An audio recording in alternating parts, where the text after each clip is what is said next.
Yellow, meow are you doing today? Get it? Because cats!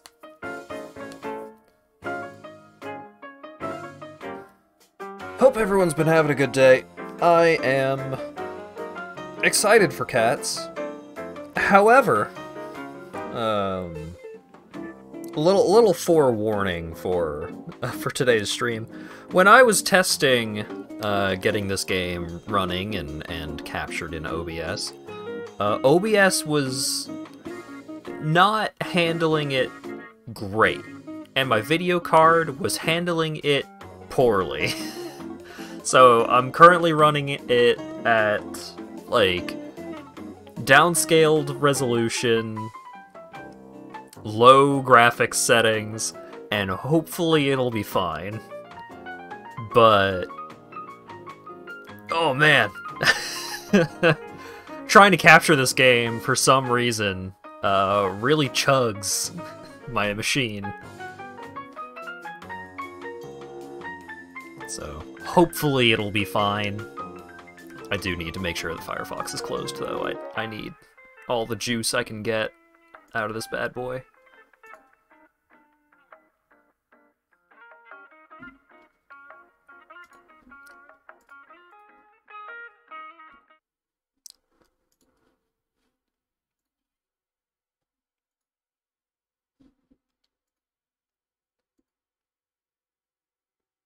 Wait, hang on. Sorry. I installed a mod, and I need to make sure that the mod is actually enabled. It is enabled. Wonderful. Watch the stream. Thanks, Train. I was just starting to talk today. Watch the stream in 160p for accurate visuals. No, it'll be fine. It'll be good. But it's going to struggle more than it should. Alright. So, Age of Wonders 4. It's been a while since I've played a turn-based 4X. The last one of these I played was Endless Legend, which I liked a lot. I think I ended up getting like all of the DLC, or at least most of the DLC for that game. The last 4X at all that I played, I went on a Stellaris binge a while back. So, I enjoy 4X games. It's not my first rodeo. However, it is my first time playing an Age of Wonders game. So I'm excited. I have heard a lot of things about this game, like how it has meta progression, and a lot of interesting systems. Like this a lot better than Endless Legend? Damn. Oh, Asp, you didn't know? Choose your destination. Alright, so, new game. So we've got Story Realms. So the Valley of Wonders, Story Realm 1, Rise of the Gaudir. As an ascended champion, build up a home for your wandering tribe in the mythical Valley of Wonders on Athla. Prepare yourself for the clash with the returning wizard kings of old, and rise in power to claim a greater destiny. It has ancient ruins. These are the ruins of the ancient elven court to be found in this realm. They can be rebuilt to found new cities. Crystalline abundance. Mana crystals grow more easily on this realm, making them unusually abundant. Mana resource nodes and pickups are abundant. Uninhabitable underground. This realm has an unusually small, unwelcoming caverns. The underground is smaller. No throne city can be placed underground. Mutually exclusive with massive underground and small underground.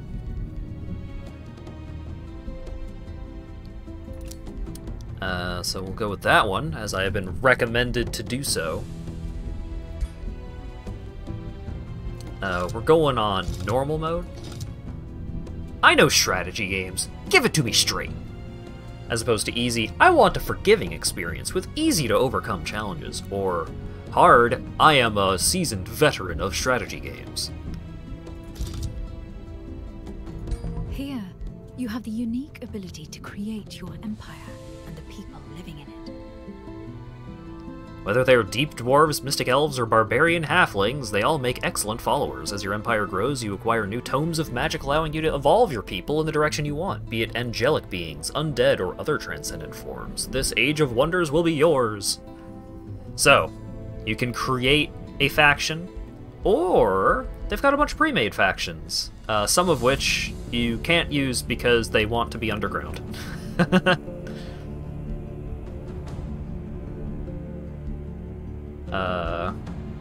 So, this is the default catfolk faction that they've got going on. Allegedly, they are arcane. But we're making a faction, In the obviously. following steps, you will create your people, followed by your ruler. Feline, obviously. For your first faction, we suggest you focus on theme rather than instead of numbers. Roleplay your favorite trope or go crazy with experimentation. In this first step, pick your people's physical form. Forms have default traits which you can swap out if you like. Great.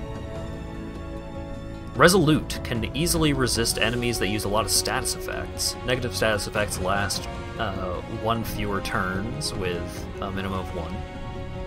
And desert adaptation.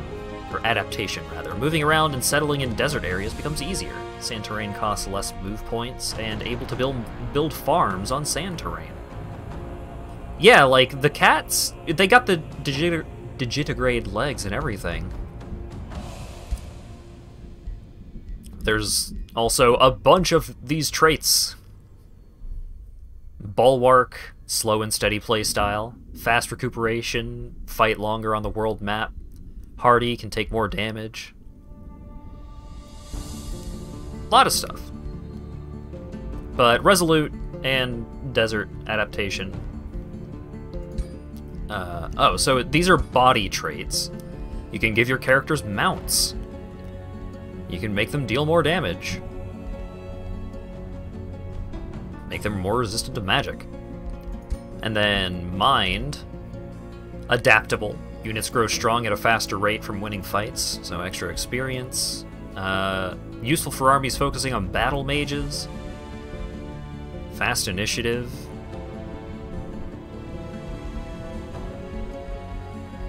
There's a lot of stuff. But we'll roll with the desert adaptation. That seems reasonable. Yeah.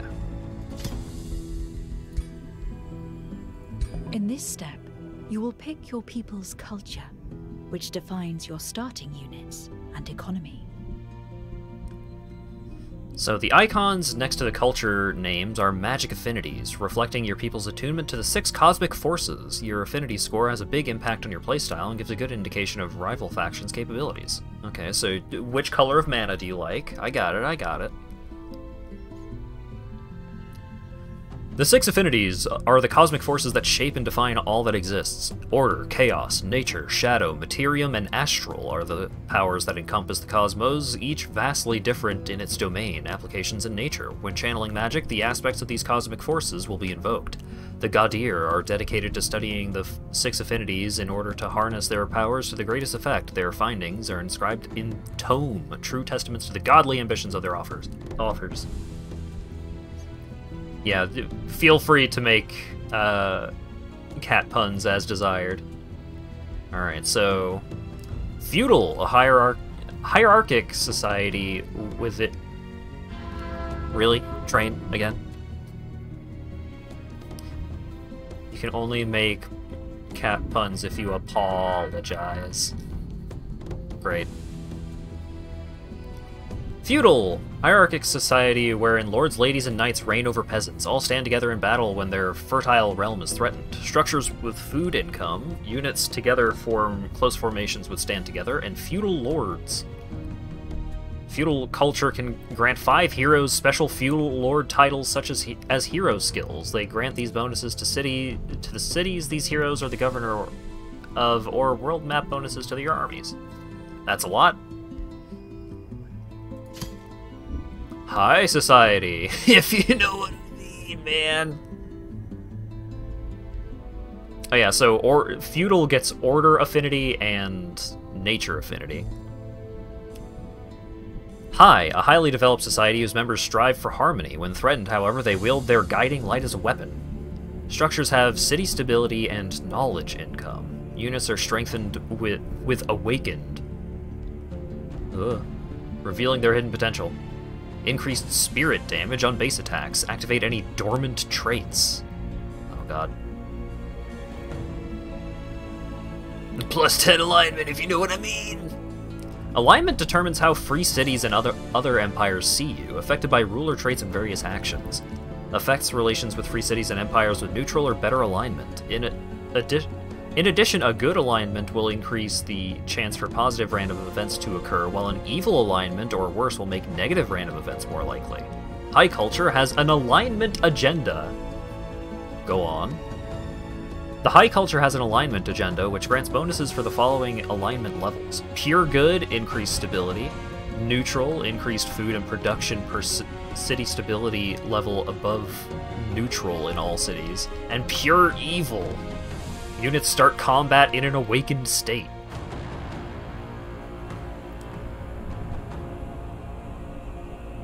Empire relations for each alignment level. They like the good societies. Alright. Is there anything else? No. Okay. Barbarian. A people who thrive on war and aggression. They value strength and prefer to charge head-on in bloody battles. Structures with food and draft income. Draft income. Draft is used for recruiting units in cities. Spent on the first unit in the city's production queue every turn. Leftover drafts become surplus.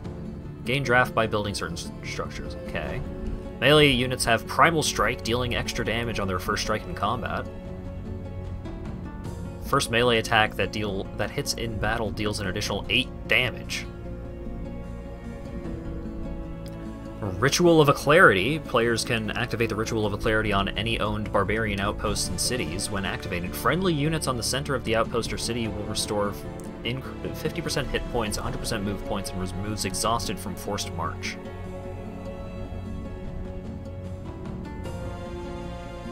Oh, you can you can refresh your dudes. Okay. Industrious master builders who... Oh wait, hang on. The two affinities for Barbarian are Chaos and Nature. Chaos is the cosmic power of change and destruction associated with conquest, strife, and demonic forces. Industrious. Master builders who value grand cities and strong armor, preferring a defensive attitude over an aggressive one. Structures with production income through bolstering. Units get sturdier as they get hit in battle. Bolster. Bolster defense when hit by melee or physical ranged attack. Bolster defense when hit by melee attack. Oh god, you can stack...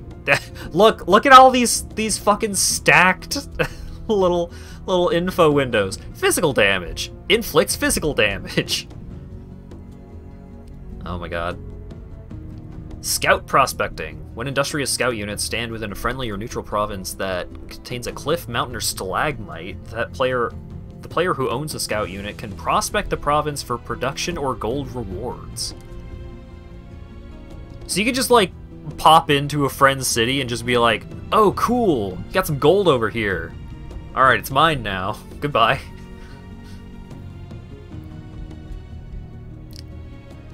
Industrious folks are Materium affinity. Relates to physical magic, associated with resource extraction, transmutation, and mastery of the mundane physical world. As governor, modifies the production income of the city by 2 per point. Flan ID is not possible. Tragic. Alright, Dark. A dictatorial civilization where the strong and ruthless dominate the weak. They use forbidden magics to maintain control and weaken their enemies. Ooh. These are fun-looking cats. Cities can negate the city stability income penalties. Unique city structures granting knowledge and extra income from prisons and crypts. Units specialize in inflicting negative status effects and exploiting them with Cull the Weak. Deals increased damage to units with weakened. Attacking units with weakened grants the trait Regeneration once a turn. That gives temporary hit points. Alright. -10 alignment.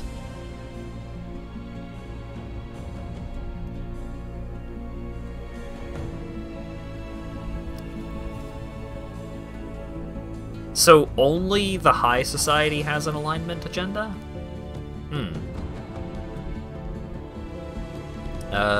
So the Dark Civilization gets Shadow Affinity, relates to the realm of death, decay, and ice, as well as Deception and Instilling and Exploiting Weakness. Increases knowledge income. And then we have Mystic, which is the culture that the cats have by default, I believe? Or like the pre-built cat faction has Mystic. A culture of scholars driven to study every corner of the astral sea. They prefer to find answers through research and arcane prowess. Structures with mana income, units have attunement star blades, making them stronger when a spell is cast in battle. When a spell is cast, this unit's base attack randomly gains fire damage, lightning damage, or frost damage, stacks up to 3 times. Ooh. Yeah, no horses, but they got ghosts. They also have Astral Echoes. Astral Echoes are special pickups only visible to and collectible by rulers of the Mystic culture. Astral Echoes grant knowledge or mana on pickup. The city structure Altar of the Seers grants bonus income depending on the amount of Astral Echoes collected. Huh.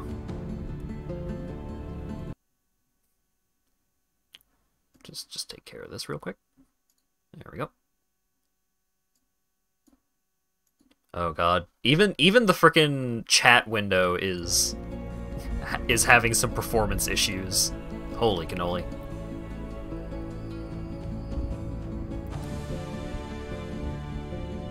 I'm kinda... Wow, even my PNG tuber is, like, kinda fucked up. Oh my god. I was kind of thinking of going High Society because in this kind of game I enjoy, like, making a lot of friends with city-states and stuff.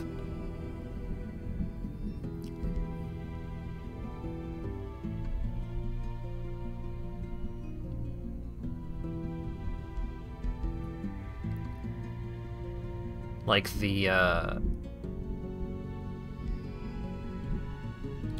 oh yeah, what's city stability? High stability boosts food and production. Low stability reduces income. Very low stability can lead to the city losing provinces.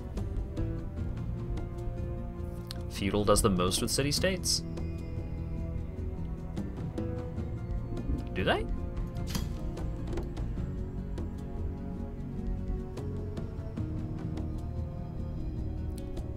Well, High Society has the alignment agenda thing.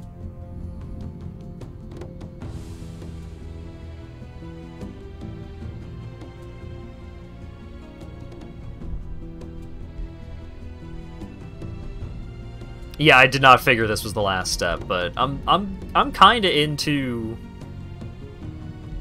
frickin' white mana cat people. Just all in on being the good cats. What defines their society? But then, oh boy, Chozo but cats. Okay. Chosen Uniters. They strive to build a realm based on cooperation, but will not hesitate to defend it. Gained increased income from vassals. Free cities can be vassalized by rulers through negotiations or by converting an owned or conquered city into a vassal city. Vassal cities will aid rulers in any war and supply them with income. Vassal cities may eventually become integrated into the empire. Wonderful. Increased alignment. Wonderful. Shield units and polearm units get buffed. Starting bonus. Start with an extra shield or polearm unit. They are good at blocking and get shield wall, as opposed to first strike, When attacked, a unit with first strike will use a retaliation attack to attack first. Great. Just like Magic the Gathering. Increased damage against cavalry and large targets. And Diplomatic bonus. Diplomatic bonus, General Empire skill, gain a Whispering Stone. Whispering Stones are given to a free city to begin negotiations, which can lead to it becoming your vassal. Having more allows you to befriend more free cities at once. Unused Whispering Stones can be given to your cities to gain city stability. Gain more Whispering Stones via Empire development. That seems great. And that means we cannot be ritual cannibals or ruthless raiders. Ritual cannibals believe in the spiritual power of life and the value of a good banquet. Units gain the corpse-eating ability. Yeah. Ruthless raiders, they murder without remorse, more interested in loot and plunder than right or wrong. Near a city owned gains +3 gold, +3 draft per tier of units killed after successful combat. And they get random hero items. Damn. Alright. Devotees of good. They share pure intentions, compassion, and an unerring devotion to the cause of good. Cities gain +10 city stability, and your empire gains +5 Imperium per level of good alignment. Imperium represents your authority and reputation in the mortal realm. Useful for founding cities and outposts, taking over conquered cities, buying empire skills, gain Imperium by developing the Wizard Tower in your throne city, and by annexing ancient wonders. Goody two-shoes? They don't have shoes, they got weird paw feet.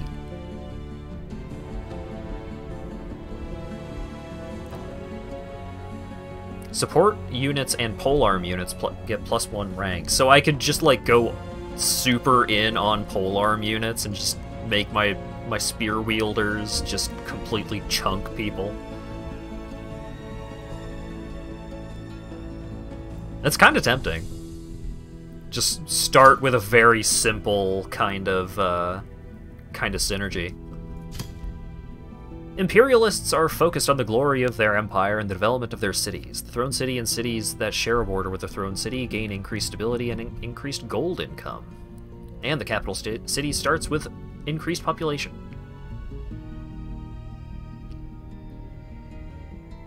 Wonder what tech level this game is operating on. Magic. Prolific swarmers. They find their strength in fast population growth and overwhelming numbers. Cities require less food for new population. Tier 1 units get an extra rank. Non-magic origin units require less upkeep.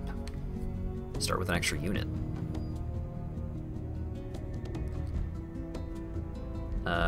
Then if we're getting into the magical shenanigans. Ancient Wise Ones. They've been around since the start of history, honing their minds in pursuit of arcane knowledge. When a tome is unlocked, a random skill from that tome costs 60% less knowledge. One random research is already unlocked. Damn. Gifted Casters. They are blessed with an innate talent for spellcasting, rarely encountering problems that can't be solved by an abundant use of magic. Increased combat casting, world casting, points.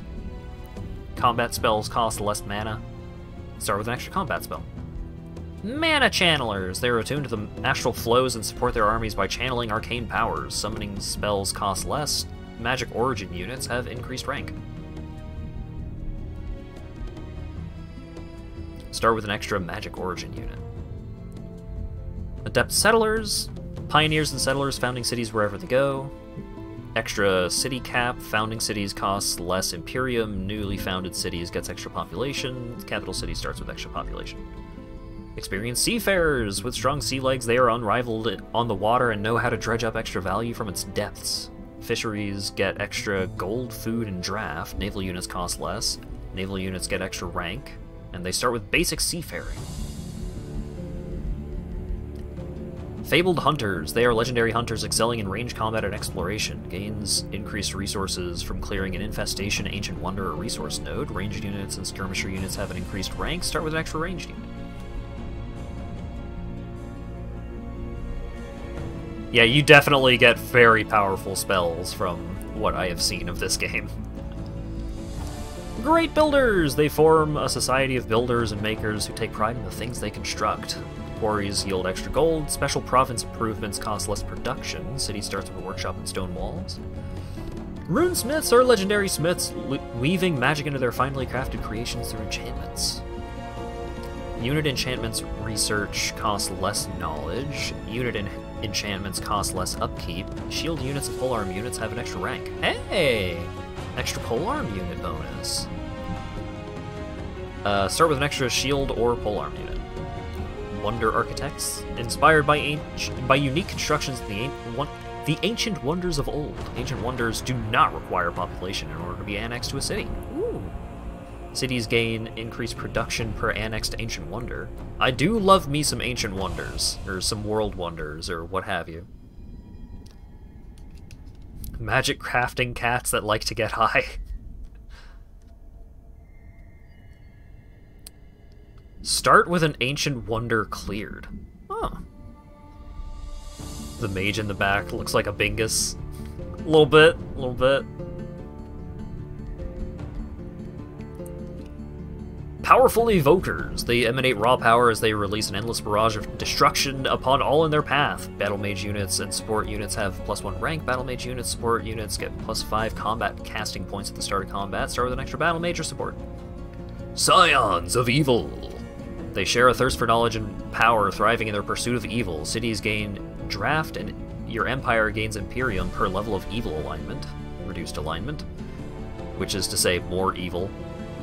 Units are recruited with +1 rank when you're at maximum evil alignment. Great. Shock and shield units have increased rank. Start with an extra shock or shield unit. And then the final one, Shadow Walkers. They are talented spies sneaking past enemy lines to gain precious information. Cities and provinces have +2 vision range. Scout units have universal camouflage. Outposts start with a watchtower upgrade built. Wavefinder enchantments is already active and cost no upkeep. Start with an extra scout. I'm kinda into just going all in on good cats. Because both of these give me bonuses to polearm units. Both of these give me extra good boy points. This one gives me bonuses, like extra bonuses for having good boy points. Being a good boy makes it easier to make more friends. Simple, I know it's not super interesting, but it seems straightforward in a way that I am down with for my first experience with this series. Choose your first tome of magic. Oh boy, oh boy!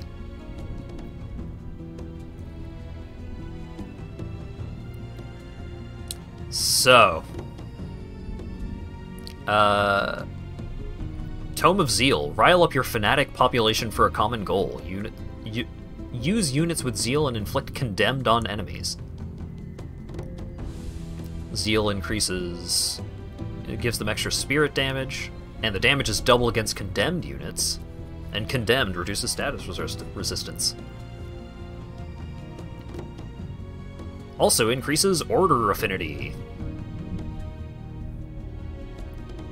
Circle of Zealotry. Special province improvement. Increased draft per positive or negative level of alignment. Increased ability per adjacent province improvement. Unit deployment location. Counts as a quarry, must be built on an acquired province. Condemn. Battle magic, novice hero skill. Always hits. Target enemy units become condemned until end of battle. Damn, it just sticks around? That seems strong. Summon Zealot. A Zealot is a reckless fighter unit that is advantageous against condemned units.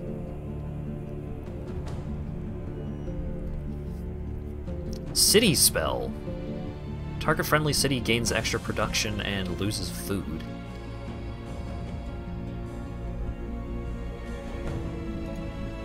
Okay, I can't read every single one of these for every single one of these books. There's a lot. Tome of Faith. Heal and support your units through the power of the Faithful. Unit upkeep is reduced. Nice.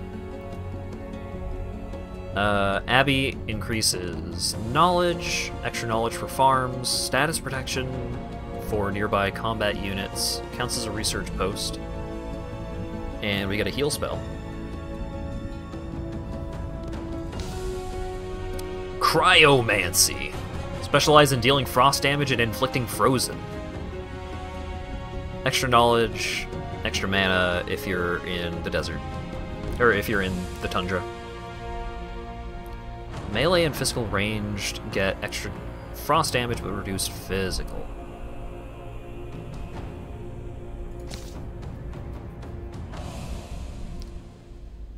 Harvest souls from the Tome of Souls, where you can harvest souls from your enemies and create undead creatures, specialize in expendable units, and starting your soul economy. They are the concentrated essence of living beings. Produces undead units used for casting shadow spells. After winning battle, gains souls based on the number of enemies you kill. Animate city ruin and animate skeletons. Huh. Yeah, that's the necromancy, alright. Evocation grants excellent and cheap attack spells for any aspiring wizard. Alright, get lightning damage. Tome of Warding, specialize in magic that protects your units from damage and retaliates against enemies that attack you. Ooh. Get out of here. Support abilities grant 1 bolstered resistance to affected unit. Grants 1 resistance. Resistance reduces non-physical damage, so like all magic and elemental damage. That seems good.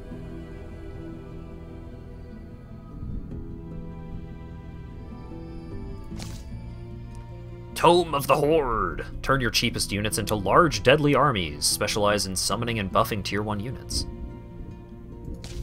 Specialize in high fire damage by inflicting and exploiting burning.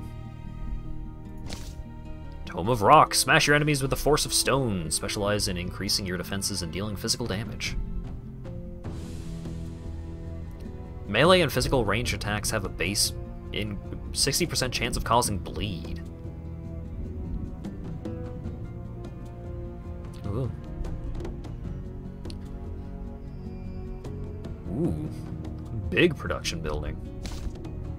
Tome of Enchantment. Improve your units with unit enchantments that specialize in physical damage.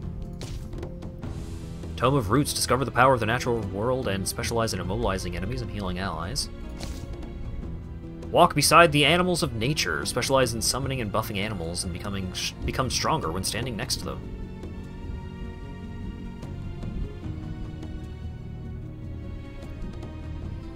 While this unit is the army leader, grants other cavalry and animal units bonuses.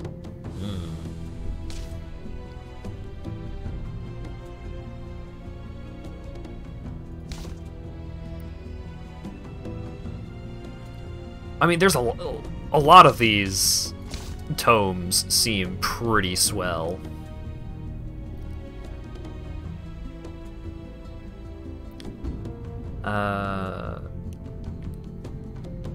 Support abilities. Target friendly unit becomes invulnerable and has their negative status effects removed.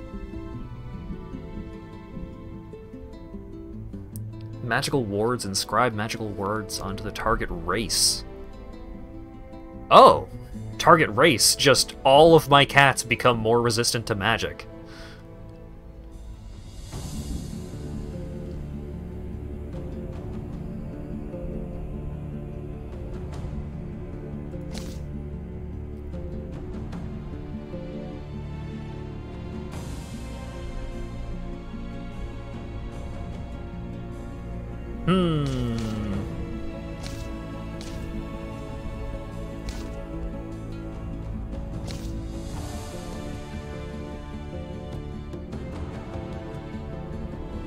Obsidian weaponry, base melee and physical range attack with a chance of causing bleed.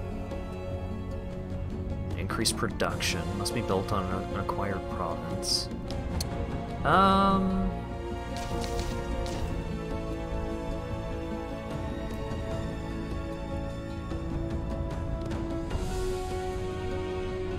Yeah, I don't know. Like, all of these books seem cool and good and useful. What defines their society? Because, so the kind, like, your type of society determines what kinds of units you get. So, like, I can get some really powerful polearm fellas from my society traits, but my society type, it seemed like if I go back here, I've got a light mage going on in the background there. Choose your first tome. So, like, magic. extra, like, stuff that cares about, or the spirit damage. You get lots of books? Yeah.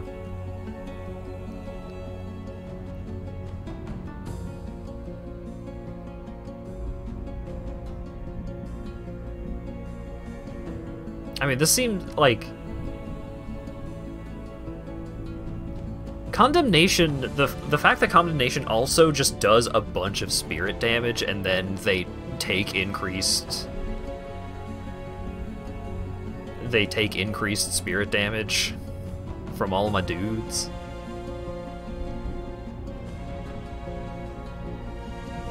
I'm going with Tome of Zeal.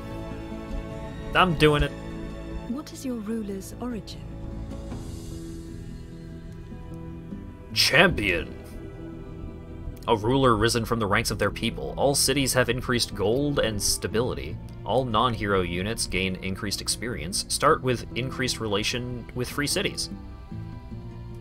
Reveal yourself. Oh my god. I get to make a cat? Incredible dreadlocks. Got some Goldmane vibes going on here. Crab? No. No. Cat.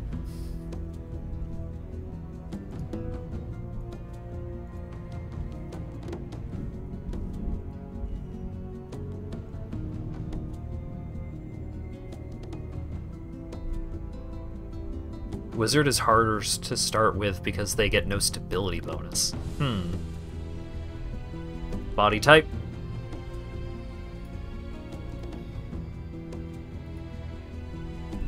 Large and in charge, or... Whoa.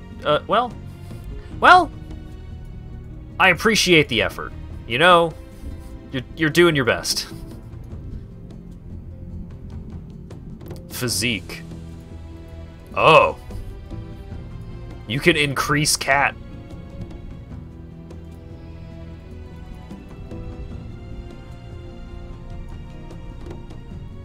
You can really get a Jetmir vibe going on here. For all you Magic players.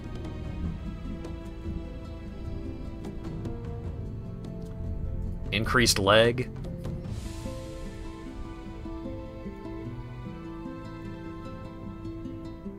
Oh, fur patterns.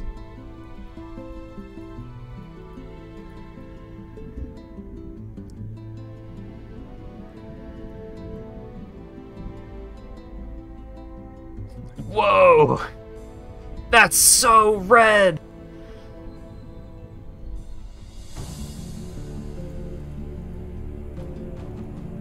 Holy cow.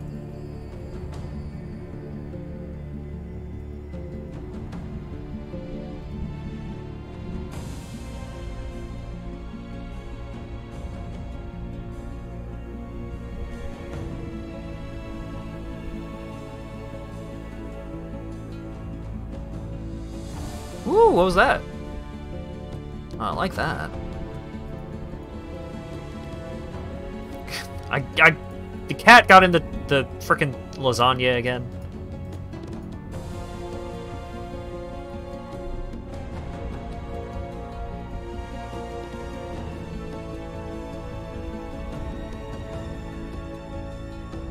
Pose. Oh. Sassy cat. The magical cat.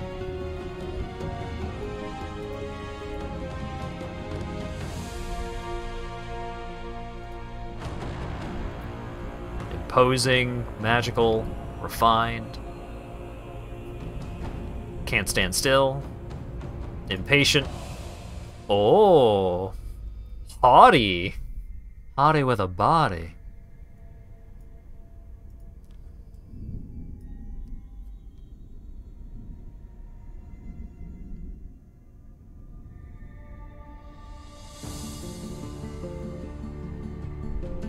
Alright, we'll increase a little bit.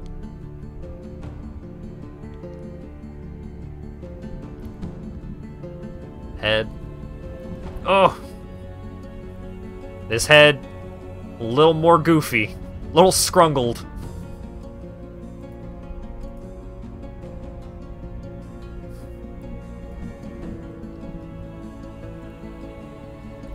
I like these head options. Eye color? Oh my god.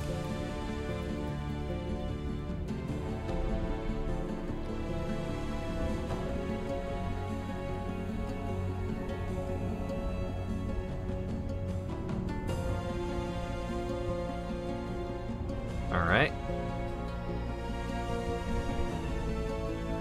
Oh! Cat with a mohawk!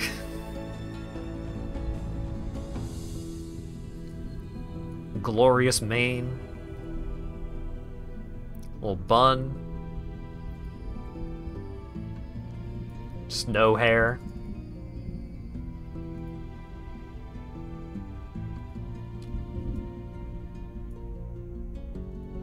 Hair color top.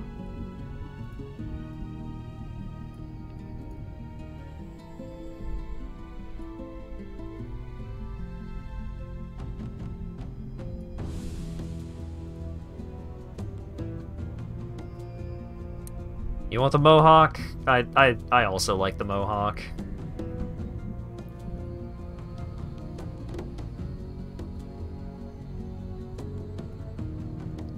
But if we're going with the mohawk, how striking do we want it?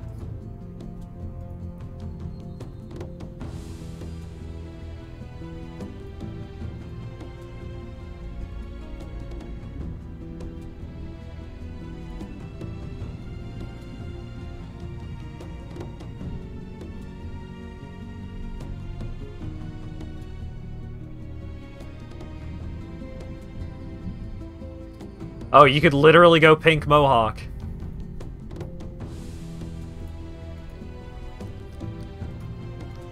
Blue? My god.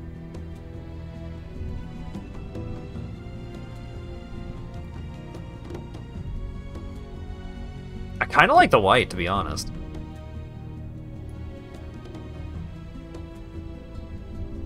Outfit? Oh no.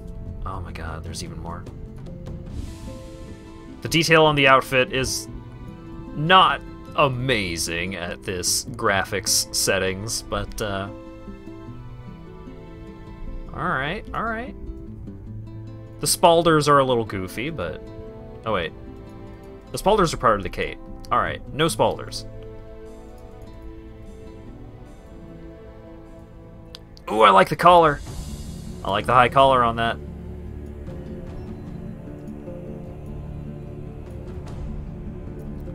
Ooh, this one's pretty nice. Also got a high collar. Love to see it. Also good, also good.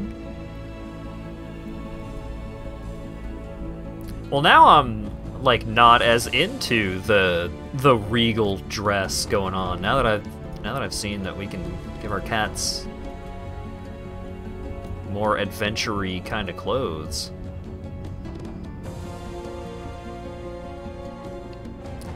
I wish I could get this, but with a high collar. Because I like everything about this, but I want the high collar. Alright. I think this one's pretty good. Oh, I could get rid of the crown? Whoa, hold up. Ghost crown.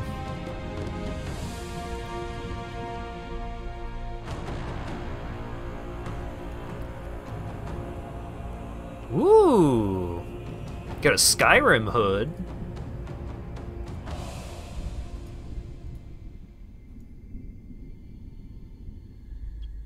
With the high collar, I kind of like not having the crown at all. Every origin also has different clothing. I believe that. I like showing off the mohawk a little better here. Now, do we want a cape? Yeah, the hood really makes the Khajiit look more distinct. Okay, that's not a cape, that's just spalders. Bird cape. Regular ass cape. More spalders. Haircut looking like edge runners. Yeah, a little bit. I mean, it feels disrespectful to just like take several parts of the outfit off, but I think this just looks good.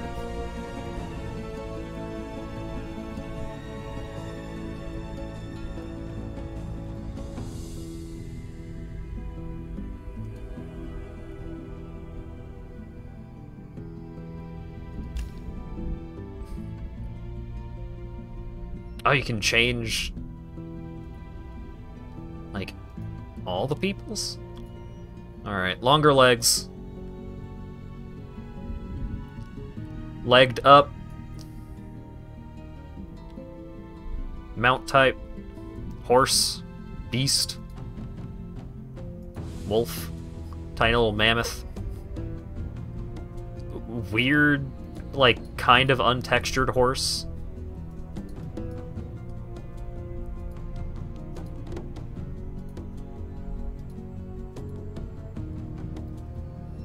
Cats on dogs, though.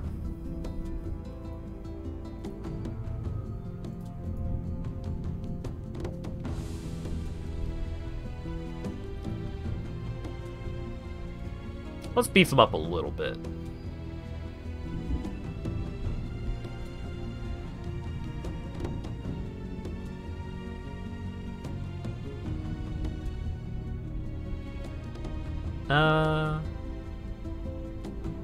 And black cats, because I think the, like, black cat with the bright glowing eyes is a pretty cool look.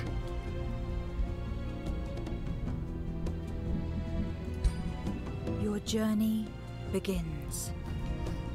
First name Panthera? Are you kidding me?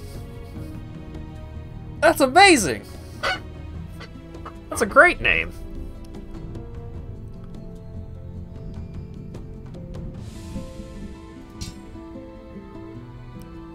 Cultured catfolk?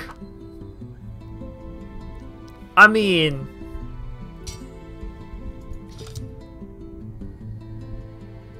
Lord Diviner, Lady Diviner, Emperor, Empress, or custom.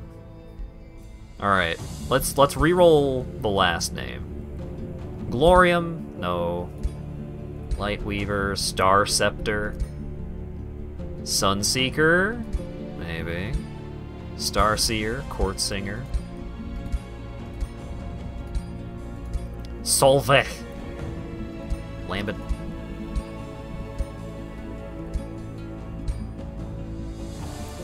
Panthera Polaris. Looks up warrior cat names, yeah.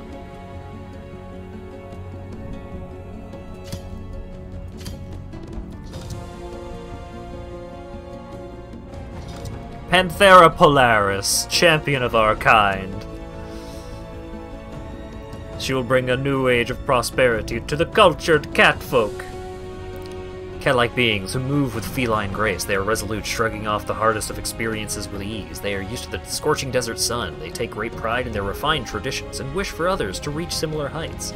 They share pure intentions, compassion, and an unerring devotion to the good cause. They believe it is their calling to unite all societies.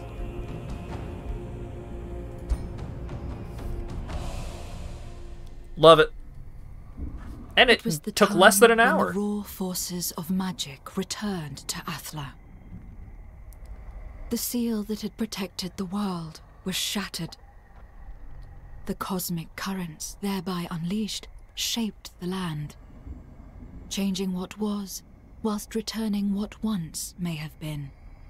In the wake of this new genesis, the great empires of the Third Age fell into decline, bringing on an era of re-exploration and expansion. Alas, the time for peaceful discovery was brief. That's the texture you're showing me. I know I'm on low graphics, but come on. Their eldritch prisons, in the depths of the astral sea. Their strength regained, they set out to rule over the surviving peoples as God Kings, or Godir. Lore dumping on a Commodore 64. Like, I don't know why this game is struggling as severely as it is to run, but, like, y'all were able to see, like, my cursor was, like, jittering, the PNG tuber was slow to rev up, like, my computer cannot handle this game. Or at least it can't stream, it's having trouble streaming it. I was able to crank, like, all of the graphics up to Ultra, without OBS on, and it was fine. There was little divine about them. Oh my god. Yaka, Nimue, Carissa. A pantheon of pretender gods. They were scarred, corrupted, haunted by millennia of torment, and ready to unleash their newfound powers against whoever dared stand in their way. What graphics card do you have? I have a NVIDIA 1070. However, I updated my graphics drivers yesterday. And also, there were reports of, like, certain NVIDIA graphics cards having trouble with this game, and the 1070 is not one of them. I believe it is the 3000 series that is having problems, and there is a specific setting in the graphics menu to toggle if you do have one of those graphics cards, but to my awareness, I do not have one of them. I just need a better graphics card, but they still cost $600 to $700.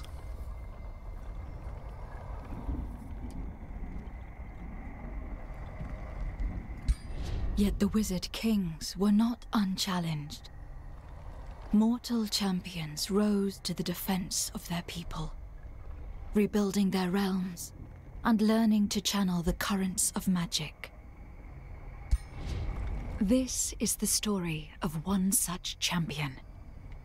While traveling through the Valley of Wonders in search of a new home, tragedy befell her tribe, its elder slain by a magical being. After inheriting both the elder's throne and their powerful tome of magic, the young champion had to rise up and protect her people from the dangers that awaited. I'm currently in the market for, like, one of the pricey, like, one of the higher end ones, because it's going to be a big investment anyways, but I really want to make sure that I do not have to worry about replacing it for a while. But it does have to be on the stronger end of things because of trying to stream stuff on it.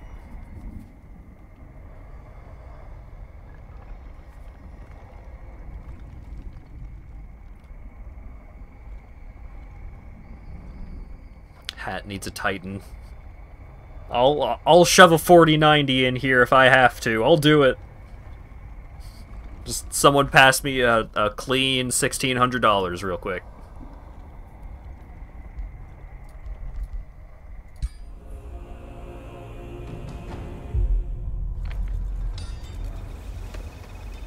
A 6090. Ugh, we were getting something good going here, and a couple of zeros showed up.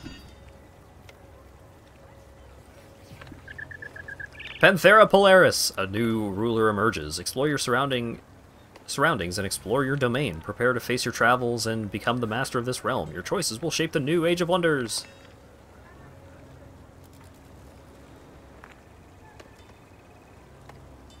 Feline. Hi. Starting magic, Awaken Inner Radiance. Buff spell. Friendly units in a 1-hex radius become awakened for 3 turns. If already awakened, a unit gains strengthened instead. And Summon Zealot. World map summon spell. Tome of Zeal. Summons a zealot onto the world hex. A zealot is a reckless fighter unit. Good against Condemned.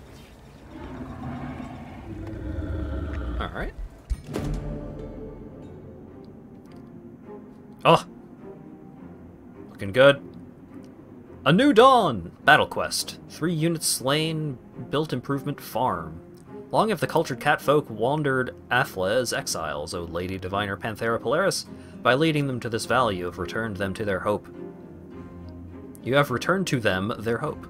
The proud city of Silvercourt represents a new beginning for your people. They are eager to stride beyond the city gates and claim the surrounding land as their own. To expand your domains, hunt down the creatures near Silvercourt, and grow new population to place your first farm. We get a mystery bonus. A new age of wonders dawns.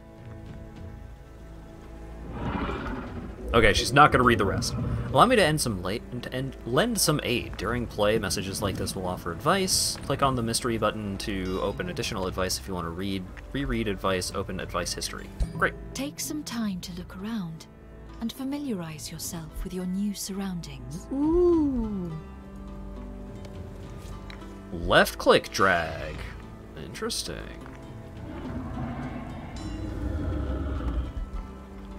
Encyclopedia, camera controls, great. Ooh. Really? That's the kind of draw distance we're looking at on low. You can take a closer look at the land by zooming in, or get a better overview of the world by zooming out. Zoom out. Why even have the shadows at all? What is this? Yeah, the Fog of War looks pretty cool.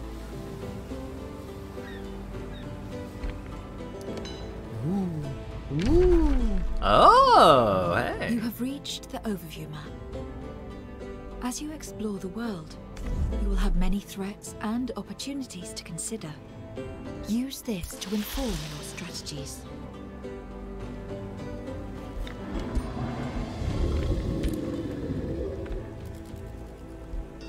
You have selected an army. Armies are the core of your military strength. They can explore the world, attack your foes, and defend your lands. Banners above each army shows what faction they belong to. The panel at the bottom of your screen gives more information. An army is made up of individual units. You can see a unit's tier, unit role, and movement points in the army panel. Learn more about an individual unit, right-click them. Your armies can move a limited distance every turn. The distance they can move depends on the terrain they traverse. Move your army by right-clicking. You can control which units in the army move by left-clicking their portrait. When an army moves into a hex occupied by an enemy army, it initiates combat. You are about to begin exploring your surroundings. While the wide world holds plenty of things to find, 2 of the most valuable places you can come across are free cities and ancient wonders. Discover an ancient wonder. Discover a friendly free city. Alright. Let's fight these snakes. You're about to enter combat. Inspect all participants and their combined strength before deciding if you want to fight manually or have your army automatically fight the battle. If you use auto-combat, the fight will be simulated and you'll be able to replay the battle yourself if you don't like the results. That's really cool! If it's just like, hey, auto-combat, and then the auto-combat happens and you're just like, what the fuck do you mean my most powerful unit just got curb-stomped by these random idiots? I can do that better. I'm gonna do it myself. That's great.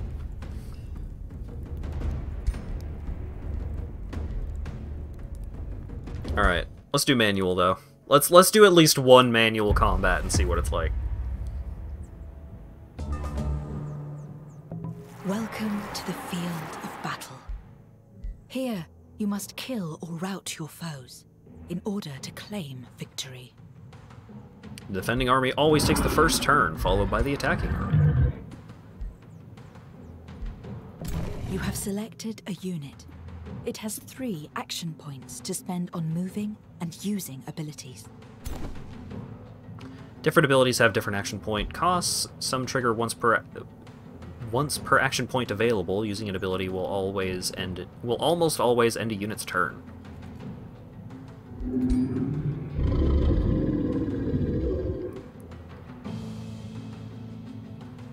Melee strike, defense mode, rotate. Okay, so that's going to use one action point. Oh, I got a lot of boys hanging out.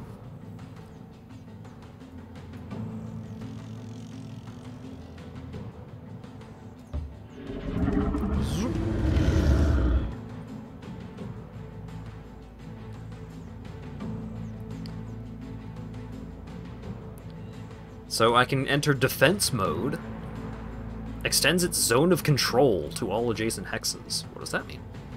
A unit's zone of control is the 3 hexes in front of it. The zone of control blocks enemy movement and determines where units can perform a retaliation attack. Huh. So the zone of control for this unit is this, this, and this. But if you go into defense mode, it's every unit around it. That's neat. So it's reach. Like, it's a unit's reach. To put it into Dungeons and Dragons terms.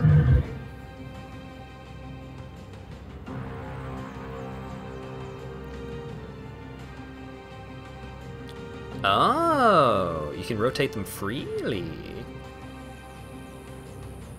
Alright. This is a polearm unit, a frontline melee fighter. With its first strike and charge resistance abilities, it is perfectly suited for absorbing enemy melee attacks. Okay. Panthera is here, and very fast, holy cow.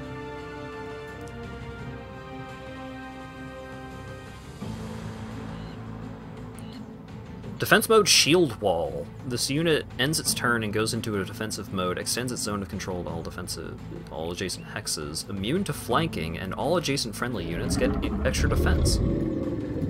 Okay.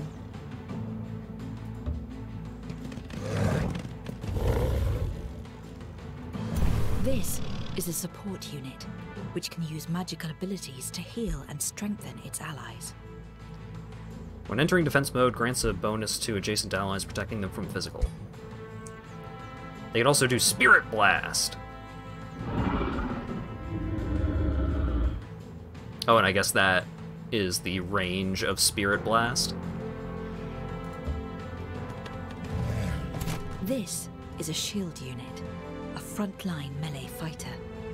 When entering defense mode, it grants a bonus to adjacent allies, protecting them against physical attacks. Okay.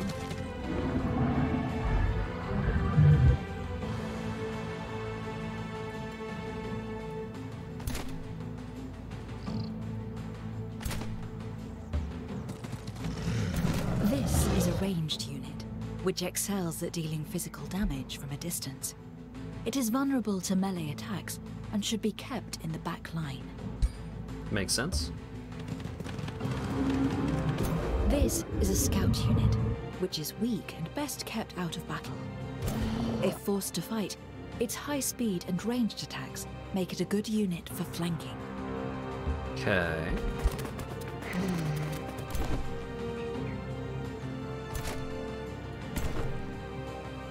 You have selected your ruler.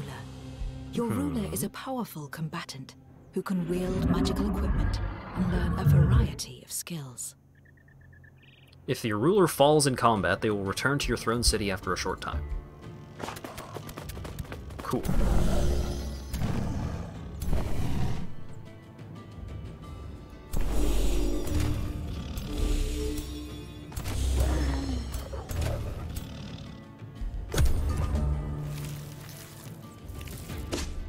Poke. Electrified. Your spells are now ready to be cast. Spells can have a variety of powerful effects and can turn the tide of battle when used properly. Units automatically enter defense mode when you press end turn. Cool. Spells are unavailable in the first turn of combat and require mana and combat casting. Alright, so I can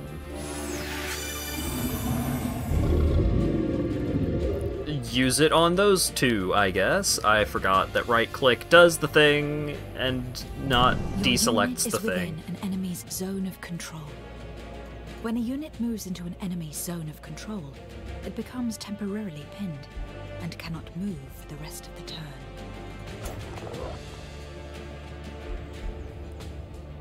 Moving out of a zone of control can trigger an opportunity attack when an enemy's zone of while in an enemy zone of control. Many ranged magical abilities don't work. Okay. This unit has a ranged ability selected. Ranged abilities have an accuracy rating, which is the chance that the ability will hit the intended target. If an ability misses, it will either strike another target or do nothing at all. Some abilities can graze, meaning the ability affected the target but with reduced strength. Zippity zappity.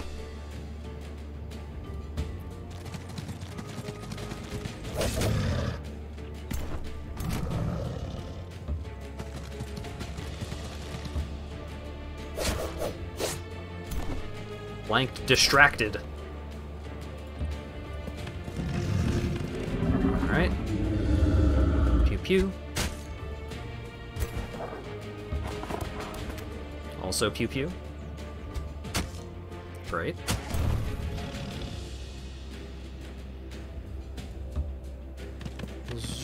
And poke.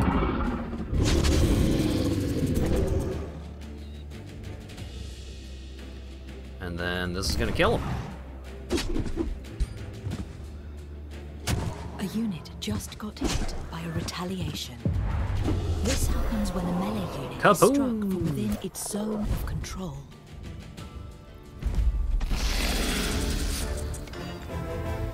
I did it. One of my spearmen got hurt a little, but it's fine. Oh, I could just retry it anyway, even though I was in control? Alright. Oh, we did great.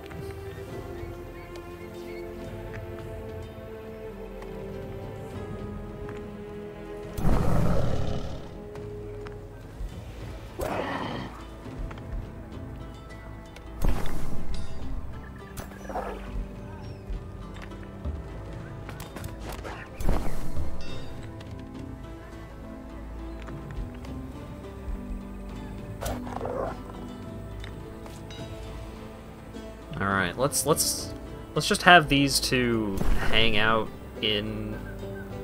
Well, if I do this, then this army could get backed up by my commander's army, so I could just attack with everyone anyways. Cities are central to your economy and allow you to build more units for your armies.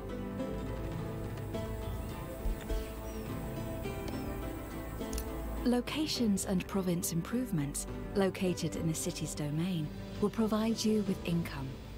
Structures can be built to improve your city.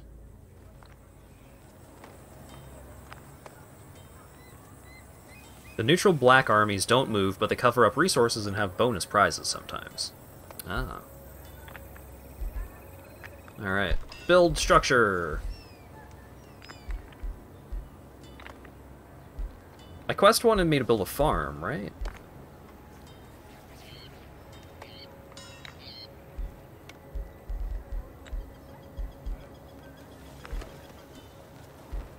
Oh wait, build a storehouse or a workshop.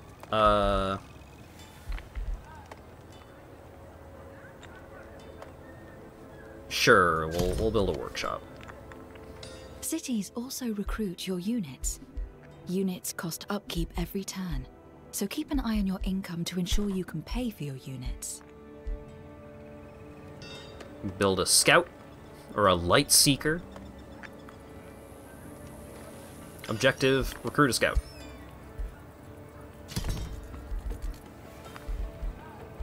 Okay.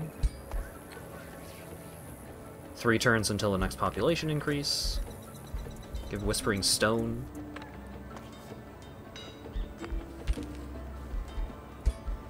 Oh wait, structures. Build some walls.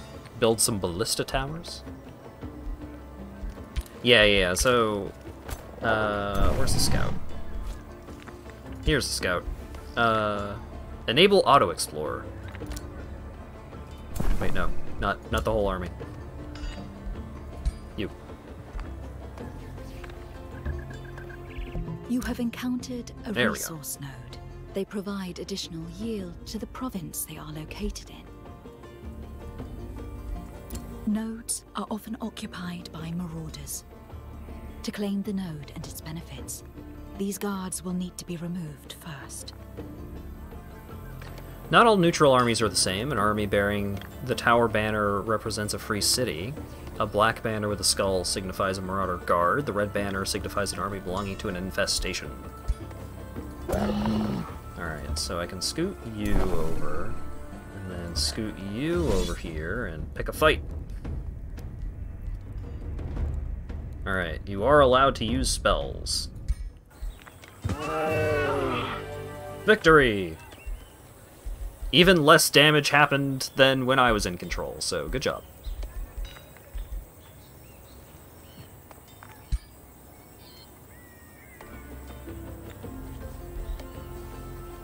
Alright. And I thought I saw a thing about unit upgrade, or maybe just a unit got... Oh, just a unit got some experience points. Okay.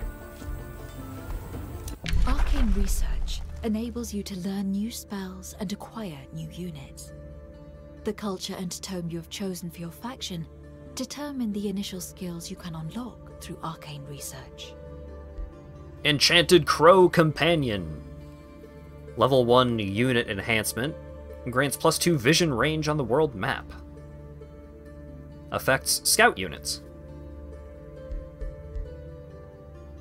Wayfinder enchantment.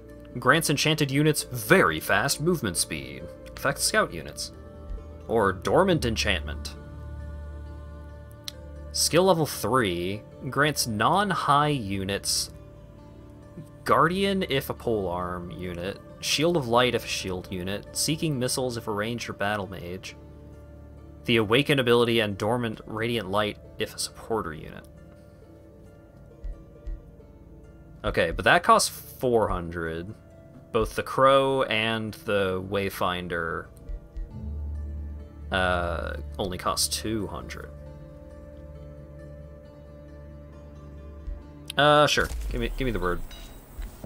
Your empire will research the skill over time using your knowledge income.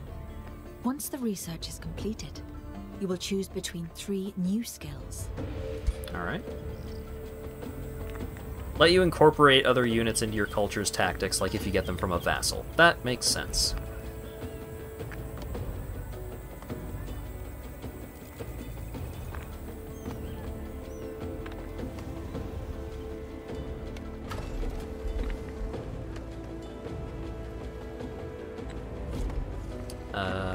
End turn. Oh god. Why are you running towards the thing that's gonna murder you? Mending the Schism! Befriend City Quest. 0 to 1 Pact of Vassalage with Pinnacle. Following up on the long debate, one of the Sun Priests from Silvercourt approaches you, eager to speak. As you know, my Lady Diviner, not all of us cultured catfolk have the wisdom to follow your lead to Silvercourt. Some have become fearful of the magic the Elder passed on to you, our Lady Diviner. They stayed with Meshra Lumine to found a pinnacle of their own. Meshara Lumine. There we go. Pinnacle! Ruler Meshara Lumine, cultured catfolk, relations 350. Will you seek out an ally with Pinnacle to reunite the cultured catfolk? I agree, we are strongest as one. I shall secure their loyalty. With the sword! Evil action, reduced alignment. Panthera Polaris receives a bunch of draft. Interesting. And way reduced relations with Pinnacle. They chose their own path. Their destiny is their own. Oh, of course we're gonna be friends. Reward race relations. Great! And a mystery bonus.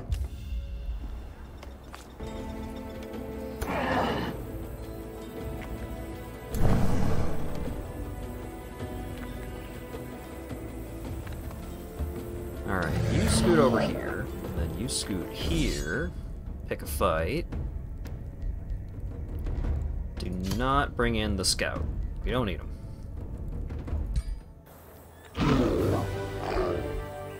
Alright, a couple of units are hurt, but that's okay. We took down a big guy. The River Troll. A hero can choose a new hero skill every time they reach a new level. You can choose how to specialize your heroes. Choose a hero skill from Warfare, Battle, Magic, or Support categories. Doing so will unlock powerful hero skills of that category.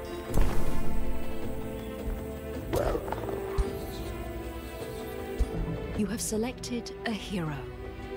Heroes lead your armies around the world. Only they have the authority to explore ancient wonders, construct outposts, or start a siege. Alright, level up heroes by using them in combat and equip them with items as you find loot. High scimitar, high shield. Oh, you can just adjust their appearance whenever you want. Interesting. Alright. So, archery. Physical ranged attacks gain increased damage and accuracy. Increased defense and evasion. Melee attacks get 10% increased damage. Sprint always hits. For 1 turn, grants +8 movement. Slippery, elusive, and swift. Does not trigger opportunity attacks. Not stopped by a zone of control. Ignore effects of terrain. Alright. Battle magic, channel power. Magic attacks gain +80% damage until the end of the next turn. Target enemy units become condemned. Ooh. We want things to be condemned. We're good about that. Or we like that. Lightning evocation. Deal damage to target enemy unit and 2 others within 3 hexes. Makes them electrified. Magecraft. Magic attacks ignore status resistance and gain accuracy. Resistance gain resistance and status resistance. Experienced leader. While army leader, all non-hero units in the army gain experience every turn. Seems good. Restore. Heals temporary hit points, gains regeneration, has their negative effects removed. True Sight. Can see invisible or camouflaged units. That seems really good. Twin Awakening. Target friendly unit and another non-awakened unit within 2 hexes become awakened. So if I really want to go all in on the kinds of stuff that the high society units do, then I would want, like, I would want Twin Awaken and I would want Condemn. Hello, Fletcher.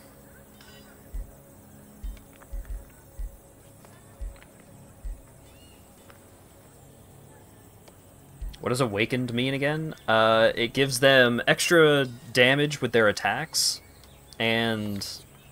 Oh wait, no, Zeal is the thing that synergizes with Condemn. Yeah. Okay. That's different. But Awakened is also just good, because...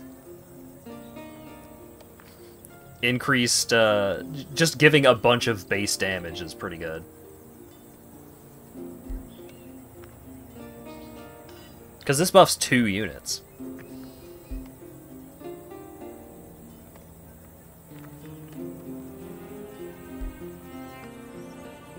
Yeah, I don't remember what dormant traits do. Oh, Twin Awaken is... Oh, this costs 0 points? Damn.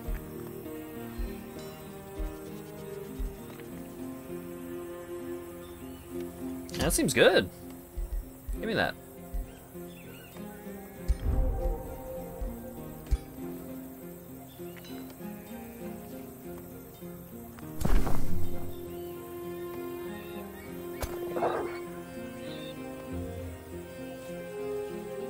Mana Stash.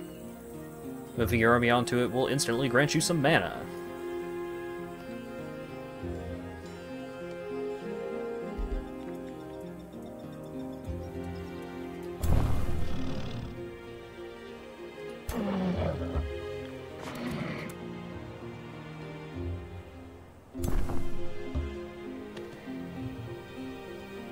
There's also some pastures. Silvercourt can annex its first province. This city has grown and gained a new population. Each additional population enables you to expand the city's domain by placing a province improvement. Huh.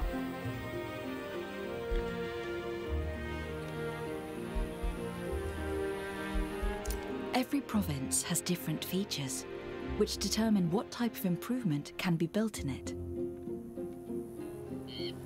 Click the pin to add the improvements to your city's province. The game wanted me to build a farm. North has a lot of stuff, so all 5 of these things are different like, these are just different options for the one thing that I could build in this area, from what I could tell.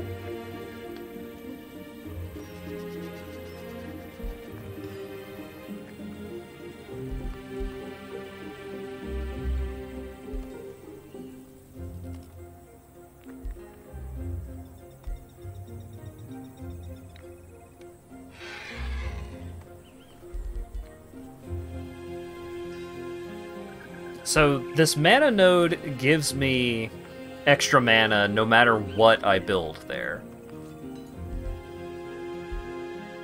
Down here there's a gold vein that's going to give me gold no matter what I build there.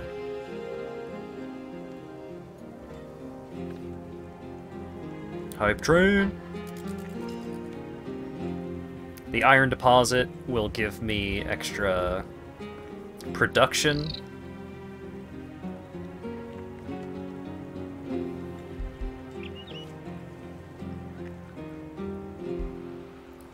Nodes enable certain things. Okay.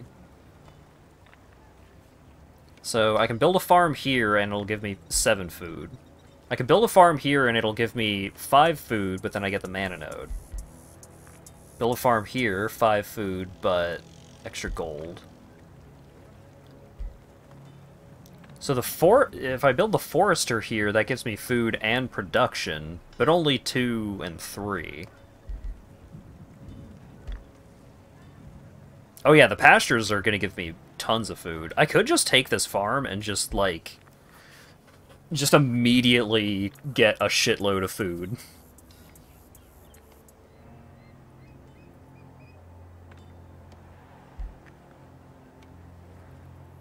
Recommend using mana nodes for either conduits or research things because they're rarer.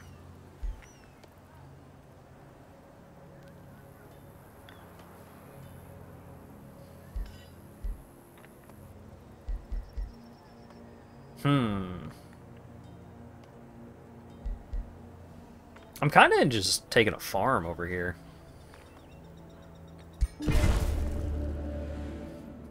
You have tamed the land around Silvercourt and invoked a spirit of optimism and adventure in your people. They are staging a play that retells the story of how you led the cultured catfolk to safety. From the death of the Elder to the inherited tome, the schism with the Mishara Lumine, and eventually the founding of Silvercourt in the Valley of Wonders. The play in your honor will conclude with a promise for the future. How do you wish for it to end? For 6 turns, Silvercourt gains 32 stability per turn. It ends with a treasury worthy of kings. For 6 turns, we gain 39 gold per turn. The last scene plays in the bountiful fields of Silvercourt. Panthera Polaris receives 236 food. which will give us an extra population, so we could just instantly build another improvement, maybe? On the battlefield, the valorous cultured catfolk fulfill their destiny. 280 draft. Shows the scholars of Silver Court sitting in their high halls. For 6 turns, gain extra knowledge per turn. Yeah, give me food. Give me that. Stability measures how happy the people in your cities are. Outside of dark cultures, which do not suffer from low stability penalties, you generally want to keep your stability high. You can find stability of your cities by hovering over the Happy Mask Salesman symbol next to the city name.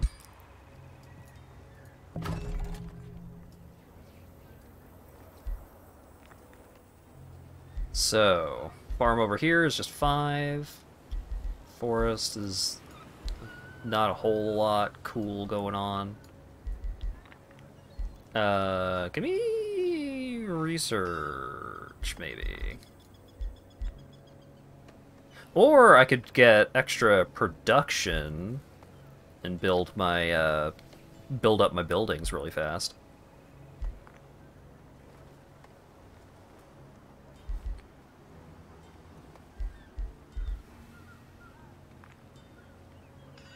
Or if I build a farm over here, there's a river. Oh, the symbol is bigger if you get extra bonuses to building that improvement on that tile.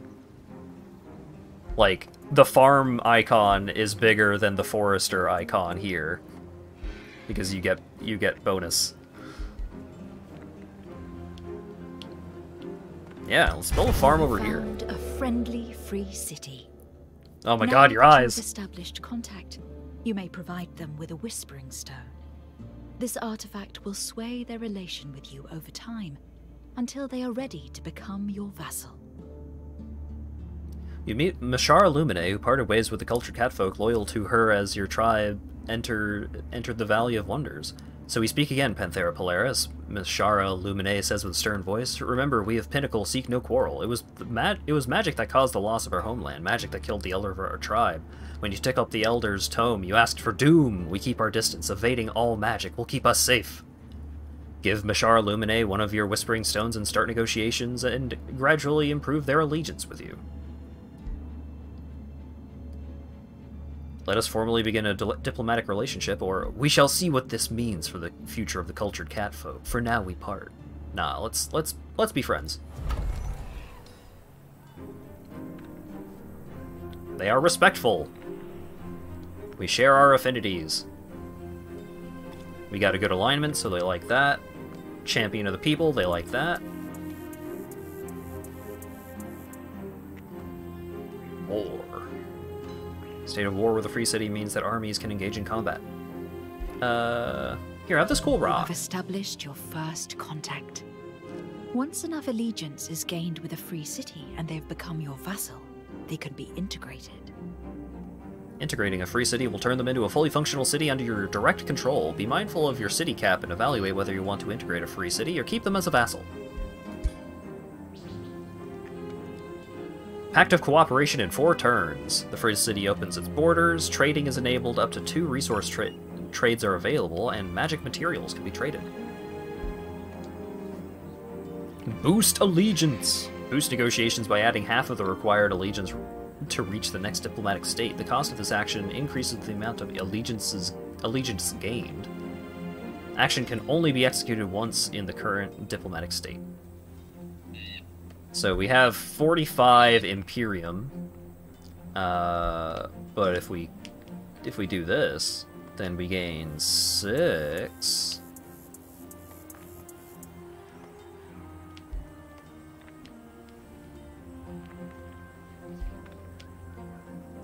And currently we're gaining 3. Yeah, be our friend.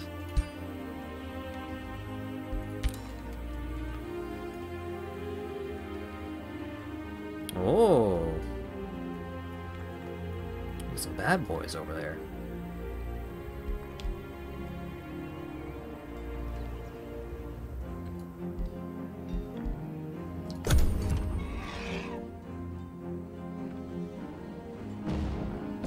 have gathered a large...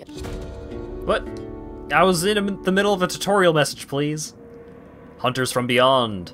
For a brief while, your people had found respite in the Valley of Wonders, but now panic shouts start to echo in the streets of the Silver Court.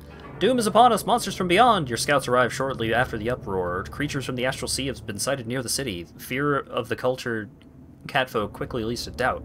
Was Mishara Lumine right? Have your magic powers attracted the creatures from afar? To protect your people and restore their faith, you must seek out the Astral Sea monsters near Silver Court. We get a mystery bonus and knowledge if we do this. These otherworldly horrors will find that the cultured catfolk are no easy prey.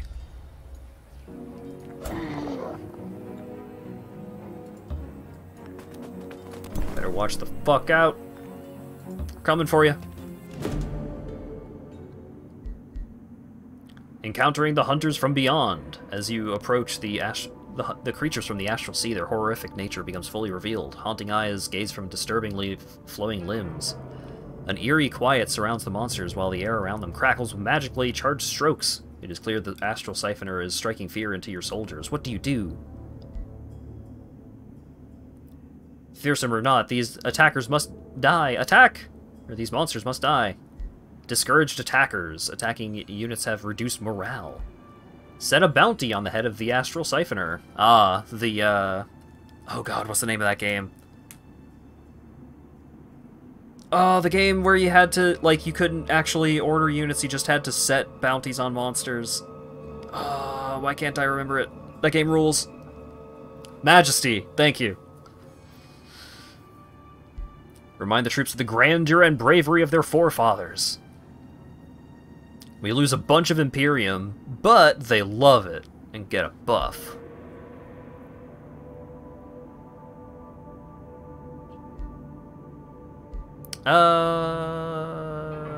Let's put a bounty, because the bounty also gives the buff.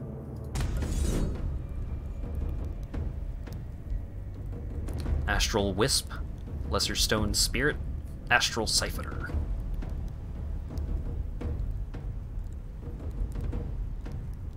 Alright. What's gonna happen if I do auto combat? A couple of units got hurt, but we didn't lose anyone. I call that a complete win.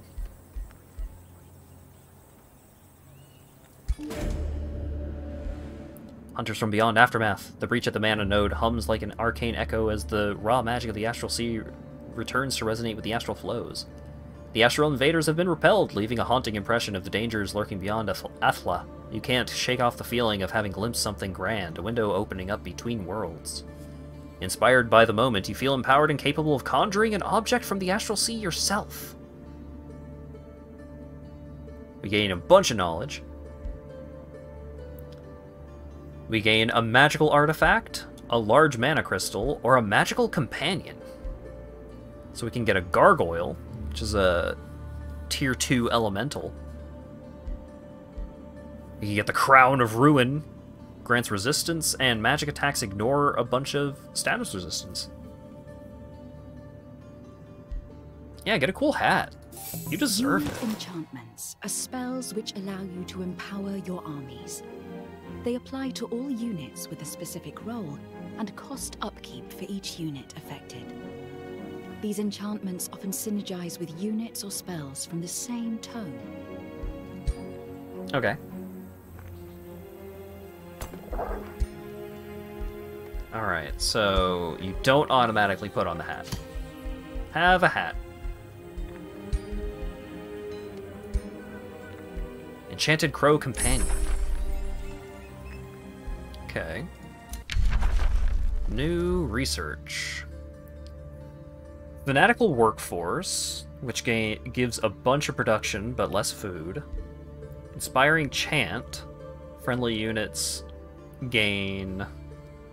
Friendly units in a 2-hex radius gain morale and become strengthened if they have zeal. I don't have zeal yet, though. Warding Blessing. Does the artifact only apply to Pantera? It seems like. Costs a little bit of mana to lock this in, but...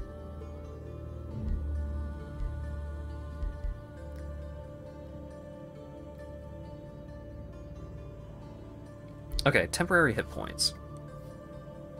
Given to your unit when healed in combat. When a unit takes damage, temporary hit points are lost first. When combat ends, all temporary hit points are removed. Right, that makes sense. But also gaining 2 resistance is pretty spicy.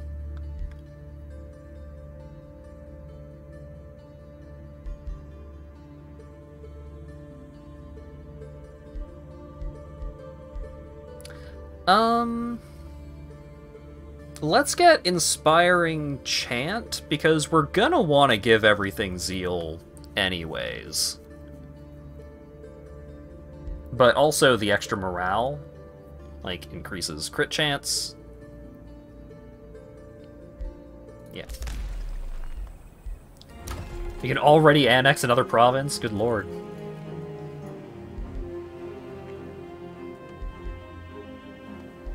Mana node occupied.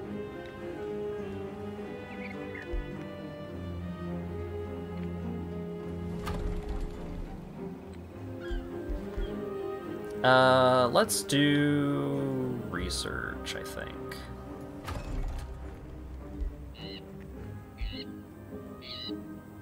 Oh, that's a gold vein.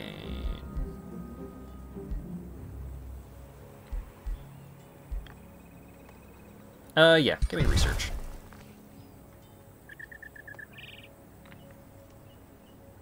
New Empire development skill. This is the Empire development tree. Here you will specialize your empire towards certain playstyles. Increase your empire's affinity to open more options. Learn about each empire skill by hovering over it. You will progress toward unlocking your next empire skill every turn, depending on your affinity values. Once unlocked, you can spend Imperium to obtain the empire skill. Unlike research, the empire skills provide more passive bonuses and activate immediately upon selection. Huh. Choosing a tome will alter your affinity, which represents your attunement to specific cosmic forces. It can also be altered by picking a signature skill for your ruler. You will require a large amount of specific affinity to unlock higher tiers of tomes. Okay, so from Order, we now have access to Pacification.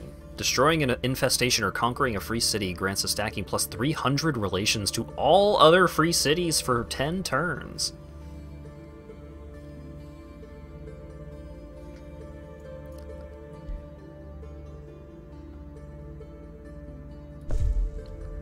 Okay, so we started with this available because of our General Empire skill. And we are gaining progress along the general track. But it takes much more. Basic seafaring. Excavation.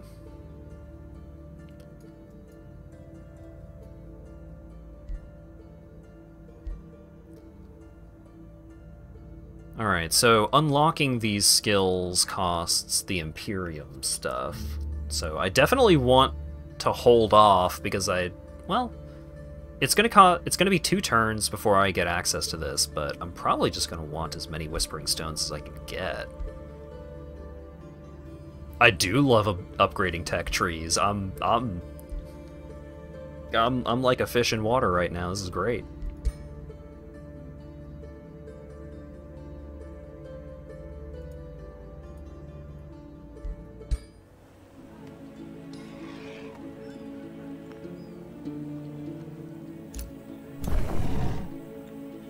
Alright, so you two are out of movement for right now. I do want to swing this way and try and get rid of these dweebuses. I'm getting my next scout this coming turn. So let's go ahead and turn. There we go. Cool mountain. Sundren's Call! Ever since you arrived in the Valley of Wonders, lucid visions have appeared in your mind's eye. Now a purposeful-looking elven lady comes into focus. Salutations, Panthera Polaris. I am Sundren of House Eniok. AI, easy. My people have guarded this valley throughout the ages. For better or worse, its fate is connected to our own. We've been watching you for some time. Other powerful Gadir have noticed your arrival too. Your essence emanates conflict, but also great potential. Listen to what I have to say, and you and your cultured catfolk may avoid meeting your end here. Okay. The pyromancer Yaka has broken free and returned to Athla. His gaze is set on the Valley of Wonders. I don't know who Yaka is. Athla is one of the oldest worlds. He's building up infernal strengths and will not tolerate competition, especially from a fledgling mage like you. You must embrace the spark of magic that has woken inside you. Seek out the powers of the nearby Tower of Destinies before Yaka does. If you don't prepare, Yaka will burn your settlements to the ground. Sundren advises you to explore the nearby Tower of Destinies and use its powers to ward off Yaka. Your advice is an insult to my rule. Begone. Hard story path. And they don't love it. Or, you have my gratitude, Sundren of House Eniok. Together we can take on even a Wizard King. And they love it. And we get a mystery bonus. I do love me a mystery bonus. Alright. New scout. You do your exploring thing. Okay, I don't actually know where the thing is that they want me to explore, is the thing, because my scout found a dead end pretty fucking quick over here. Minimap has an icon for it. Oh-ho! Oh, that's a ways away, huh? Okay. Alright. We can make that happen. Can I merge these two armies? Is that a thing? Only 6 units allowed per army. Ah.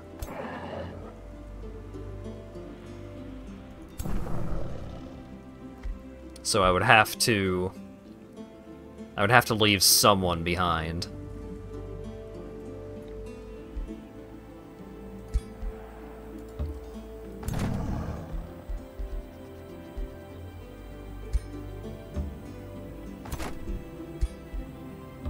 Alright, so we'll leave you hanging out in the city. Wait, no.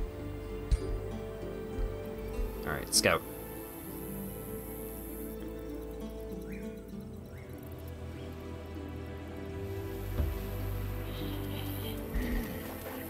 Now that you have a sufficient army, you're ready to expand and conquer. Armies are expensive, so put them to good use. Send them out with a hero to gain experience and discover new resource nodes or potential city locations.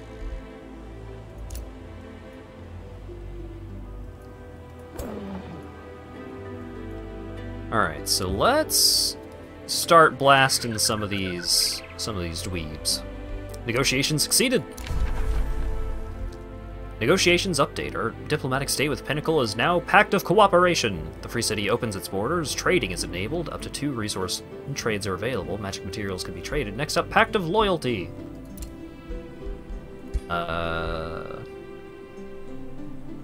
So we can pay some mana to get some extra draft. We can pay them money to get Silver Tongue Fruit, which grants Whispering Stones +1 allegiance. That seems great! Because that would also apply to them, right? So that means they would become my friends faster? Yeah, that seems good. Don't forget to cast a spell. Oh, you're right. Alright. I would like your fruit, please.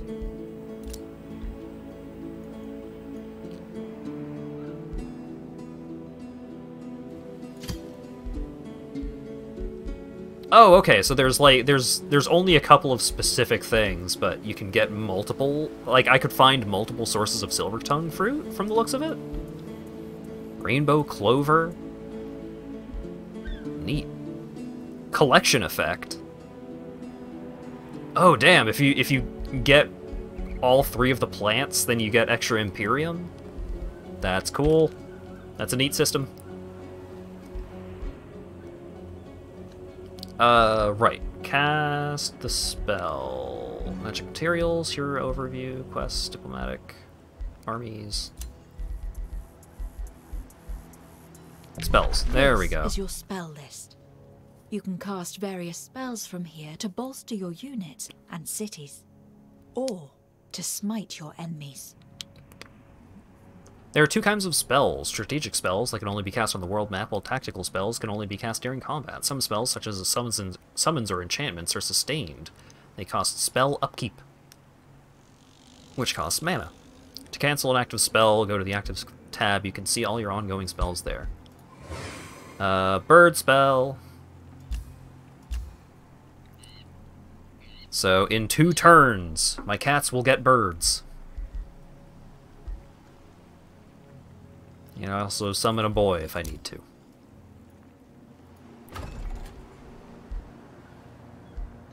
Oh, so if I'm not making a unit, then I just start making food instead. So if I do start making a unit...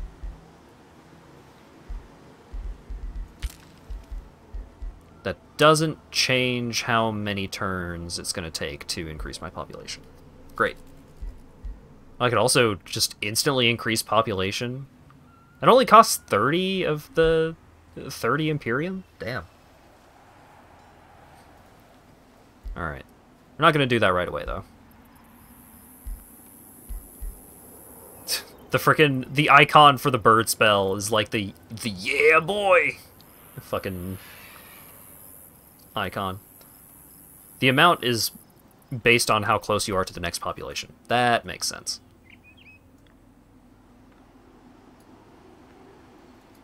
I mean, I'm gaining a pretty hefty amount of Imperium here. I think next turn I get access to diplomatic channels, which is going to cost 75. I'm gaining 45, so I'm going to have 150.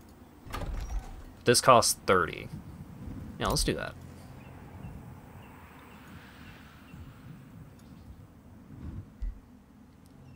So there's a mana node over there. Gold vein over there. River over there.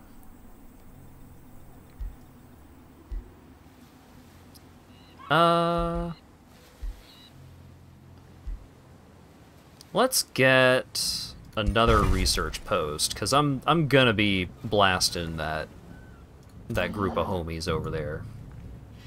For sure.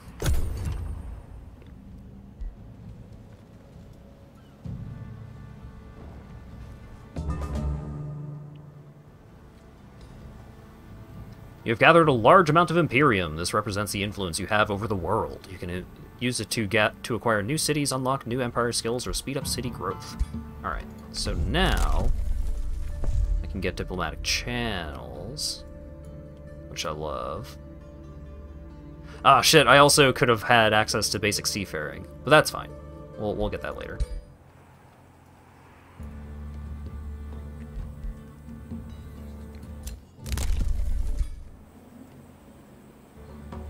Extra stones can be slotted into your city? Oh.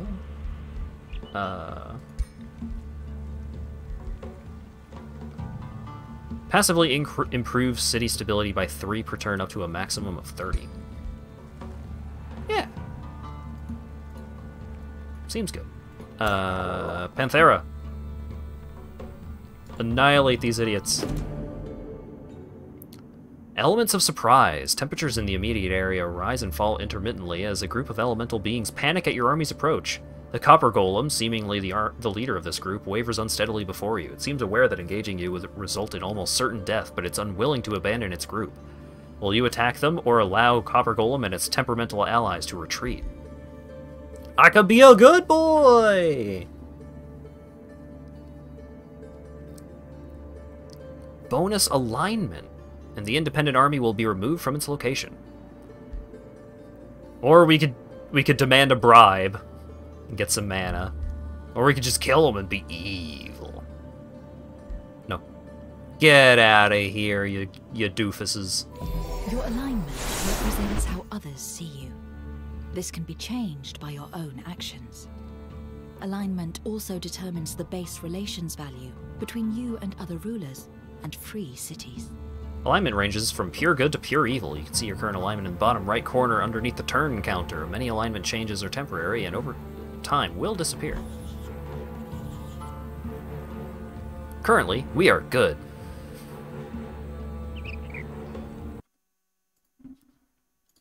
Restart the captioner real quick. Got 35 good boy points.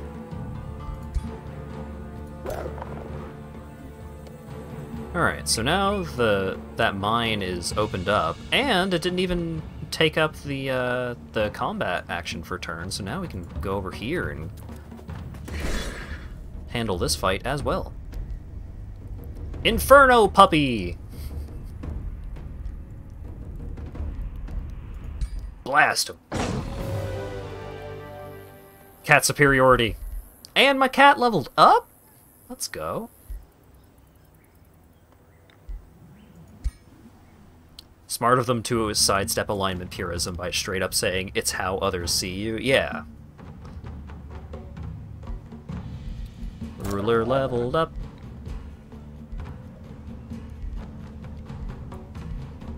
Oh god, there's a bunch more choices. Coordinated Strike. While Army Leader, Battle Mage units, ranged units, and skirmisher units in the army inflict marked with their physical, ranged, and magic base attacks. Marked reduces evasion and stacks up to 5 times. Inspiring Leader. While Army Leader, all non-hero units in the army have reduced unit upkeep. Ooh. Strength Training. All non-hero units in the army gain increased damage.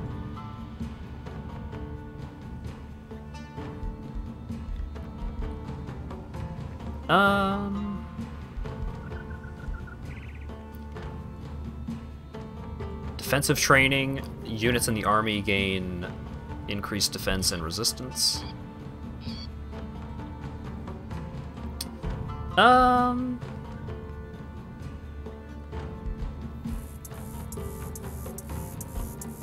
much am I spending on unit upkeep? 76.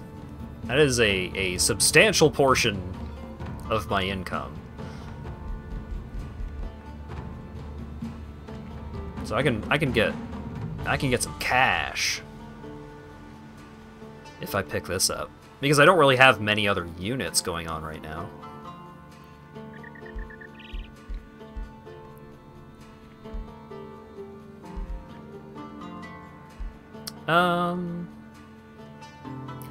On the other hand, defensive training, like, that improves my army's sustainability, because they just take less damage, so they're less likely to die. Oh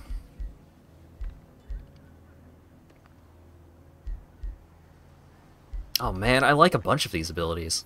Damn.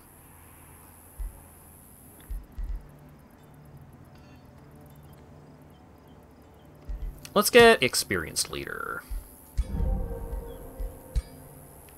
Let's just make our boys bigger and cooler without having to trot all the way back to the capital to upgrade.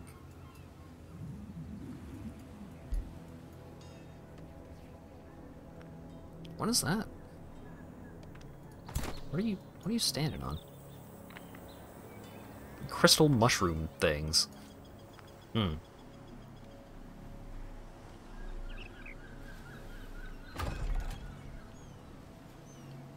Where's my one boy? I had a boy. Freaking close. I had a shield fella. There you are. Okay. Go back to town. No, don't explore. Stop.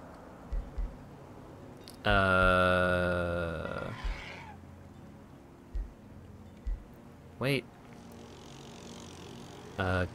Guard. Yeah, just hang out.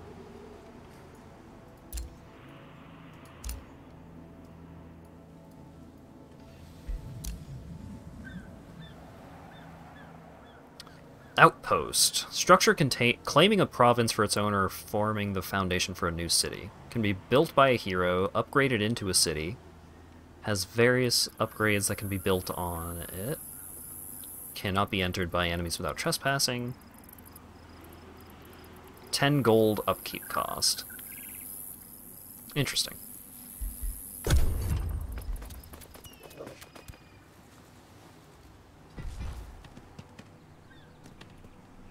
Alright, there's the Tower of Destinies.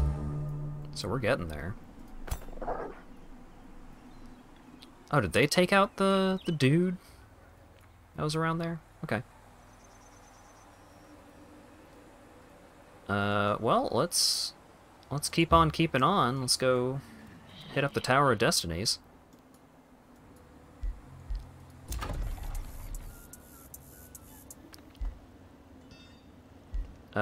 So if you don't have an upgrade thing being built, then you just generate money there instead. Okay. Town Hall 2, the Squeakquel. Increased province annex range. Increased gold income. Unlocks special province improvements. Requires 3 population to unlock. Unlocks Town Hall 3, Tavern. Spear units, hey! You can also make a shrine for extra mana, library for extra research, storehouse for extra food. Pay attention to the boosted thing. That's super important. What does it mean?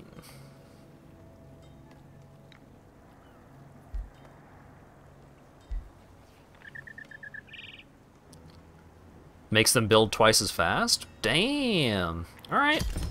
Yeah.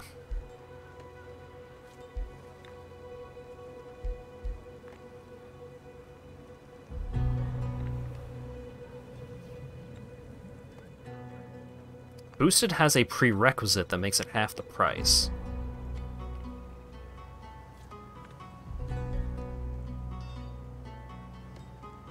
Oh, okay. Now I see. Boost. Build 2 farms. Boost for effect for this one, build a farm. Ah, the boost for the storehouse is build a forester.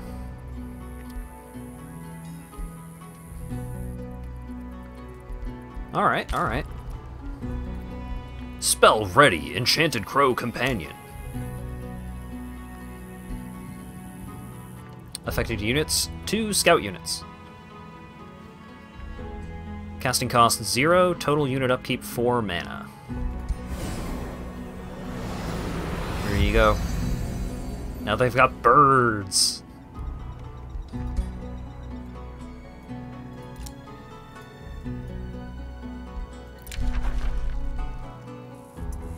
So I can summon a zealot, but it costs 8 mana per zealot.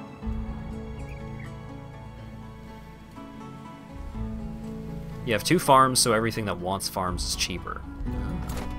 Okay, got it, got it.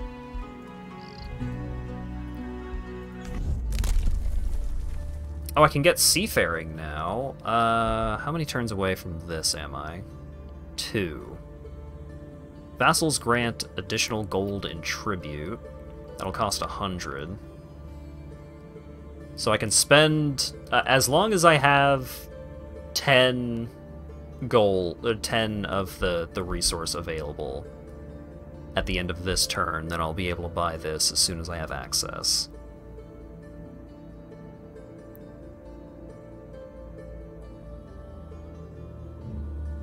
Road building can be enabled in the army panel. Roads are built along hexes. Built on hexes along which the army moves cost 3 gold per hex. Huh. Neat.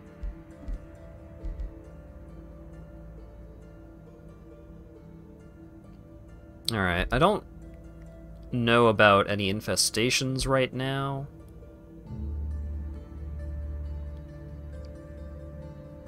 There's a cool... There's a thing in the water. I want to know what the thing in the water is. Alright, so you're gonna do your thing. You're done for the turn.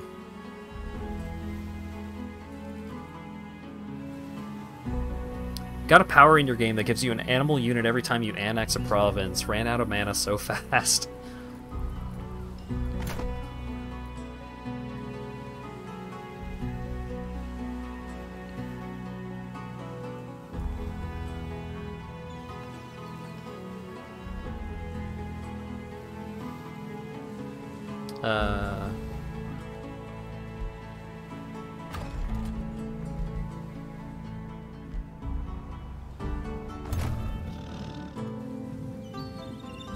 Yeah, why don't you get out there.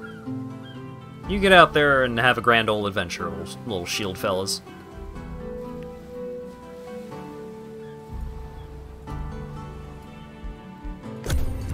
You have discovered an ancient wonder. It now needs to be explored before it can be claimed, though only armies led by a hero can explore ancient wonders. While exploring, you can encounter obstacles which can be overcome in various ways, though they can always be cleared through combat. Interesting. Yeah, so... I have a mod that turns spiders into potatoes. It is a first-party mod that was recommended by... It is a first-party mod that was made by the development studio as an example mod for, like, hey, here's the kinds of stuff you can do with the modding tools. Yeah, it's great. I love it.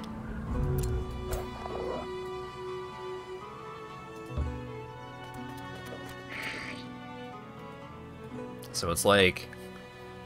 It would be cool if they just put the arachnophobia thing directly into the game, but it's like, hey, here's the arachnophobia mod, and we did it, and it helps modders learn more about how the modding tools work.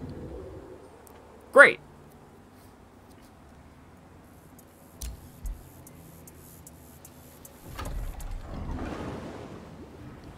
Alright. Ah, there's bad boys in the boat. Whack. Alright.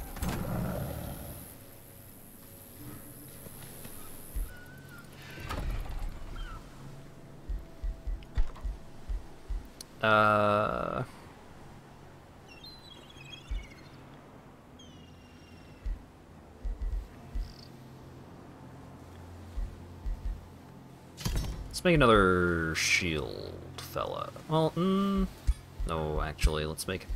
canceling this item will refund any golden mana. Any production that has been spent will be lost. Yeah, that's fine. Give me another ranged fella.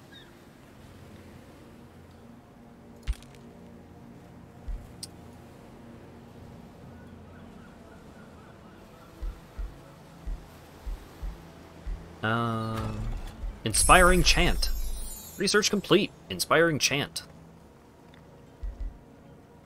Become strengthened if they have zeal. Gain morale. Great. Legion of Zeal. Skill level 2 unit enchantment. Grants enchanted units Zeal, which makes base attacks deal extra spirit damage. Yeah. That's the thing I want. I also want Condemnation. You know what? I'm gonna lock that, and then research the Legion.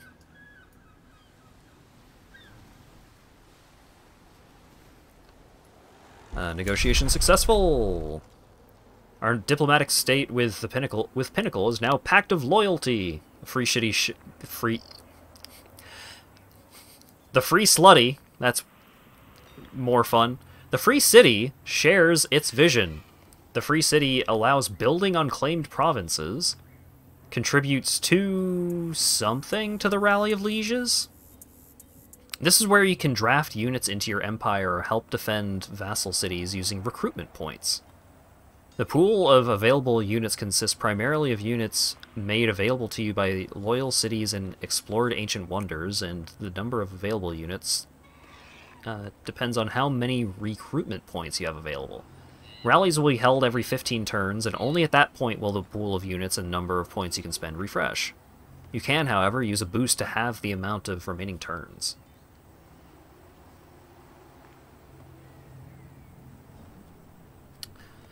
Will reinforce in combat against marauders and rulers the Free City is at war with. Next up, Pact of Vassalage. Free City and shares its income and magic materials. Other empires may no longer negotiate better diplomatic states with the Free City. The Free City will join their overlord in any war. Switches to the vassalage phase, which further allegiance can be earned to improve the benefits of vassalage. Good news! The World Tree. A gold ancient wonder.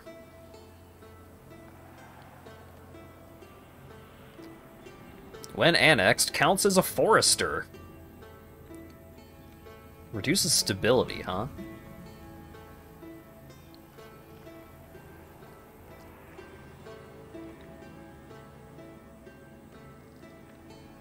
Only the first person to reach vassalage gets to keep them. Right, okay. Scripture describes how the first elves visited all worlds to seed them with life. This magnificent tree stands as a testament to that age. It is said the souls of these first ones still reside within it, sometimes manifesting themselves as entwined, eternally bound to protect its growth.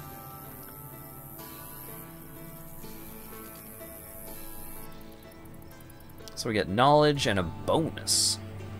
And it's really good if annexed.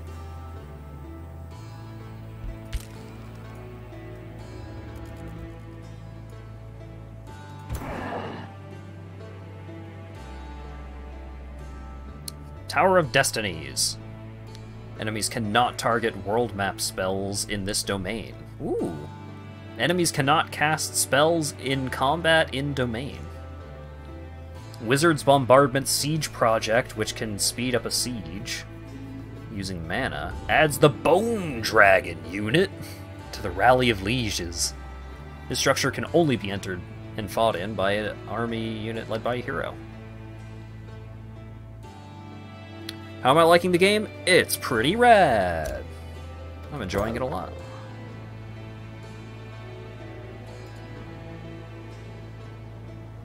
Oh. Not actually getting there until next turn.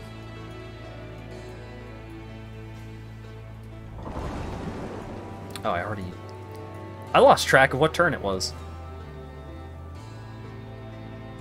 There's a lot happening. Oh, I found Yaka.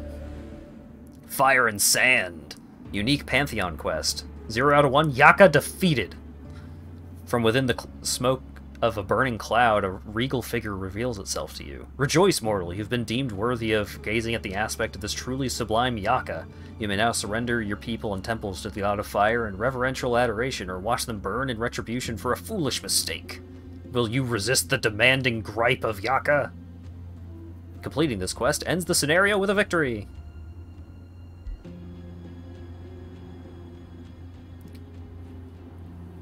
Let's not get too in detail about talking about spiders. I am quite arachnophobic. We're not scared of your fiery legions. Come, face our steel. You accept this quest. Reward victory. Your diplomatic state with Yaka changes to war. Relations with Yaka decrease somehow.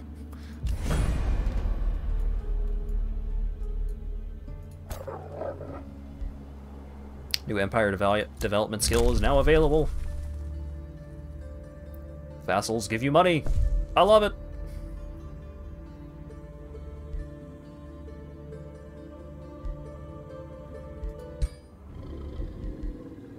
A friendship with you was declared. You have encountered another ruler. They will be your biggest roadblock to victory, but they may also prove to be powerful allies.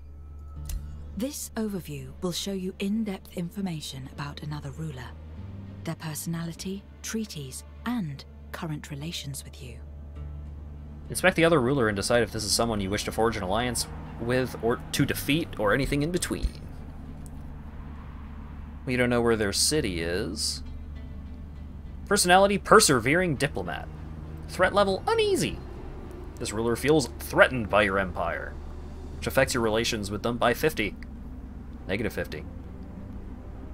They're fighting too many wars. Ugh, that guy we told them to go to war with? Not that they're at war with that guy. Don't love it.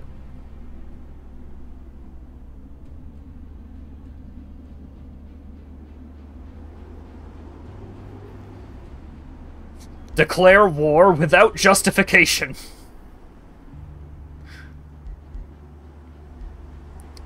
Declaration of friendship. Declarations can be made and ended through pronouncements.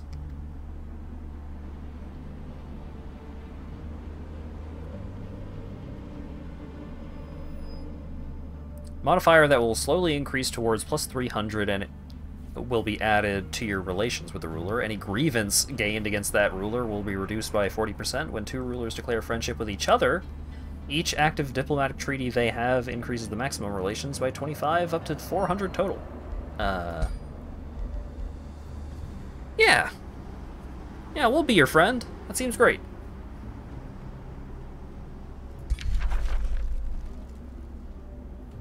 Declare your friendship with another ruler publicly. Maintaining a declaration costs 10 gold per turn, which increases by 10 gold for each additional declaration. Okay.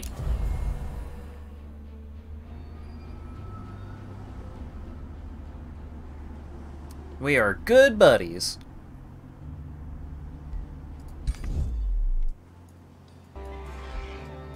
Oh, music.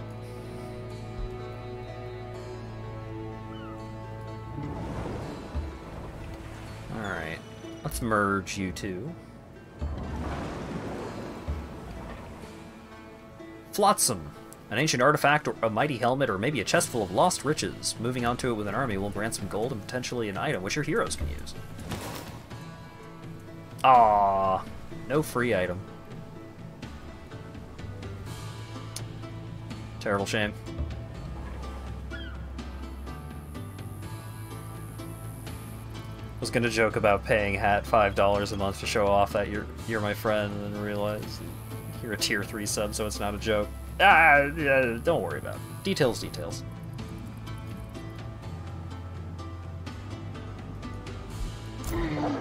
Alright. Tower of Destinies ahoy! When annexed, counts as a conduit. Gives a bunch of mana, some what you call it? Imperium? Some research. Enemies cannot target world map spells in this domain. Oh right, we already went over this. Let's explore! Oh wait, hang on.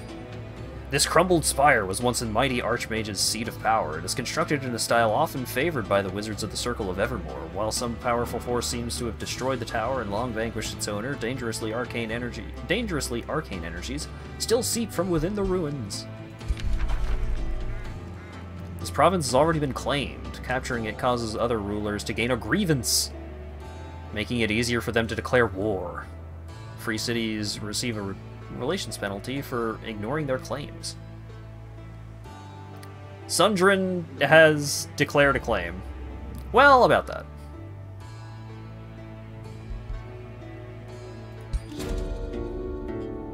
I'm going in anyway.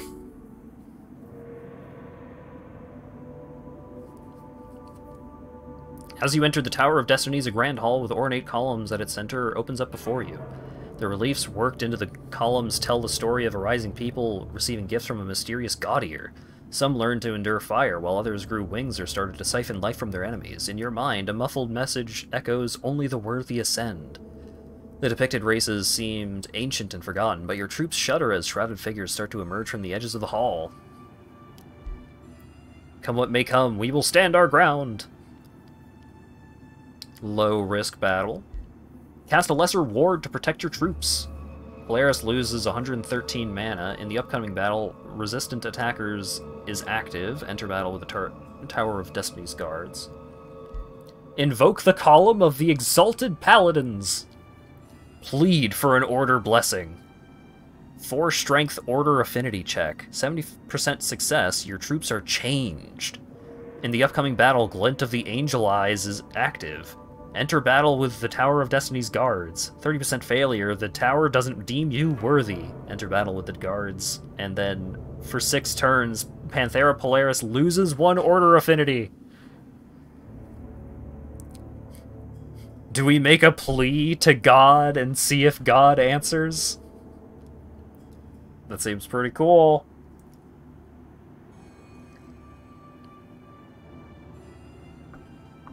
Let's do it. Yeah!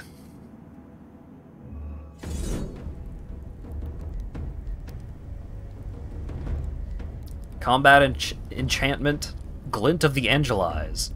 All units of a friendly race are affected by the Angel Eyes major race transformation for the duration of this combat.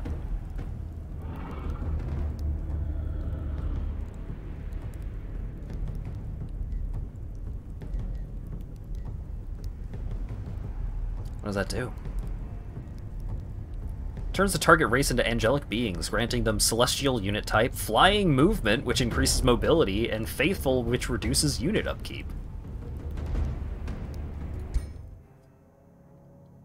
Yeah, what do we got?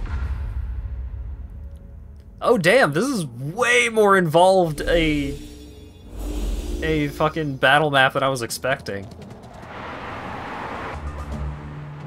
Oh my god. My cats are so shiny. The dog did not become an angel, but all these cats though.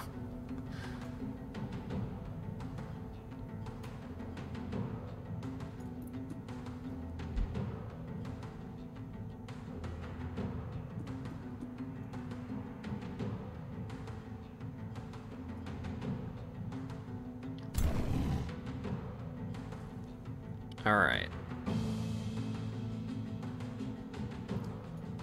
So, 3 melee and a spear.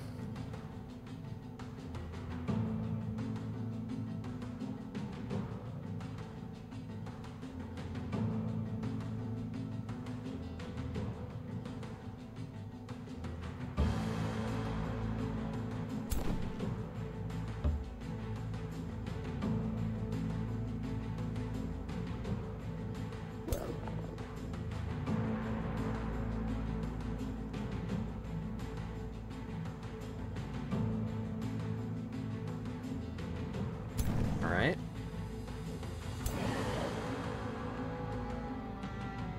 Oh, you can't use it the first turn. Or can you? You can! Here you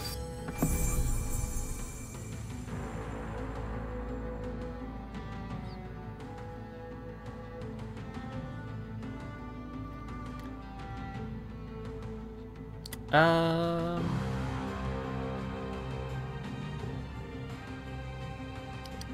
3 defense. 3 defense, 3 defense. Okay.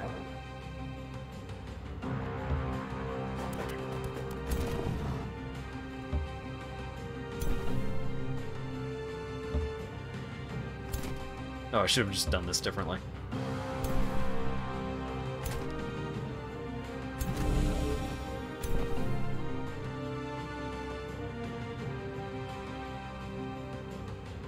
They gain awakened. Oh, you can do that?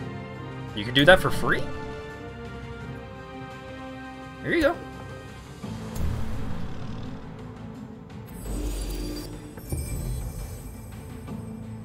Oh, Mending Awakening also gives a unit awakened. I see.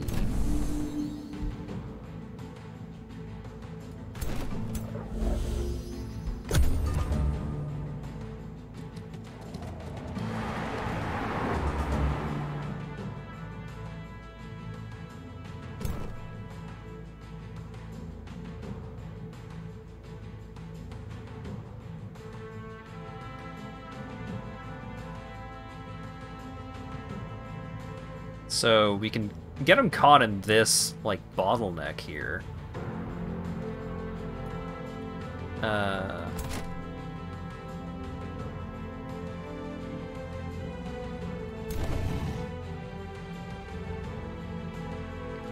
So if we bring you over here, then start bringing you guys around the back, and then you can give the defensive buff.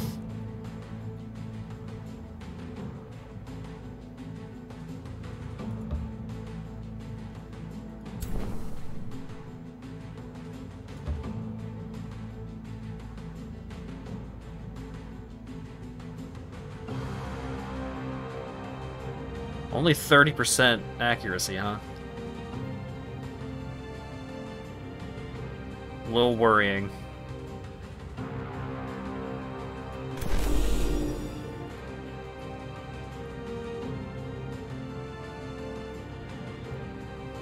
%. Do it. Nice.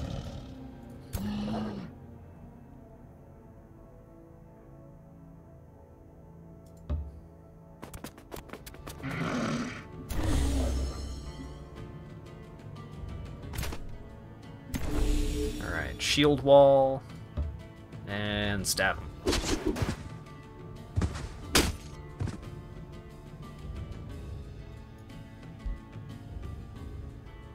Alright, I've got other spells too. If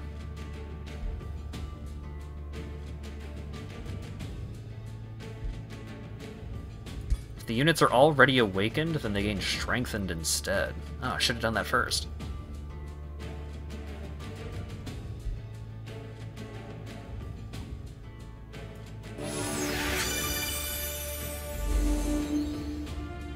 But it stacks.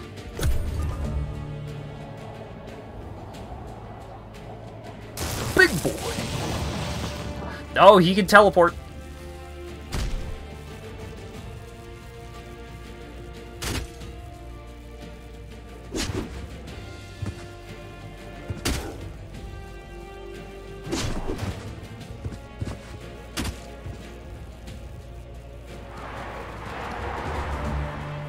Am I from England? No. I put a Union Jack patch on my hat when I was in middle school. It's a dumb backstory, I know, but it's the truth, I swear.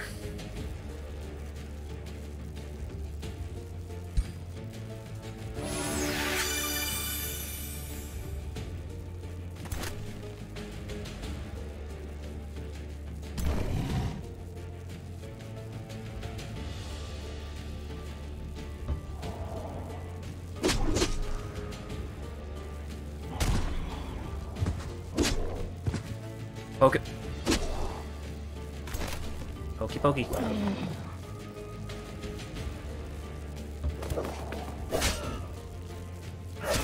Canada is like England if you go the wrong way. Yeah, it's similar. Yes, I am Canadian. Apologies for the confusion, and thank you very much for the follow.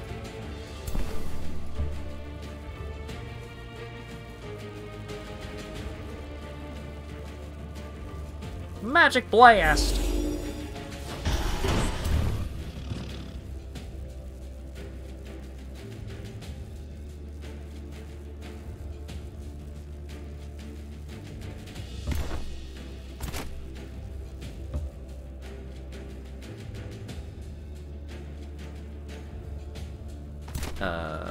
Look that way, please.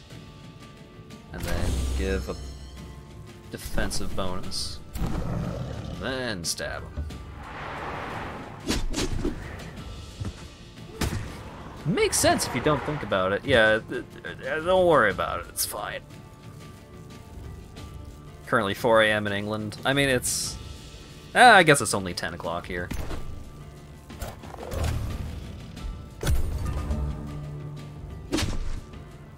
Because even though I am from Canada, I currently live in the United States.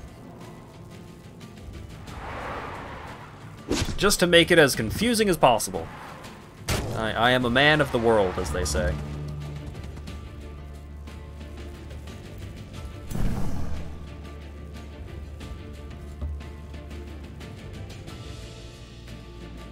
Magic Blast!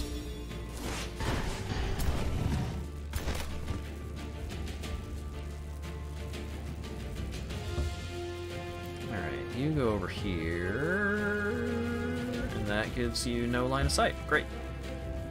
There we go.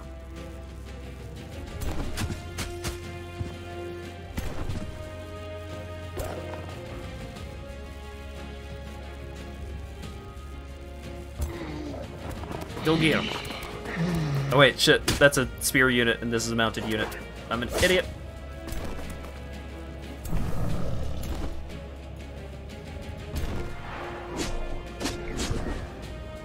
I still believe in Panthera. She's got this for sure. Ooh, we got high morale going. Let's go.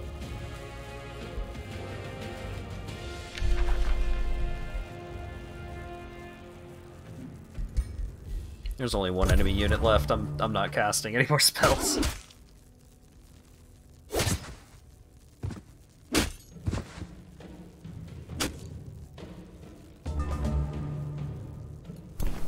Magic Blast! Your unit just attacked an enemy from behind. This is called flanking and gives a damage bonus. Nice.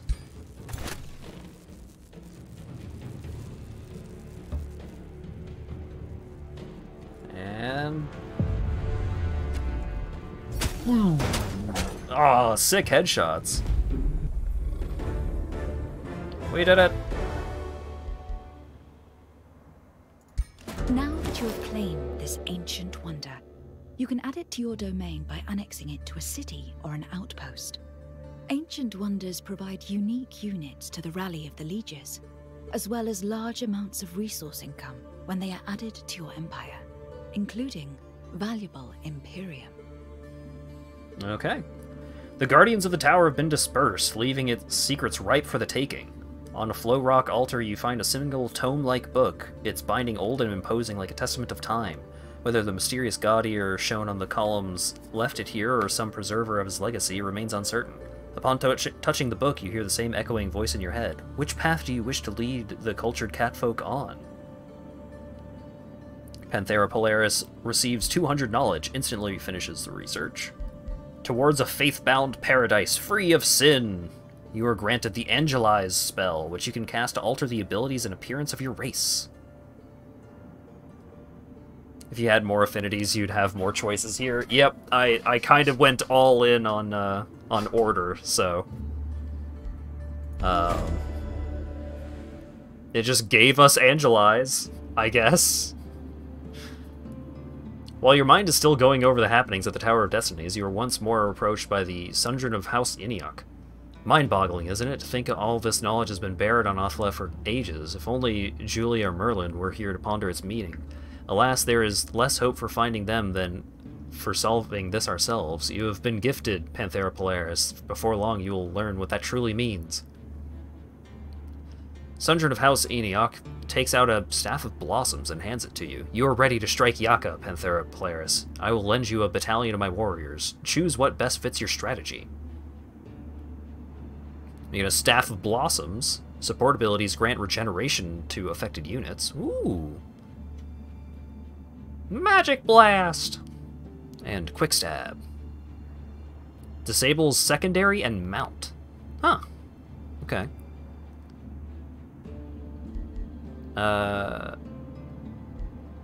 So I can get a polearm unit, which is probably pretty good.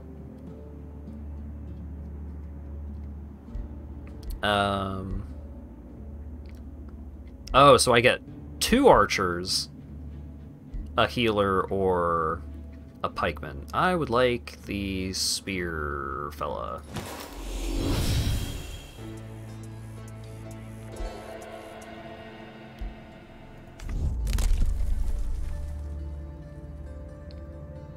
Alright, can't afford excavation, but I have access to it now.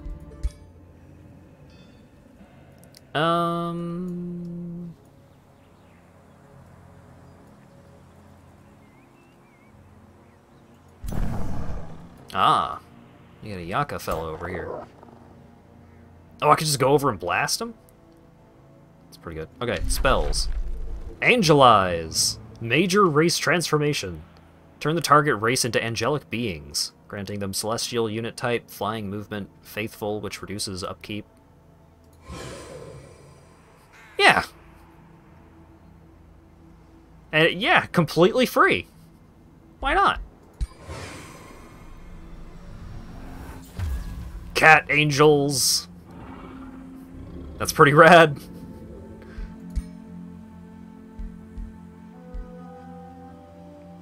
Oh gosh, your eyes.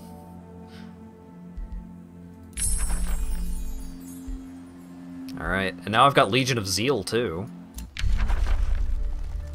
So let's go ahead and get Condemnation. When are you gonna summon a Johnny? I basically just did that.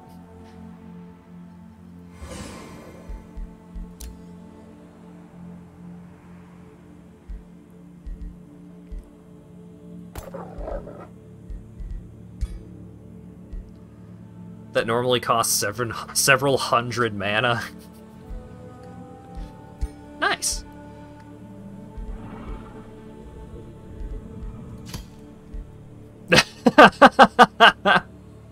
You know, when it said Staff of Blossoms, I was expecting...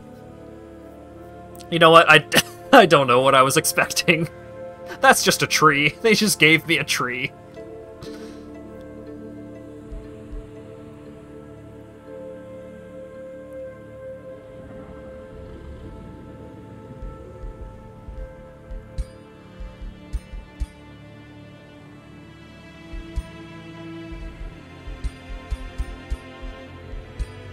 Great.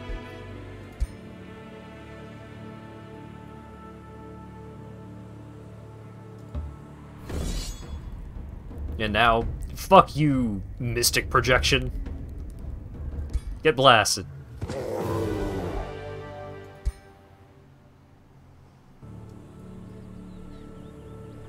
Well, it's easier to spot my units on the map now, because they're so bright.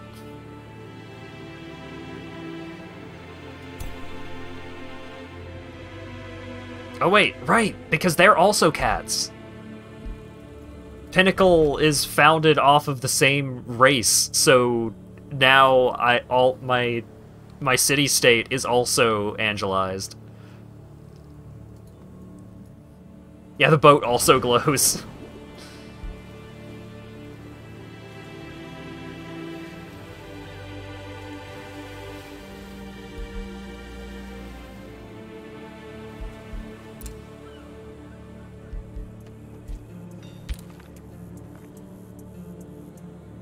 Anti-magic turns into an angel anyways.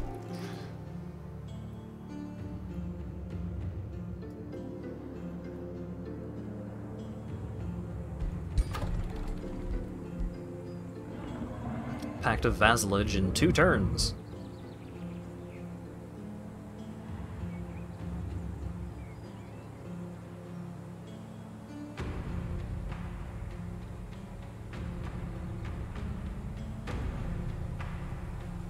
So, we're at 36. 45. We're gaining 6 a turn. If I boost it, we gain 4. So if I boost it, yeah, they become my vassals next turn. Didn't give them a choice, forcibly turned them into angels. Yep. I have opted you into making the correct choice. Remnants of a distant past. Oh man. The yellow eyes are so much.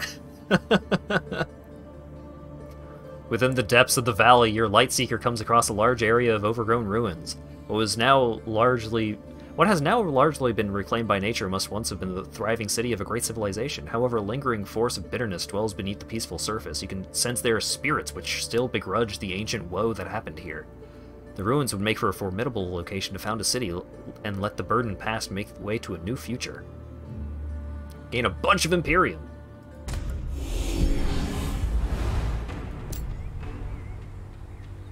And next turn I could just start building a city over here. It's just Chozo. Yeah, a little bit.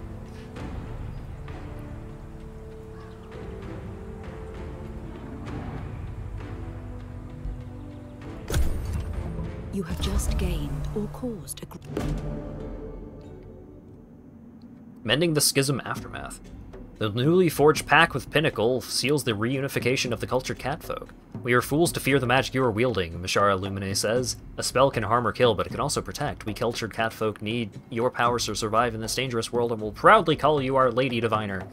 Pinnacle offers all it has to give so that the cultured catfolk may once again stand together. All cities of the cultured catfolk of your empire, affects 1, gain stability. All free cities of the cultured catfolk gain way improved relations. Muster your finest soldiers. We gain an Awakener. That's a tier 3 unit? It's a battle mage. The people at Silver Court deserve a feast in honor of this occasion. We get good boy points, and we gain a bunch of food! Donate to my treasury, and we will prosper together. And just get 300 bucks. Yeah, let's get some more good boy points. Why not?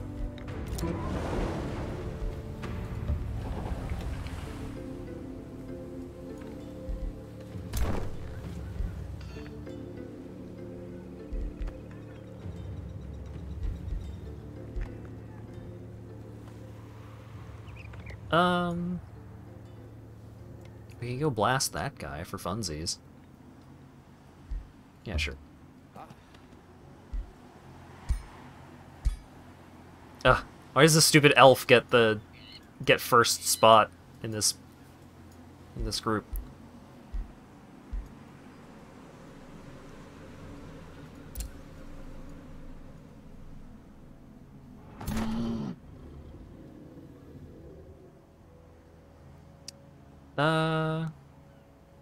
Marauder Guard. Low risk battle.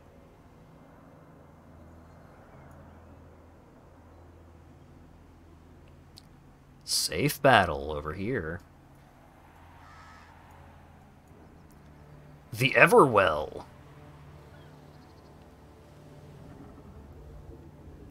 Adds Spring Fairy, Summer Fairy, Autumn Fairy, and Winter Fairy to the Rally of the Lieges.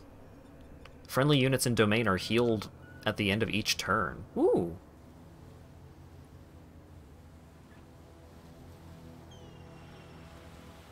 Go blast this thing. Wait at it.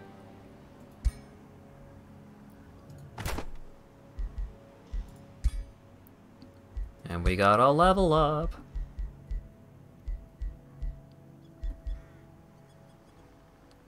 I could get Inspiring Leader and make my armies make this army cost even less.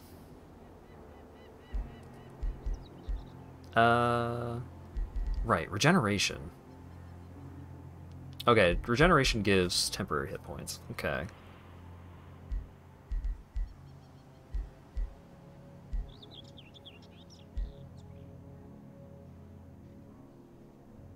Skirmisher units. Cheap and swift units that are useful at flanking and targeting lone enemies. Oh, okay, so I don't have any of those. But I do have a battle mage and a ranged unit here.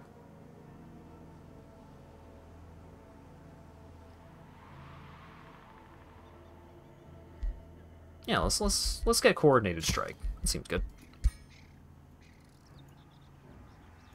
You don't have battle. Oh, I have a support unit. Fuck. You're right. I'm a fool! Attack Yaka? Oh, that's just him. He's just right there. I could just go punk this idiot. Yeah, why do you not have an army, Yaka? What are you doing? Oh my god. Special province improvements.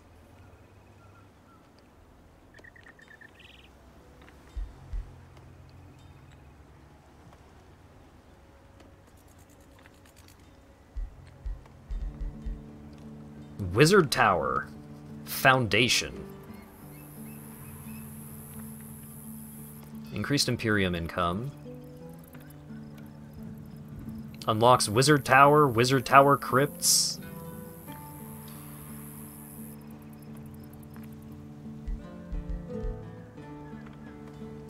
To boost it, I need 10 population. Okay.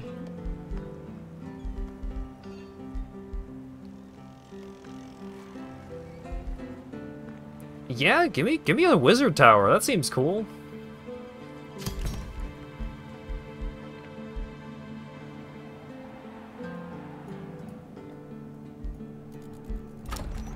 Oh, and we get another province? Damn.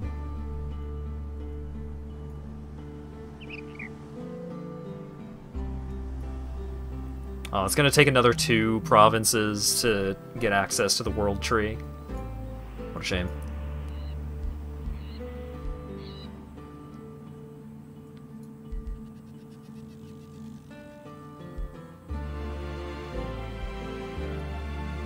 Ooh.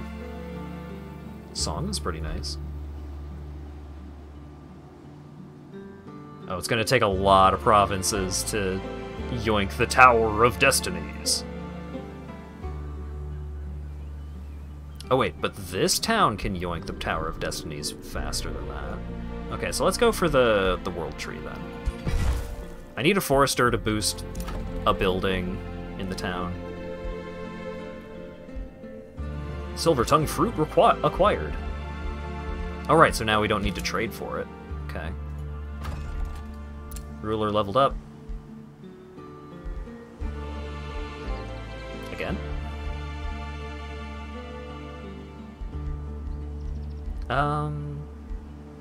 Strength training.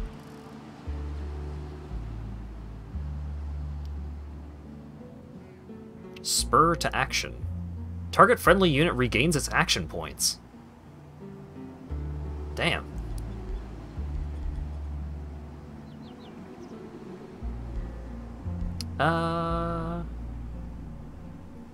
Oh, I didn't actually get coordinated strike? Okay, cool.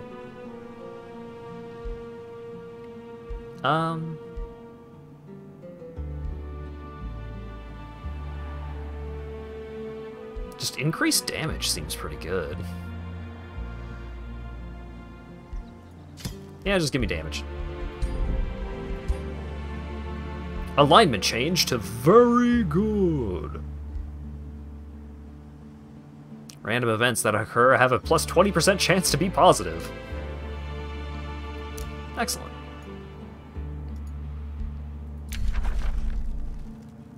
Good to know. Agreed. Alright. Vassalage acquired.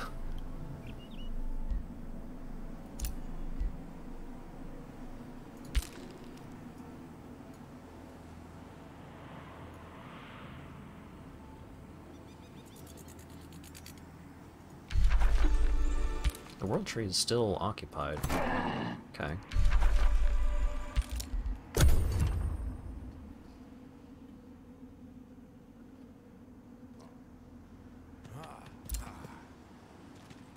Ah, Yaka has fucked off. Yaka did not want none of this.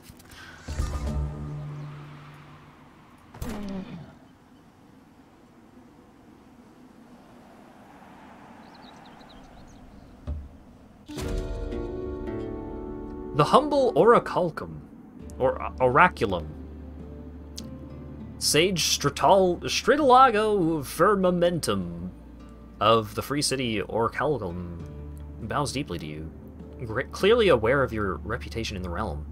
Greetings, Lady Diviner Panthera Polaris. We rarely meet a Lady Diviner as benevolent as you. We are honored to be graced with your glory and hope all Firebrand Predators will learn from your wisdom.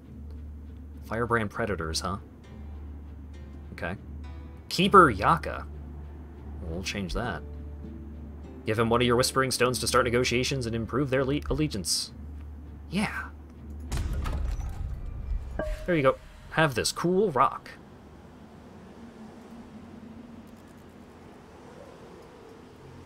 Meanwhile...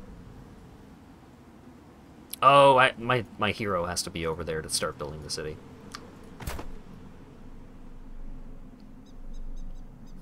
Can I just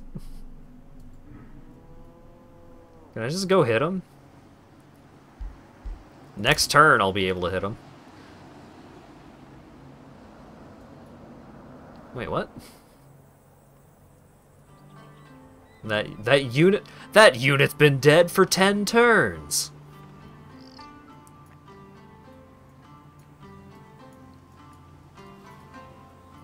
Okay. Well, let's go see what's over here.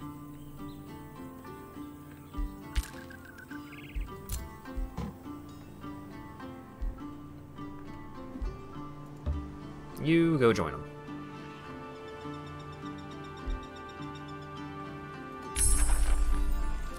Alright, we have condemnation. You have acquired enough arcane skills We got a book. to choose a new tome to add to your research library. Additional tomes will expand the selection of arcane skills available to you.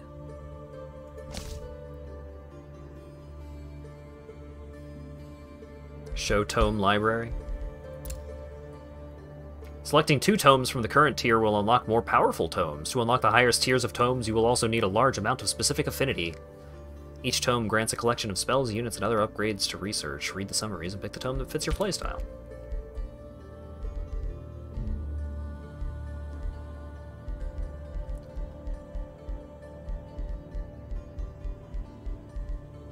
Tome of the Inquisition. Hunt down those who do not agree with your authority. Inflict condemned on enemies and restrict their movement.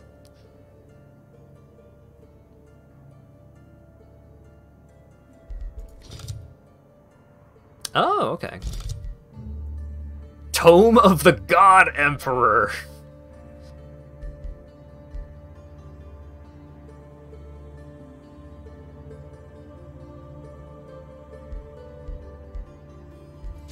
Tome of the Beacon. Brings out the inner radiance of the faithful to smite enemies and bolster allies. Unit upkeep is reduced by 10% for the faithful effect. Champion of the Faithful. Faithful units gain morale at the start of battle.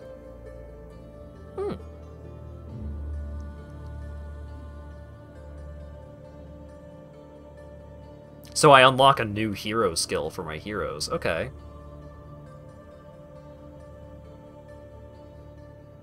Summon a Lightbringer.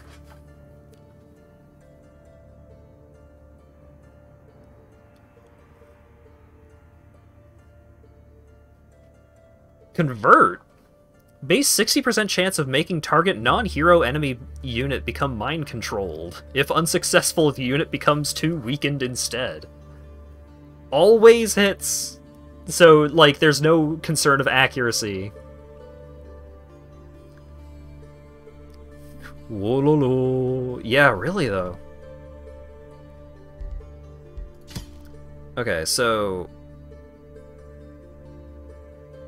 The Tome of Faith. Allegiance with target free city increases faster? Oh, shit.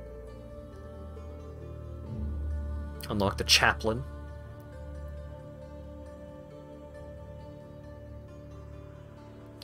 Wrath of the Faithful. Deal 10 spirit damage plus 5 spirit damage per each friendly faithful unit in battle. Up to 8. My entire army is faithful because they're angels. So... so this would deal You have 6 units in an army, so this would just straight up deal like 40 damage. Unless you have like summon extra dudes. Yeah, let's do that. That seems good. When faith fuels the embers of one's spirit, it is like a soothing balm upon soul and sinew. It binds wounds, it strengthens limbs, it spreads like the light of a blazing sun from one deserving body to the next. Keep the faith, stoke it, and it shall bolster your believers for all time. Army heal. Units in target army heal 20 hit points. Damn.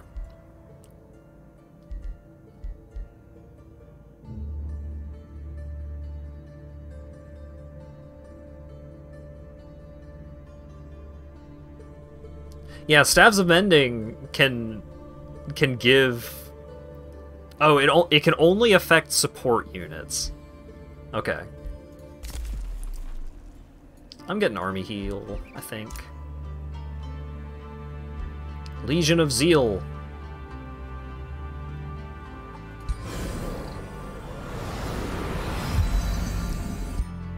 So now all my dudes are zealous.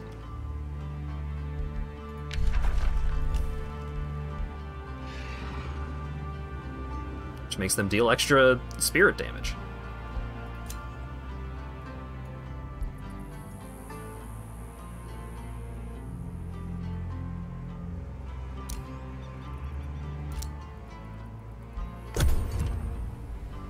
Ooh, Your free throne money. city has grown large enough for you to construct a wizard tower. This beacon of your power provides many bonuses, including valuable Imperium. I am already building the wizard tower. Alright, where did Yaka go? Get back here. Your army is seen while trespassing. It'll incur a relations penalty. Damn it.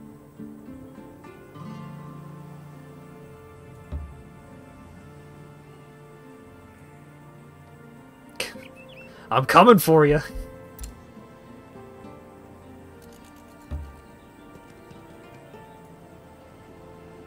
Oh hey, an infestation. Okay.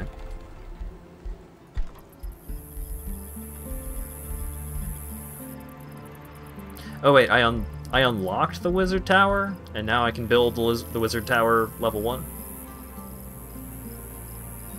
Yeah, do that. That seems great.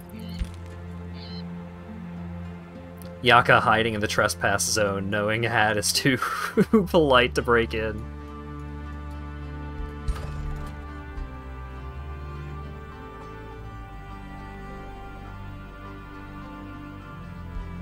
I'm just gonna boost that allegiance.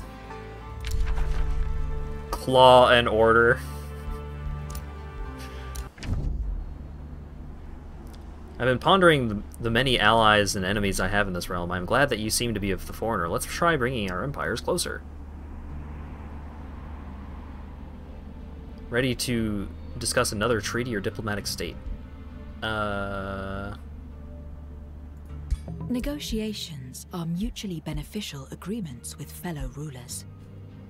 You can propose treaties to strengthen the bond between your empires. You can trade assets to make a profit, or you can send gifts to improve relations. I could give you my dog. You want a dog?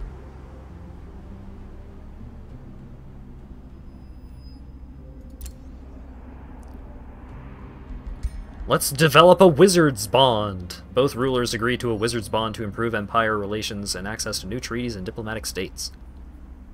Throne city of each ruler will be revealed. Rulers can call each other to war. Defensive pact, open borders, province claiming pact, teleporter pact. Sure.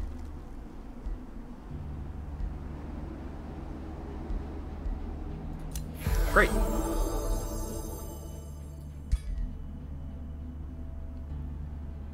Hail, Lady Diviner Panthera Polaris. It's a pleasure to speak with you. Please tell me what you need. Man, I keep looking at my cat lady, and she's so fucking cool. Excellent call on the Mohawk. The Mohawk really pulls this look together.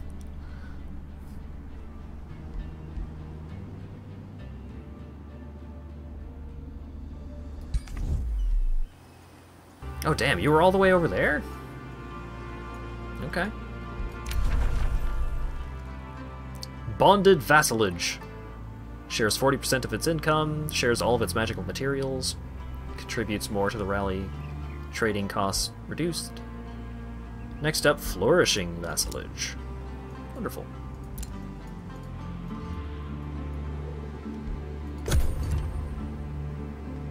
Yaka is moving. There Oh are shit! many paths to victory in this realm, but they all need the right strategy. You can expand your empire far and wide to become the dominant power within the realm. Use magic to bend the very land to your will, or use force and military prowess to crush all those who stand in your way. Military victory. An empire needs to defeat all other non-allied empires. To defeat an empire, its ruler needs to be forced into the astral void, and its throne city must be captured. If a ruler is forced into the astral void, they will respawn at their throne city unless it is captured by another empire. Ah. To achieve an expansion victory, an empire needs to control enough provinces to unlock the Beacons of Unity. After building 3 beacons in different cities, you can light the beacons, during which hostile armies are spawned in an attempt to destroy them. You can defend the beacons. If you can defend the beacons for 15 turns, you'll be victorious. Provinces count when they belong to your cities directly, or when they belong to your free cities with at least a bonded vassalage. Occupy 87 provinces, we're at 10. Build the Beacons of Unity, we're at 0. Light them, defend them. Okay. Magic Victory. To achieve the Magic Victory, an empire needs to build a Seed, Root, and Heart Affinity Province improvements unlocked when you choose Tier 3, Tier 4, and Tier 5 tomes. If all 3 improvements of the same affinity are built, Magic Victory spell is unlocked. Channeling the spell costs 15 turns until victory is achieved, during which hostile armies are spawned next to the improvements in an attempt to destroy them. Losing any of the improvements cancels the spell. So, research a Tier 5 tome, build the Affinity Province improvements, launch the Age of Order spell, defend your Affinity Province improvements. Magic Victory is the space race? Yeah. Great choice! You have chosen a victory condition which will guide you towards success. You can always change strategies when necessary.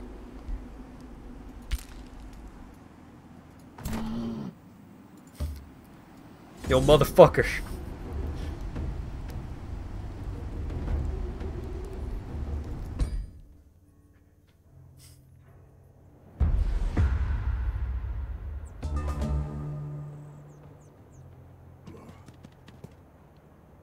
Oh, you're approaching me? Wouldn't recommend it, buddy.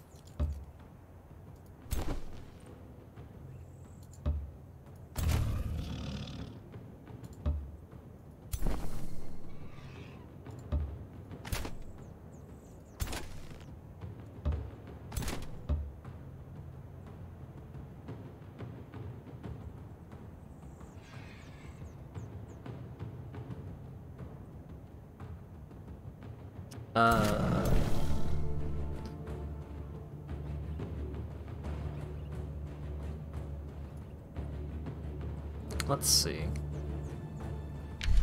Oh, right, you can't cast spells on turn 1.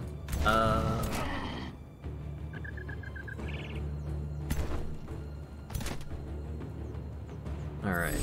You get a bonus.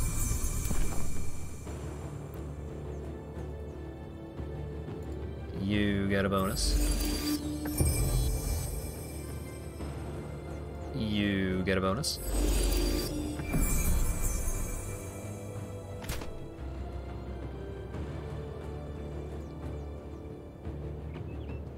He's out of range. Alright, does anyone else have anything they can do? No.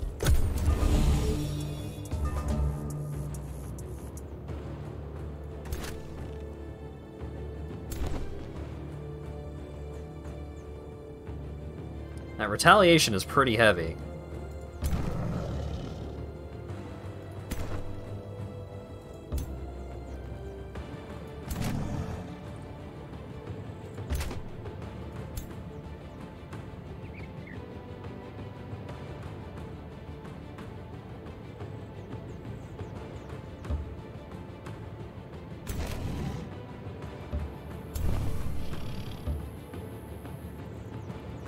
Alrighty.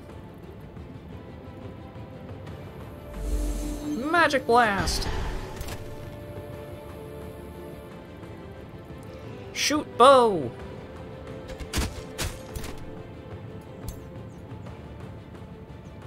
Magic Blast! Aww.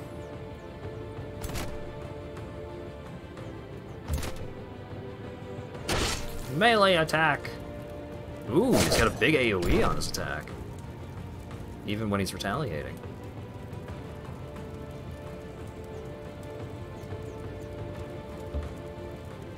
Poke him.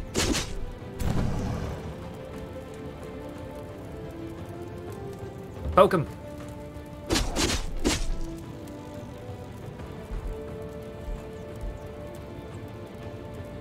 Damn it! I forgot that I could cast spells this turn. Alright.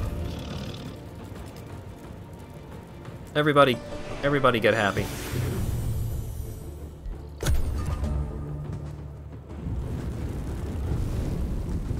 Oh, damn!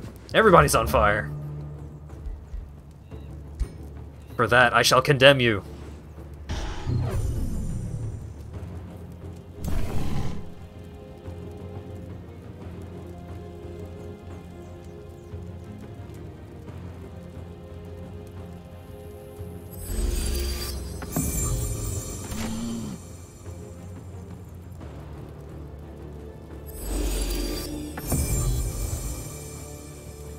This unit has suffered casualties. Casualties occur when a unit takes damage, which also causes the unit to deal less damage with its attacks. Units are represented by a single figure, such as heroes and giants, are immune to casualties. Okay.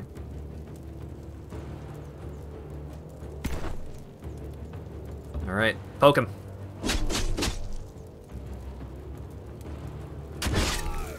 Whew, boy. It does deal a lot of damage. So do I. Alright, blast him! Bam!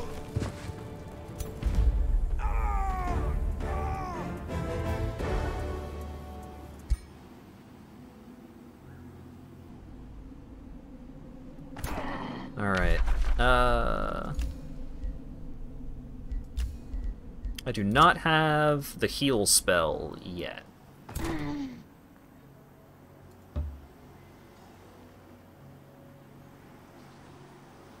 Bummer. Yaka has been sent to the Astral Void. I was complimented. Compliments you on your actions and improves relations. Great. Negotiation succeeded. Hey! Oraculum is now cooperating.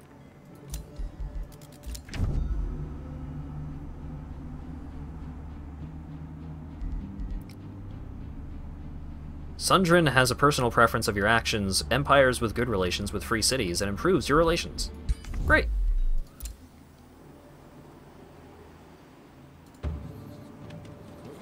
An infestation is close by. An evil presence lingers in these lands. Spawn a location to your lands, if left unchecked for too long. Destroying them, however, might prove challenging. Alright, gonna get pacification. And then next turn they're gonna go bully those monsters. Nature is seldom good or evil. It is hungry, territorial, and protective of its young. Nests and dens such as these are home to various beasts of the wild, whose natural ferocity and power of tooth and claw or beak may prove more than a match for the sharpest steel.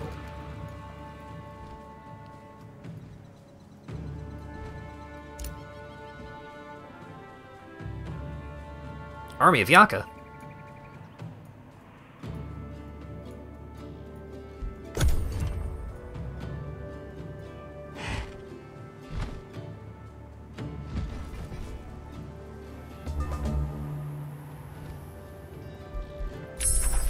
Army heal.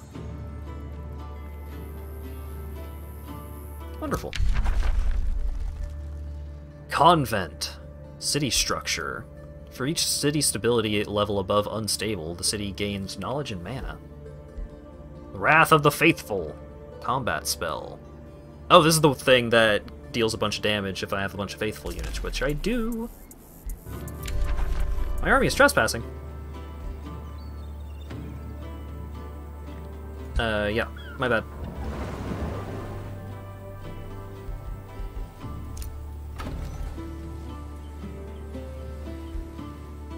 I thought we were buddies, but apparently that was still trespassing, so my bad. Oh wait, hold up.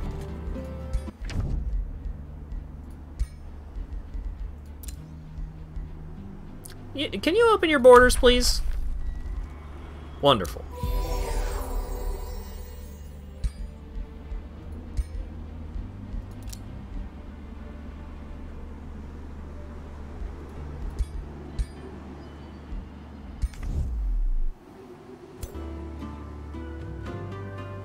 Alright, you keep doing what you're doing then. Your leader looks amazing. She's fucking badass angel cat. She rules.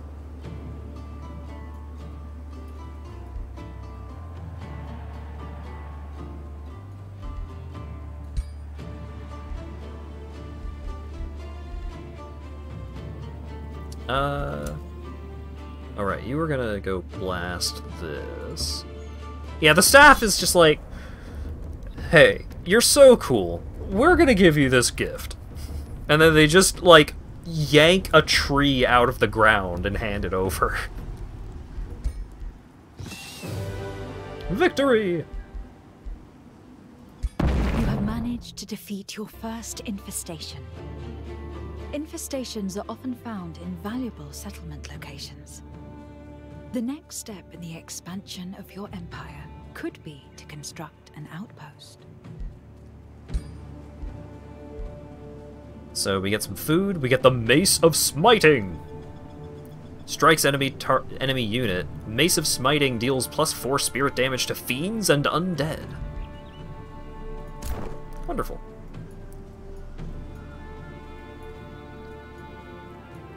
Yeah, that's a paladin weapon and a half, for sure.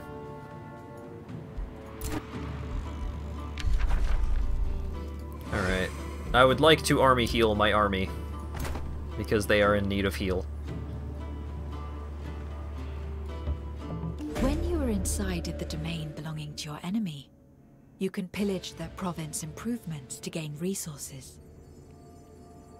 Columns of smoke rise above the Valley of Wonders, and Yaka is taunting you to surrender. There is no victory against the raging storm, Panthera Polaris. The great empires of Athla could not stop our mere servants, the Shadowborn. Now they crumble before the full might of the Shadrai.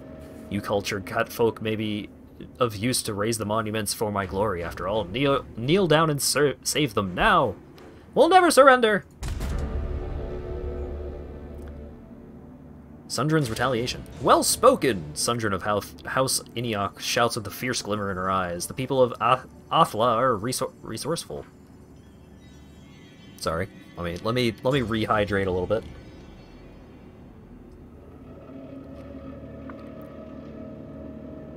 Unique thing sounds better than vanilla resources. Good thing you get both. The people of Athla are resourceful. Greater forces than this have failed to claim our world before. Yaka would know this, were his immense ego not shrouding his memory. You're not alone in this, Panthera Polaris. The creatures of the valley are joining in your cause. They'll answer your call. Invoke the wardens of the forest. Let your voice echo through the mountains about. Or call to the ancient spirits, keepers of the ages past. So we can get a Blessed Soul, an Ethereal Shield unit, a Thunderbird, a Lightning Battle Mage, or a Summer Fairy, a Fire Support.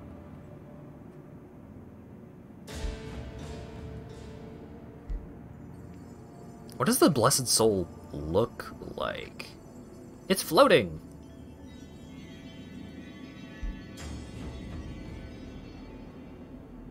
I mean, I have a bunch of synergies with light damage, or whatever it's called, holy damage, whatever.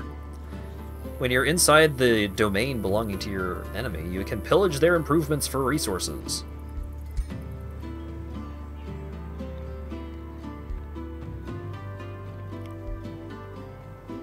Damn, this one dude, worth 149 power.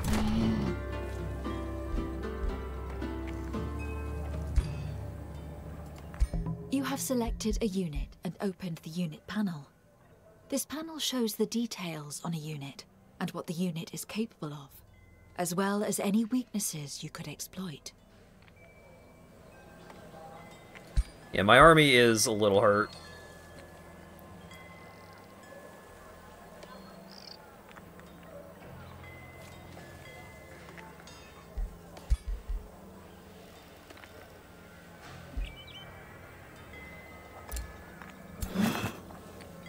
Alright, go pillage that farm. Cool new ghost.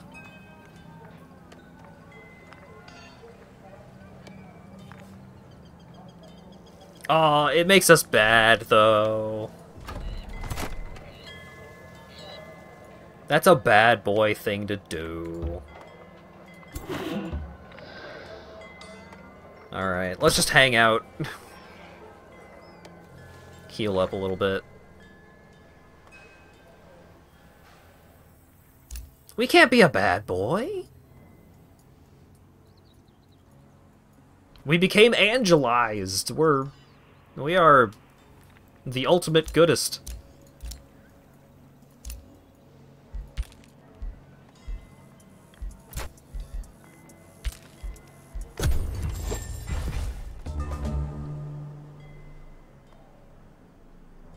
What are you? Army. We got a Soother, Arcane Guard, Arcanist.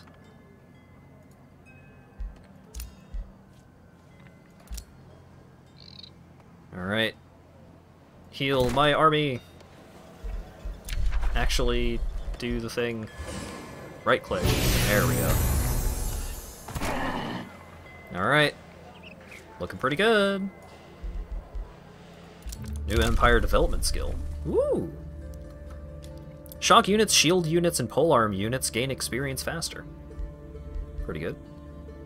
Instantly gain plus 20 allegiance with all free cities.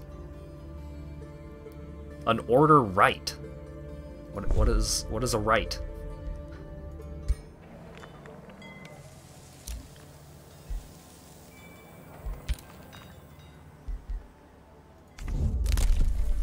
They are one-time buffs. Road building, excavation. Do I have to do something specific to enable that?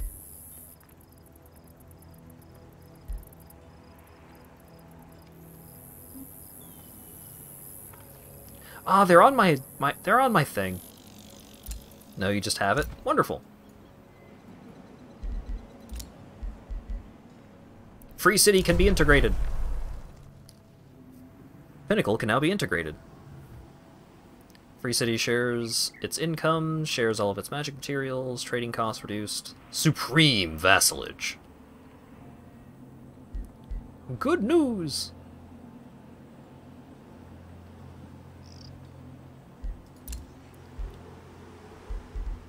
Integrate. Cost 240. Oh well.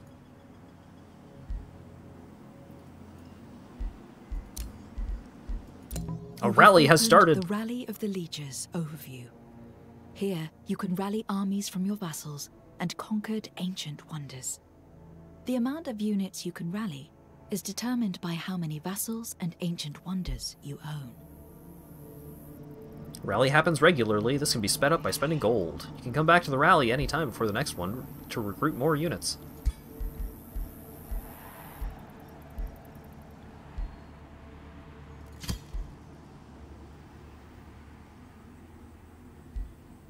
It's cheaper to reinforce a vassal, huh?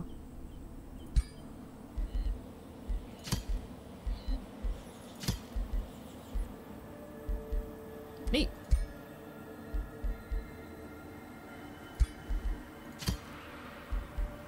There you go.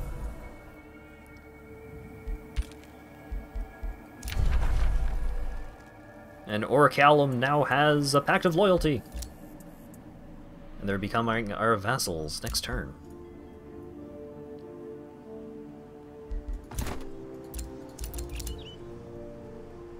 Alright, we've got 618 power.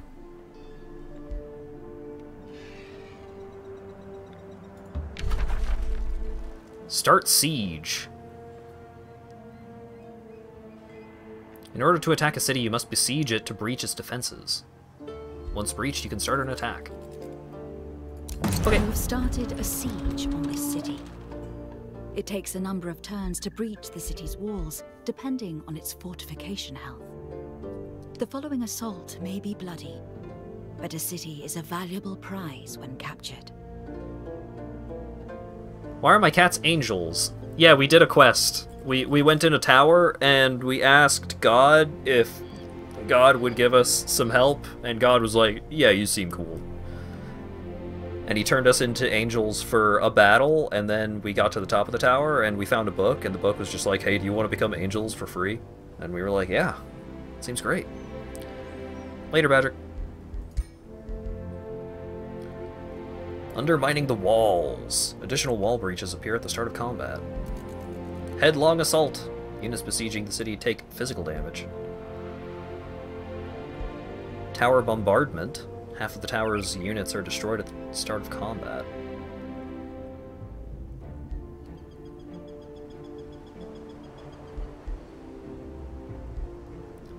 Construct onagers.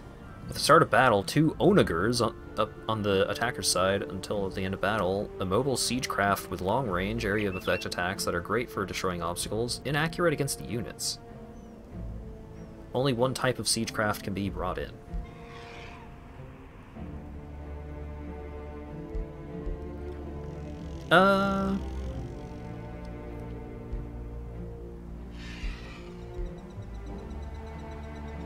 Yeah, let's construct some stuff and bombard their towers.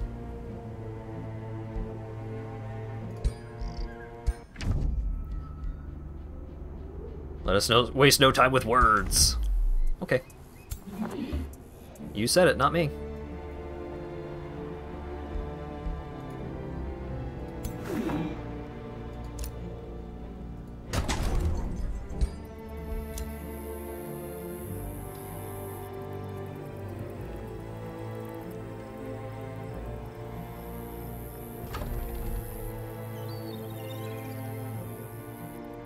Oh yeah, I could heal my army again. Let's do that.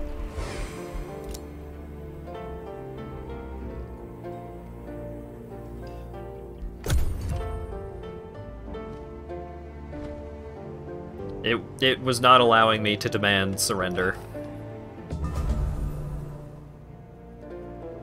You've gained or caused a grievance against another ruler.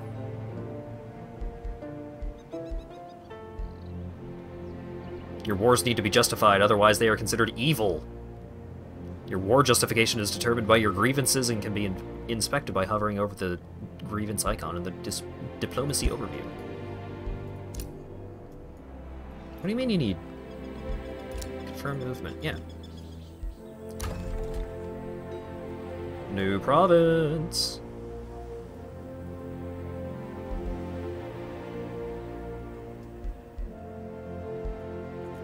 There's a thing over there. I could figure out what that is. Yeah, just quarry. There is the thing over there! Why could I not see it? Whatever. We got a tranquility pool. Wonderful.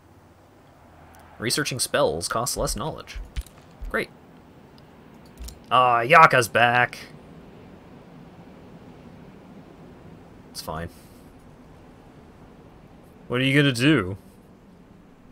What you gonna do then, huh?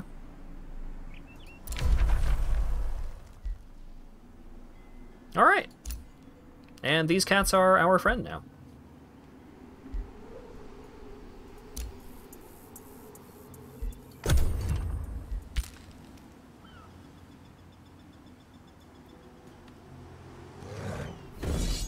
Oh shit. Alright. We figured out what he's gonna do. And that's bring 1,000,000 units into an army and then try and hurt me about it.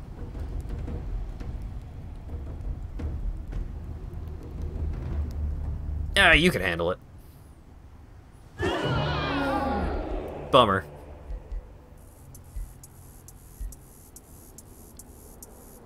Yeah, we kind of went from just easily dealing with this guy to oops. Yeah, let's try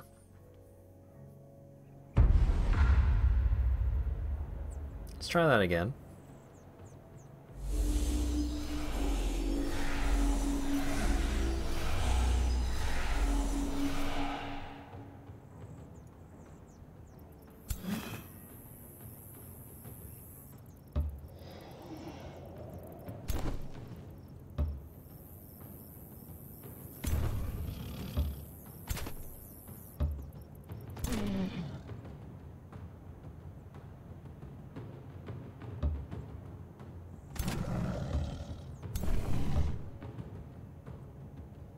Alright, and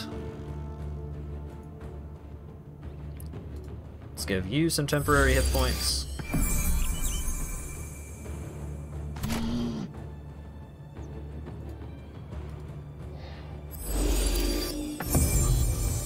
Give some blessings.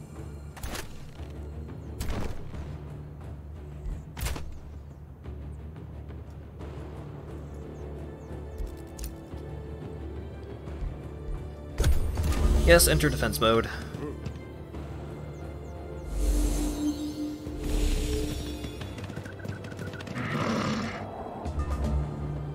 Yeah, I am remaining cognizant of his big stupid AoE.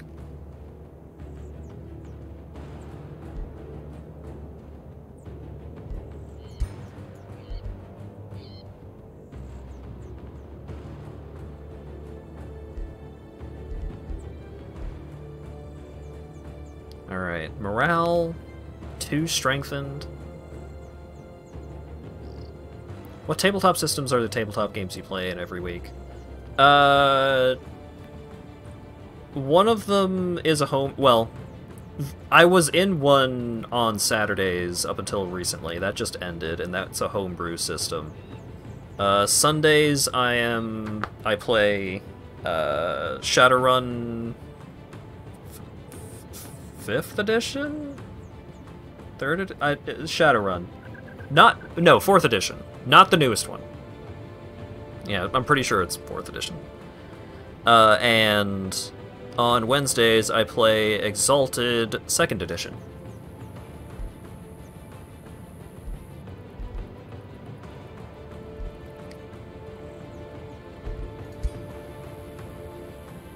Alright, let's buff all my fellas.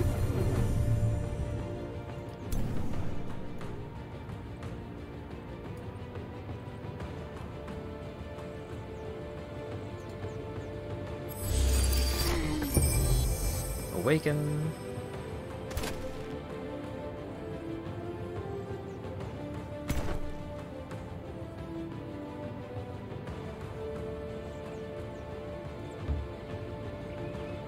Scoot you like this, maybe?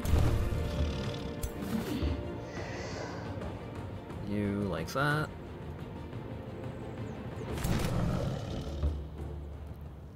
You over here.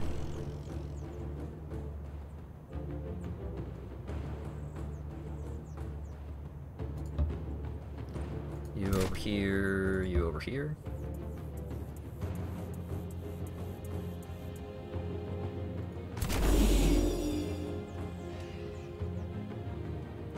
Target friendly with morale low or worse gains a bunch of morale. Okay. Melee. Archon's Smite. Always hits. Deals damage to target unit if the unit is condemned. Deals double damage. Damn.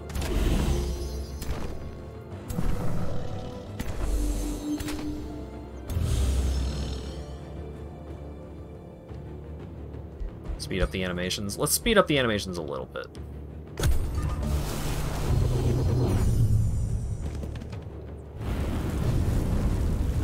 Alright, there's a big dumb AoE. But it didn't blast our dudes that bad.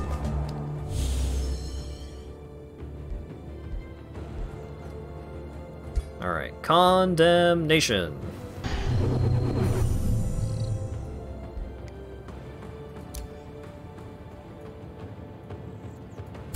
And now...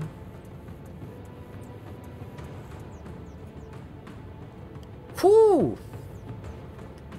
That's pretty good. I do not have that spell yet. I think it, like, I'm unlocking it next turn. Maybe when it actually becomes my turn, I will have unlocked it. I know I am close to unlocking it, but have not.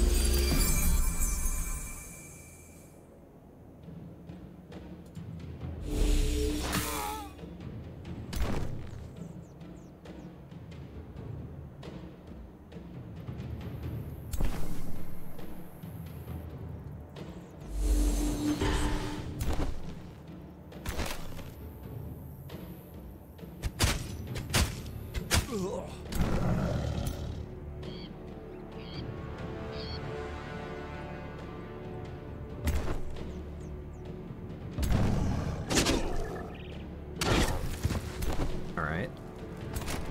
Then... Get him!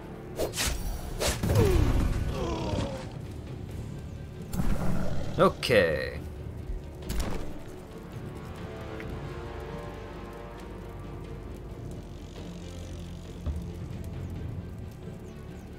And then you can go over here and block.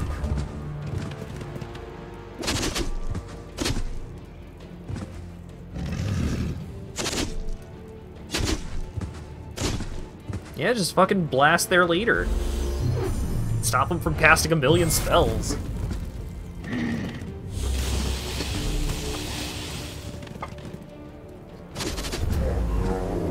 Oof. I mean, he still has a million other dudes, so it's still not going stellar for me here, but...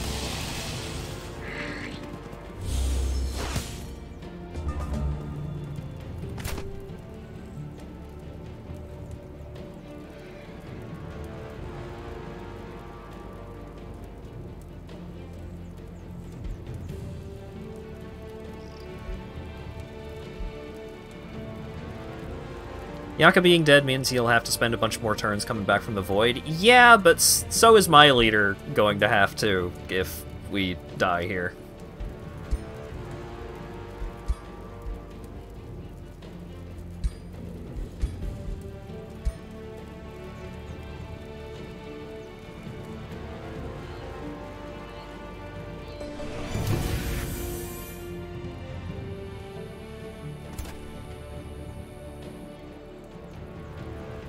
Extra strength.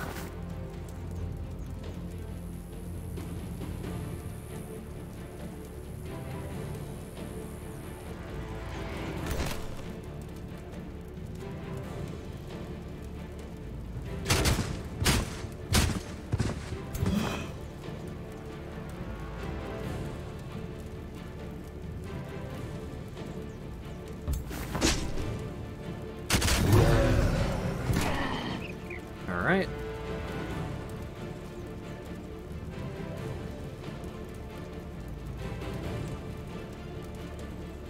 Magic Blast.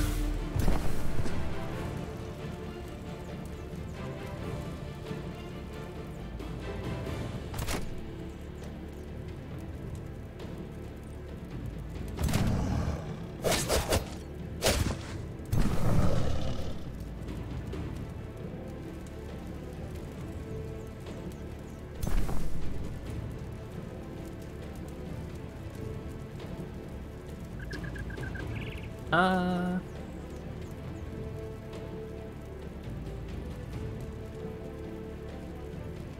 I could buff this guy up. Because that guy is going to get targeted by a lot of spells. You don't just have the 3 it shows as favorites? I mean, I do. But...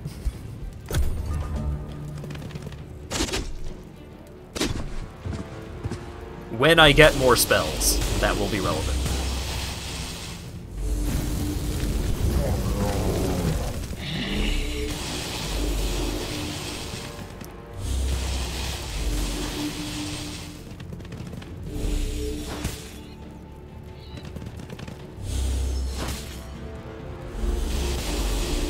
Yeah, they just have a million guys, is the problem.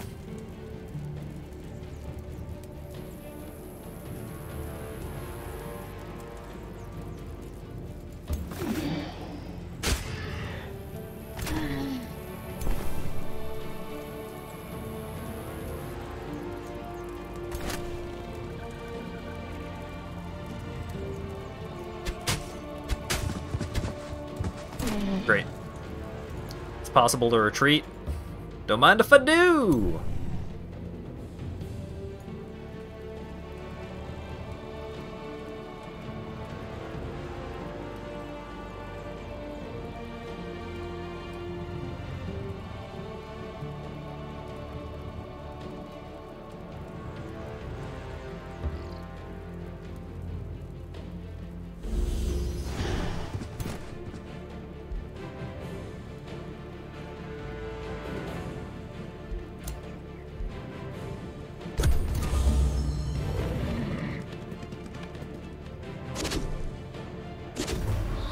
Okay, yep. I kind of put that guy there so that all of the wizards would be able to act, but they kind of just murdered my guy immediately anyways.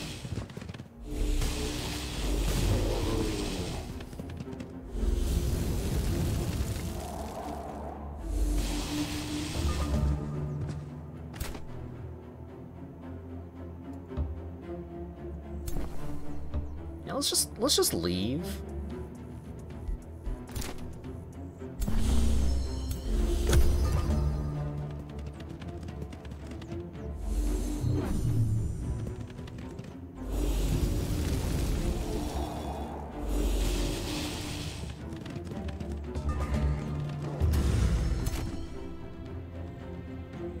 Moving a unit into a retreat zone will cause it to become routed and leave the battle. Nearby units will lose morale. This unit will lose health and move points after the battle.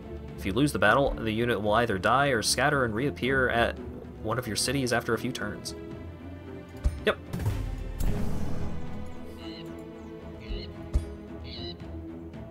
Because the alternative is that they just die.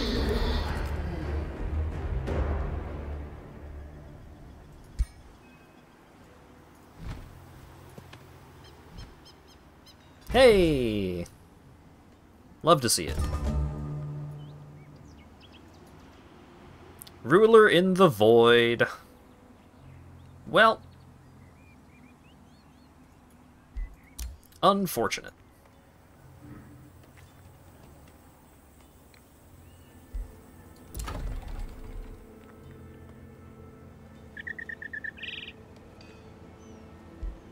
Yeah, I mean, my ruler also died, which was bad, but it could have gone worse?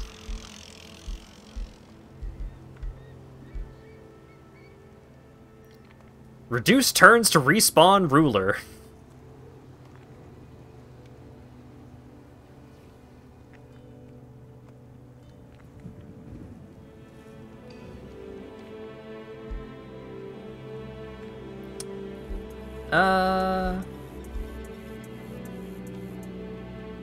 Oh yeah, the Town Hall upgrades give me more units. Let's do that.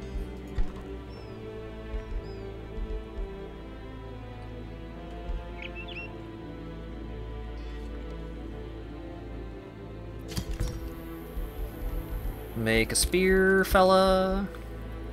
Ooh, army heal is ready. Wonderful.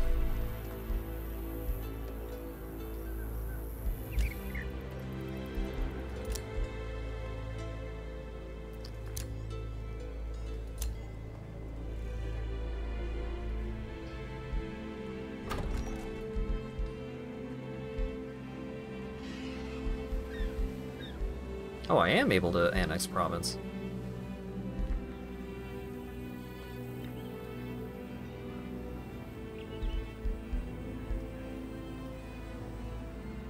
I wish I knew what that... Oh wait, there it is. Mana stash. Okay, moving your army onto it will instantly grant you mana. Got it. Okay. I want the world tree.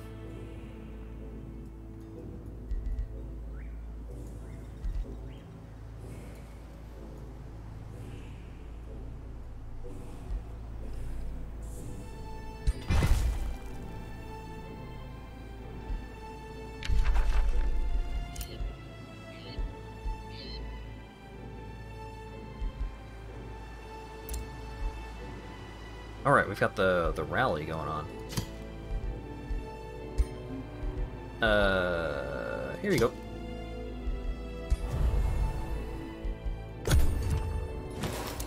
Cat angels are gonna have to hit the gym, yeah.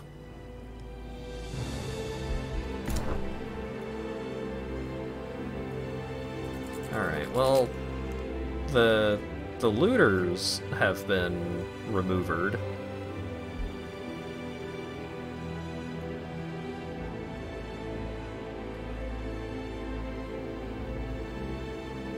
Alright. This guy is bothering me. Whispering Stone has returned. Ah.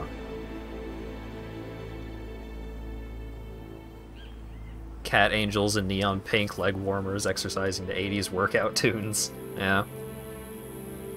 Yeah, sure. Your city is my city. Pinnacle joins your empire. The cultured catfolk of Pinnacle have to accept you as Lady Diviner and welcome a new age under your government. From this day onward, you direct Pinnacle's development. Its cultured catfolk merely produce whatever you request and settle on the provinces you prefer. You can assign one of your heroes as its governor to change the effectiveness of your resource production. Lastly, the city depends on you to defend bountiful Pinnacle when pillagers appear.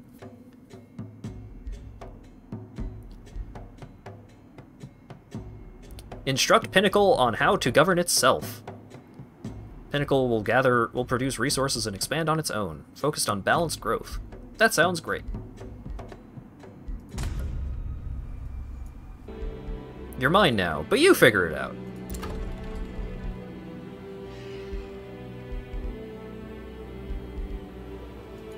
You have opened the Governor Assignment menu. Oh, I get Here you Meshra can see as all a available hero. Heroes that can become the governor of the city, along with the bonuses they would provide. The gear lets you... Oh, okay, cool.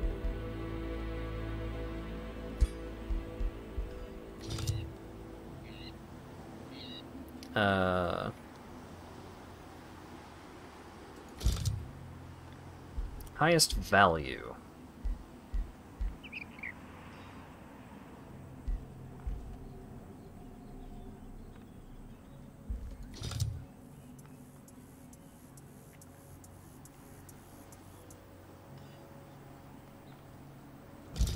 Balanced income. Yeah, sure.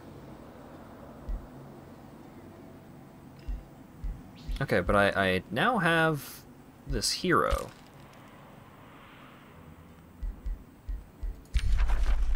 And so putting the hero here gets extra money and research, but...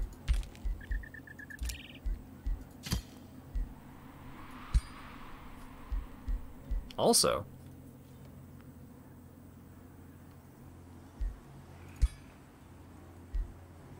Ooh! You got a cool shirt?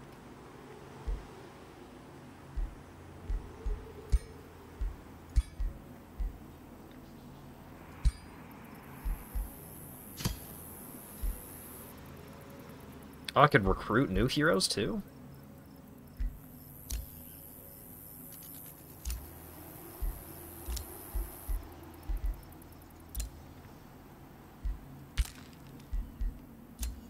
Okay.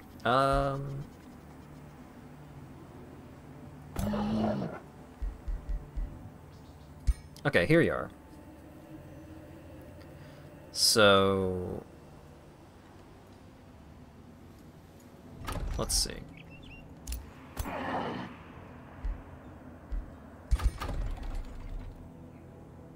Pinnacle not have any combat units?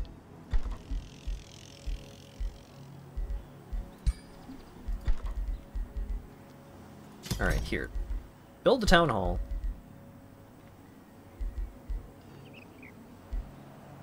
Build a dude.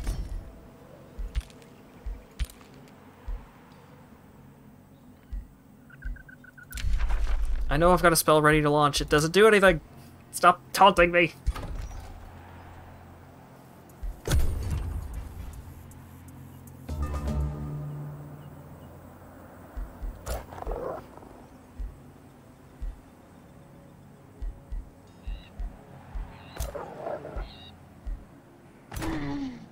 Okay. So this army is now my army.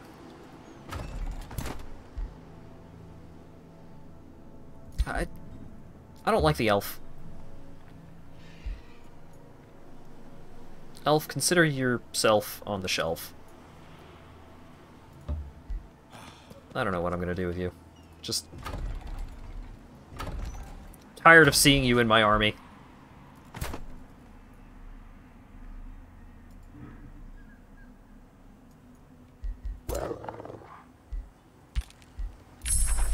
There's Wrath of the Faithful. Target enemy unit sustains a bunch of damage.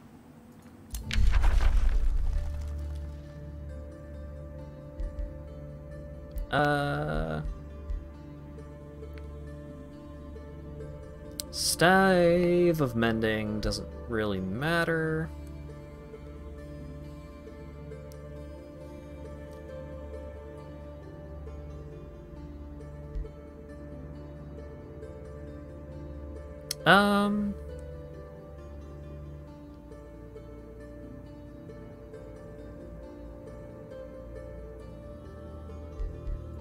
Nah, just give me something else. Convent, not bad. Improve free city relations. Grants very fast movement. Don't my Lightseekers already have very fast movement? Where are my Lightseekers? I don't even know. There you are. Nope, they only have fast. So they could go faster.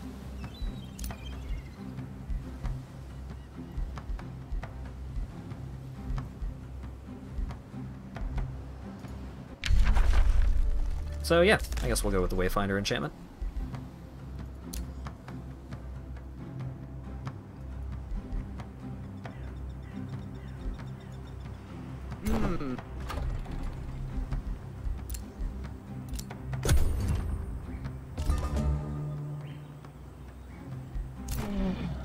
Alright. Blast him.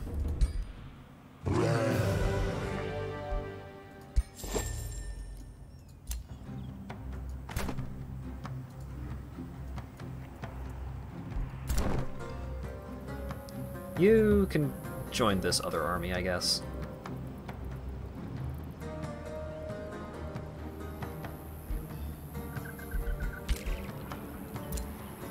New Empire development skill. Units recruited through the rally gain extra ranks.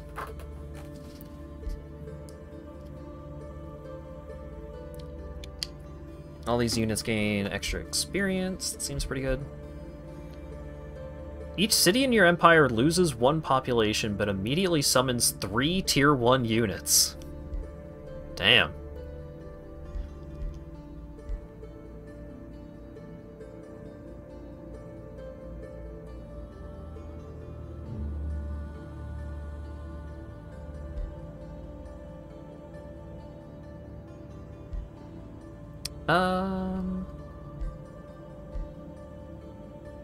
Oh right, I need a bunch of Imperium to settle a new city, which is a thing that I plan to do. Alright, Yaka's back. Unfortunate.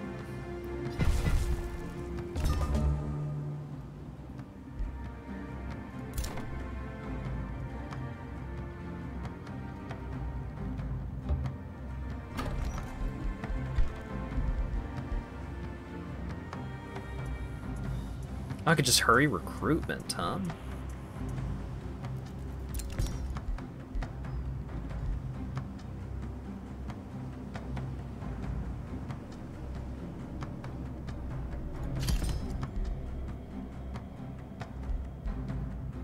One hurry per city per turn. Got it.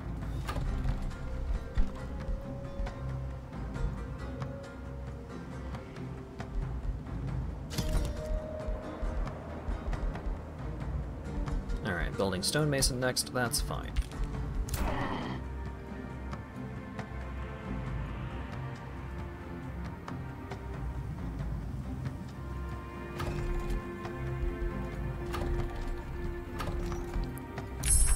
Alright, so we got the Wayfinder enchantment.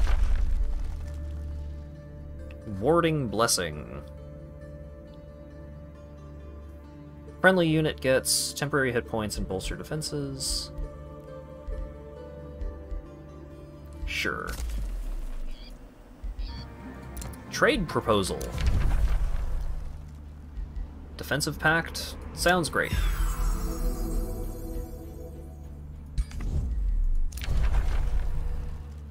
Damn, the city could already be integrated? I'm kind of fine just letting them continue to do their thing right now.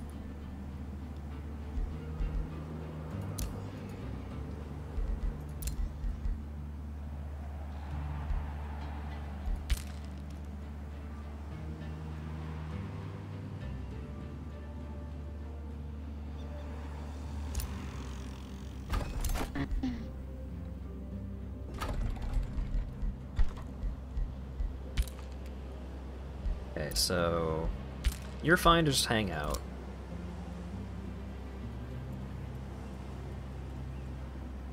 I believe in the Flan, Burke.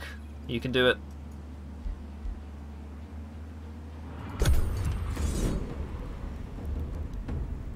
Ah, my scout.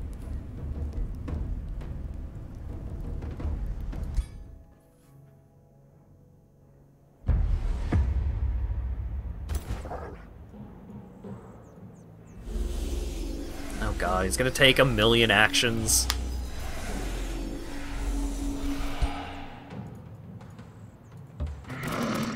It's fine. Scout's just gonna run away. Get out of there, buddy.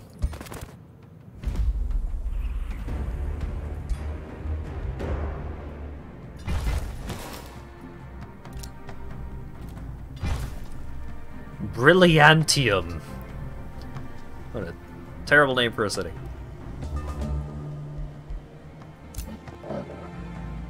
Yeah, Scout's fine. Nothing to worry about. Oh hey, this is where my Sun Priest ended up. Great. Speaking of Sun Priest, I would like a Sun Priest.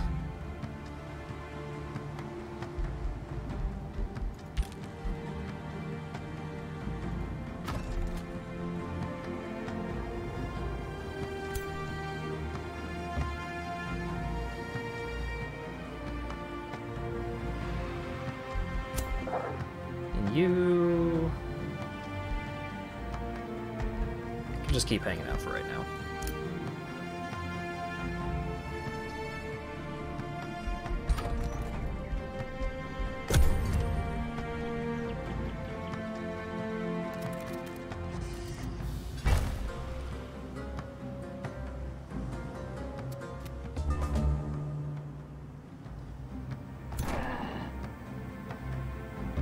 Alright, World Tree. Get in there.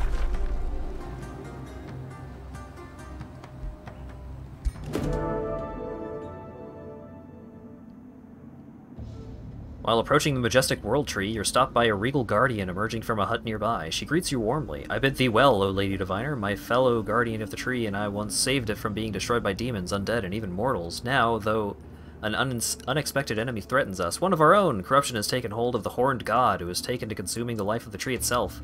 Her pensive gaze shifts to the World Tree. I do not ask this lightly, O Lady Diviner, but this corrupted horned god must be stopped. In the upcoming battle, nature leeching is active.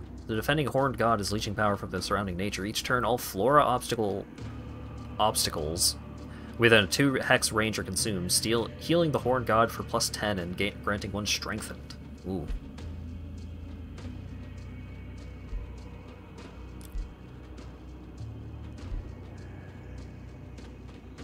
High-risk battle, huh?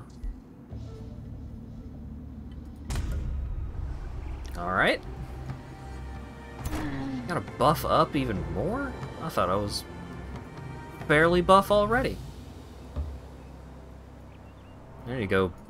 Just fight wandering packs of enemies, I guess.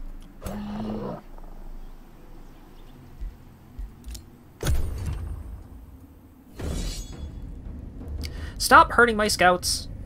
You bitch.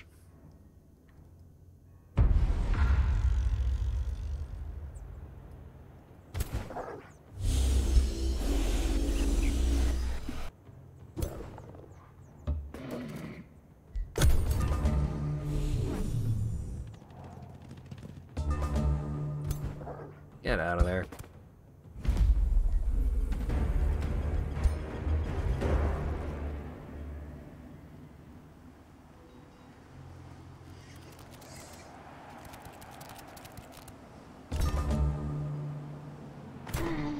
Alright. Yeah, I guess I do have a bunch of tier 1s. That's fair.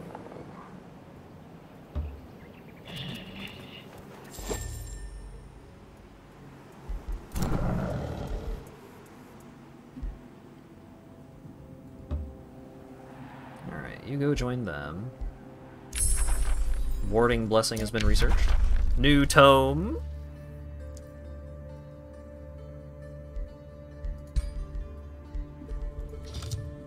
Yeah, but what do we got for order tomes, though? We got the Tome of the Beacon!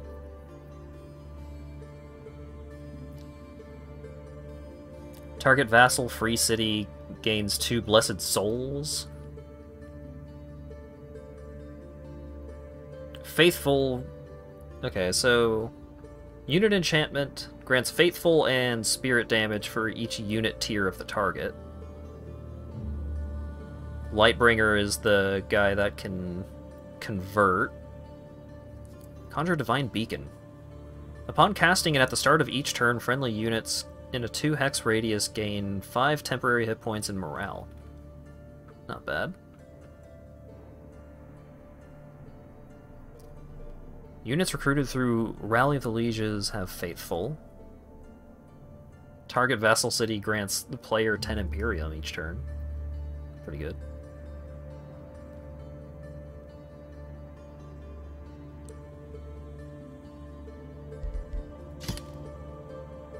Tome of the Inquisition is more about Condemn. Inquisitor's Zeal. Grants enchanted units Zeal. Increased accuracy on ranged attacks.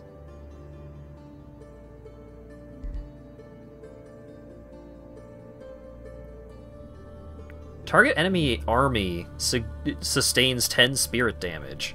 Loses half of its movement points on the world map. Huh.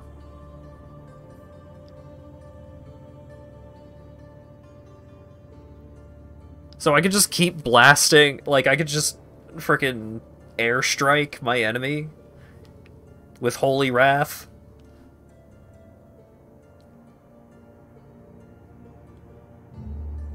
It's pretty tempting.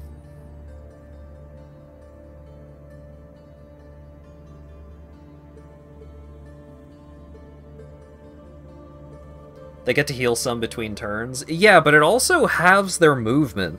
So, like, they have less to do.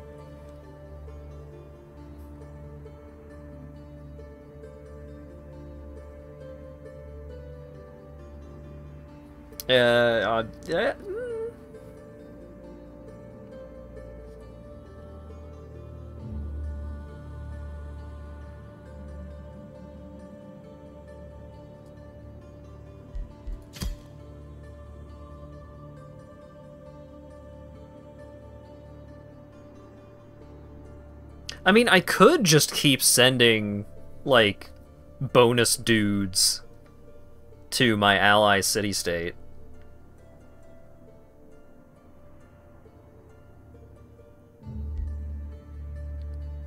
Yeah, Lightbringer is cool. Like, they're all cool.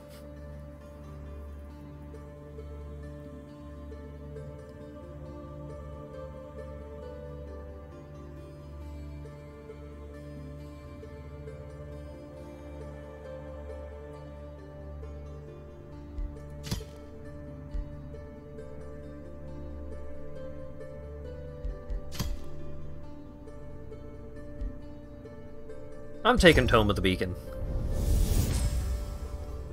I want to just give... fervor, righteous glory. well, I'll get Lightbringer Such then. things may spread like a holy flame, bringing the light of truth even to the eyes of your enemies.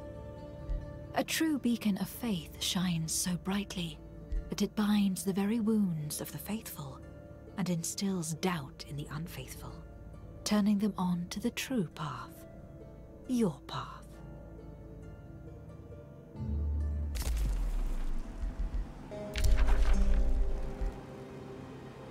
I have Wayfinder enchantment.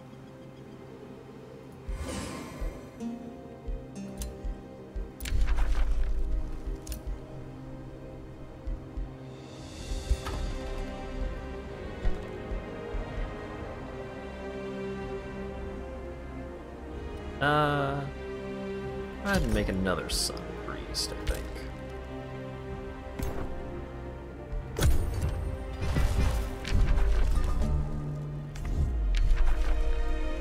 My claimed province has been captured. Bummer.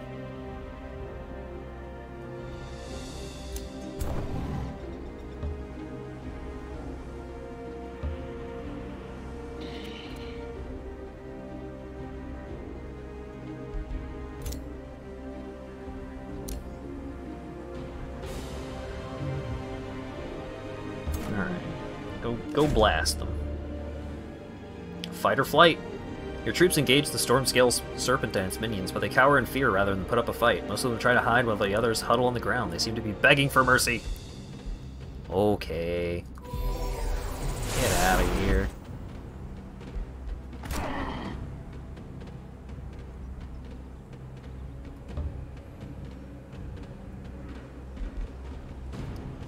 Silvercourt now has Town Hall 3! Wonderful. Town Hall 4 is quite expensive.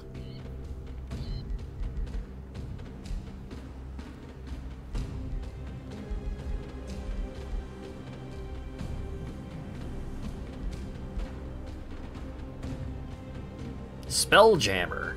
Enemies cannot target world map spells in this domain. Domain being the collection of provinces. Okay.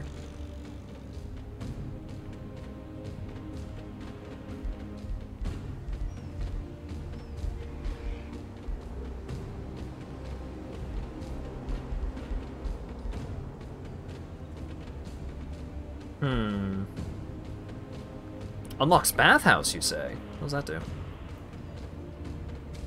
Grants Bathhouse XP bonus to every unit produced in this city. That's neat.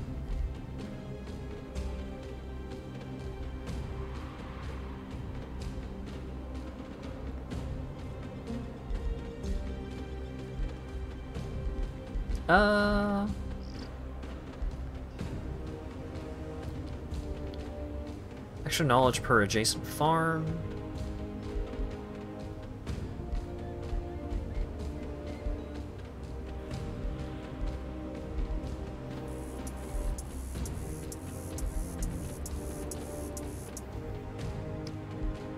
That's a bunch of extra production.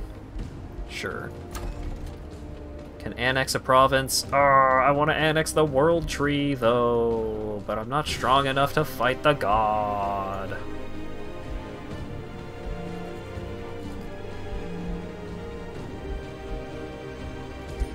Just give me a farm over there, I guess. Alright, Wayfinder, enchantment. All my scouts got killed.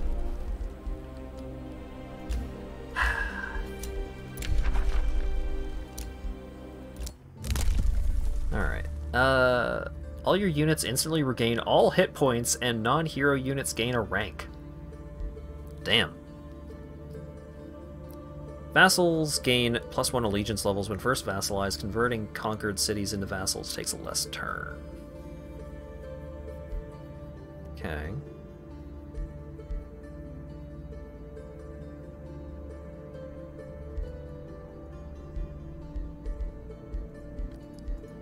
I need the stuff.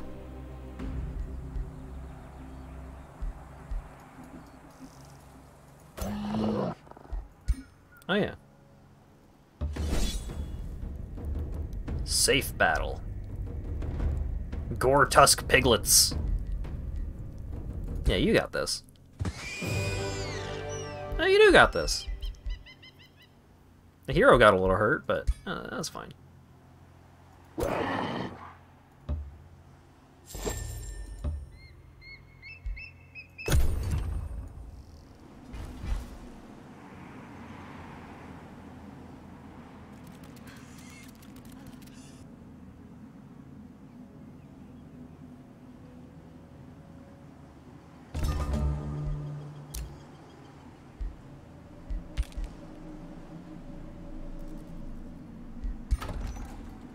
I would love for you guys to be producing some units and doing something with that.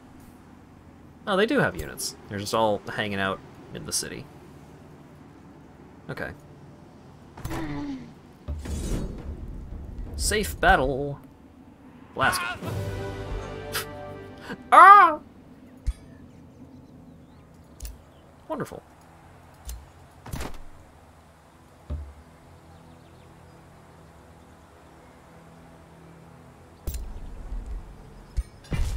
Let's rebuild some city ruins.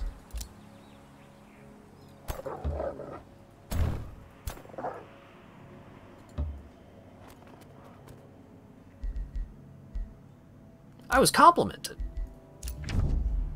Good diplomatic approach.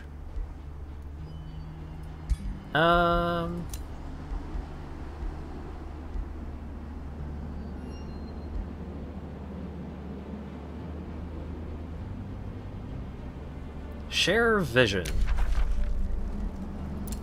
It's a deal.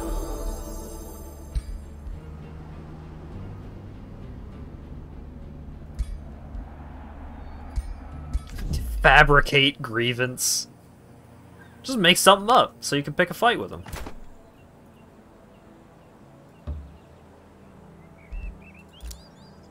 The Spring Stone has returned.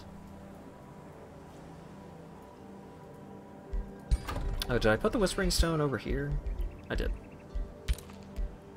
Free City can be integrated. I know. I would kind of rather they just stay a free city right now. They're about to have a lot of war going on. I don't want to micromanage that.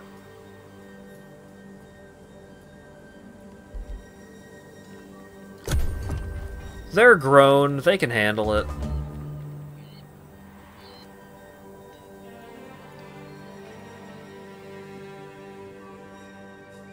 A lot of dudes are heading over that way, huh?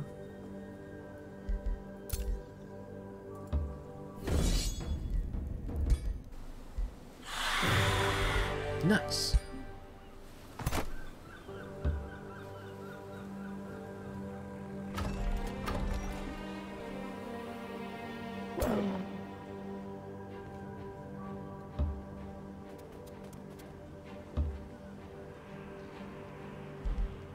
All right.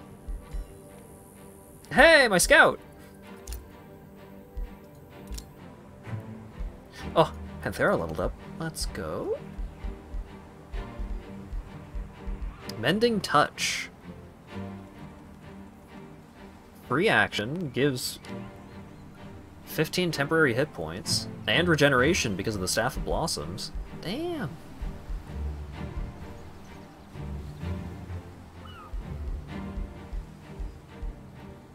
There's also Champion of the Faithful, which gives every faithful units extra morale.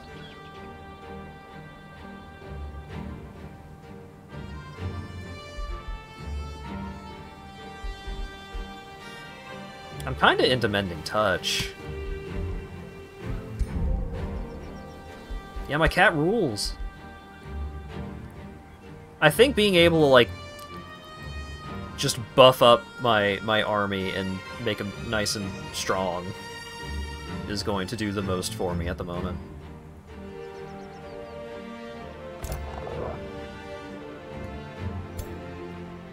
Alright. You've got nothing else to go with. Oh wait, I could have finished casting that spell.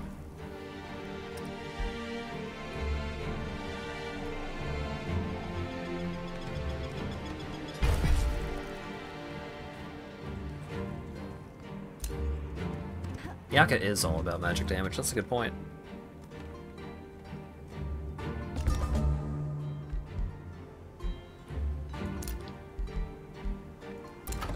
Silver Court. What are we doing with you?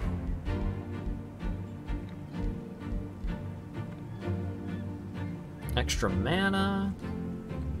Requires 2 quarries, huh?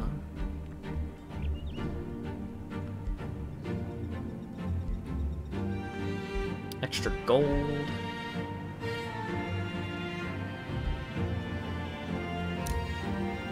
Oh. I was like, I have a forester. I needed to rebuild it. Damn it. Alright,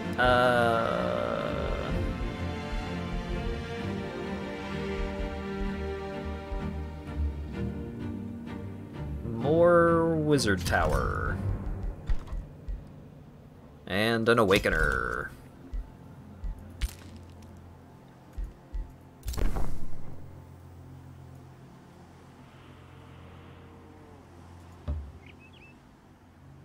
Can I explain the game to you? It's like a Civilization or a similar 4X kind of game. Except it's all about magic.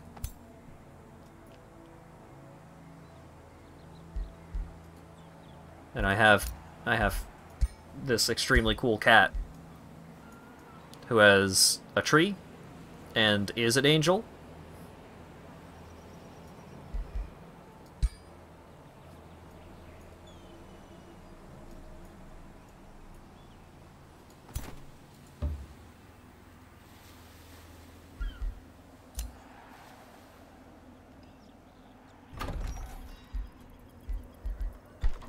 You need to be making units.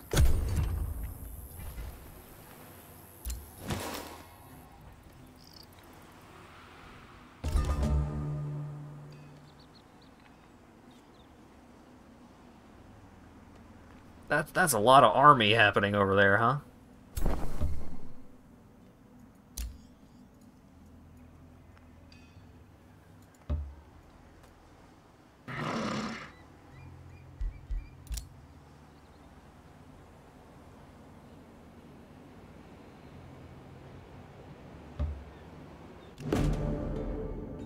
Friend or foe? As your troops engage the group of fiends, it becomes apparent they had been conjuring a portal to withdraw. The gremlin, the apparent leader of the gathering, casts a shrewd eye over your army. Seeing there is scant hope of survival, it beckons its own troops to sit on the ground and submit before following suit itself. It watches you with wary hope. Kill them all! Begone, fiends, and do not return, or bind the gremlin to you. The gremlin leading the engaged stack switches to your side. I can just get some gremlins?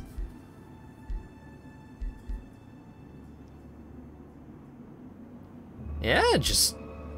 Here you go. Yeah, you're with us now. You have selected a magic material. These have various unique effects if acquired via annexation or through trade. Gathering all materials from a category will yield a powerful empire-wide bonus. The fruit of the hasteberry bush grows in the blink of an eye with popping sound that almost sounds like music. Those who have consumed the fruit speak of a fizzing sensation and zesty, tangy taste, as well as their limbs immediately becoming lighter.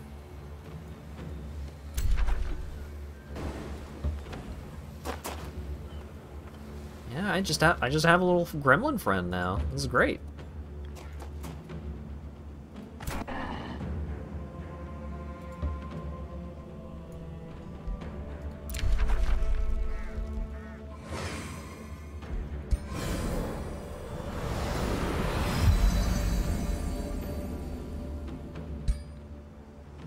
Alright, my scouts are now faster.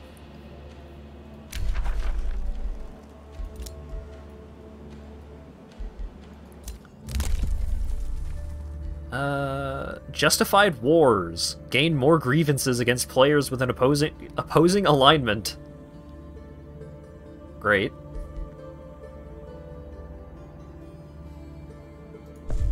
Career soldiers, let's get that.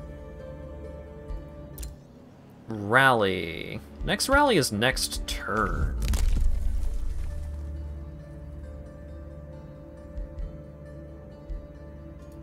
Yeah.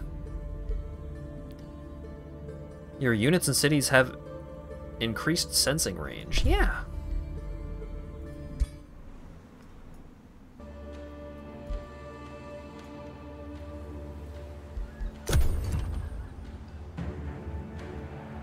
Oh god, Scout, what are you doing?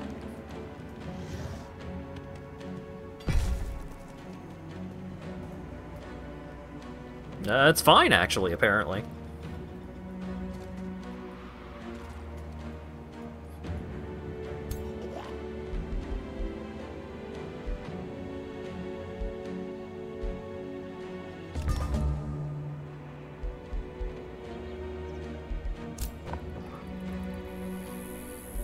Hey, my other scout's back.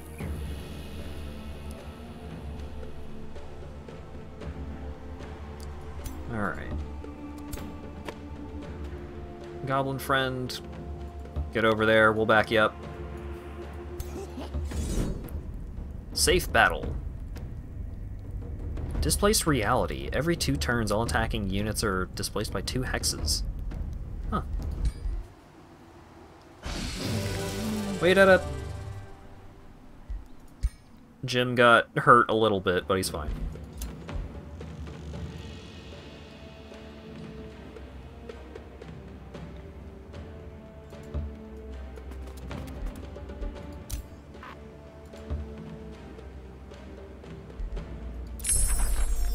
I can now summon Lightbringer!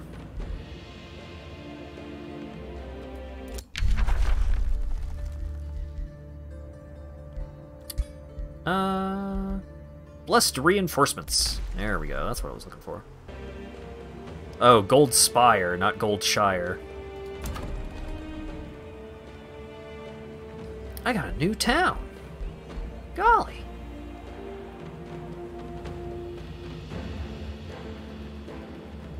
Go ahead and build that storehouse. And build a dude.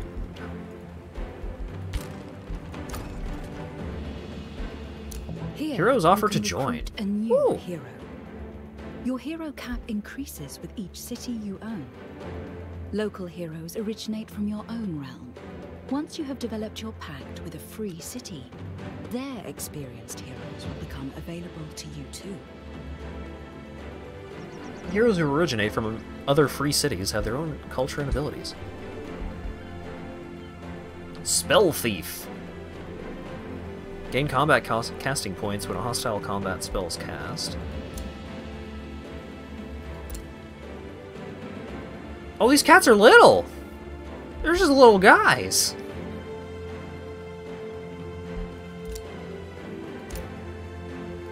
I can't afford any of you right now.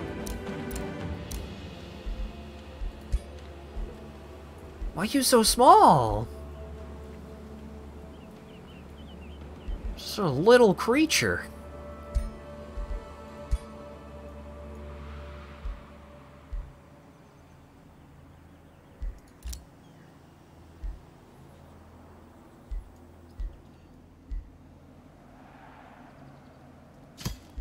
Alright. Oraculum. Have this fella.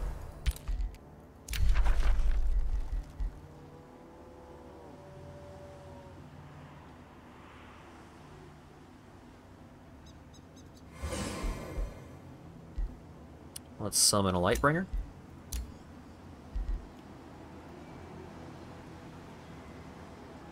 They have Spawnkin.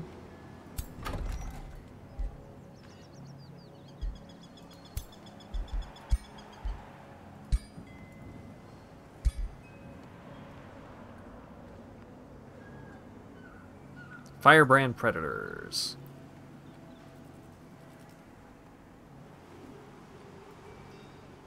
Minor Transformation Spawnkin.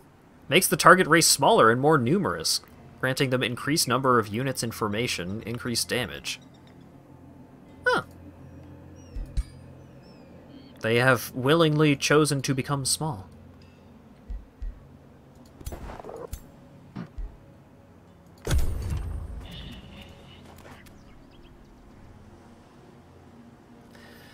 Scout, I'm gonna need you to make some better life decisions than what you're about to do. You're not allowed to go over there. You need to go somewhere else. I think that might be the only, like, piece of land that is not already explored.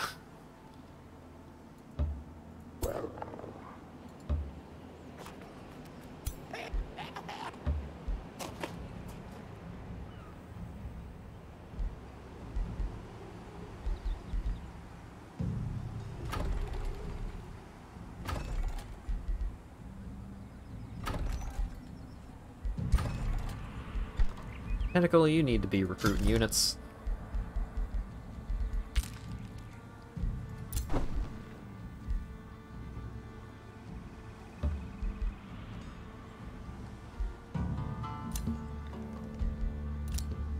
I still can't afford any of you. Sorry.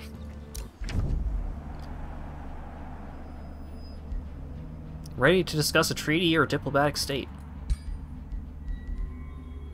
Propose alliance.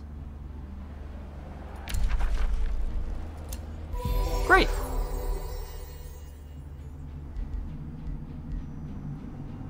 The strongest bond two players can share. While in an alliance, allied victories are possible when enabled, and players are automatically called in for aid in wars.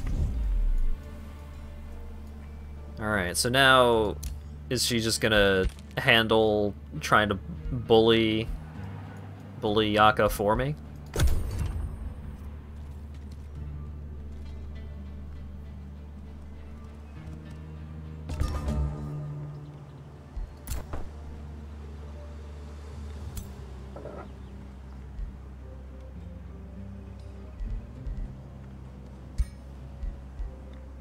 Alright.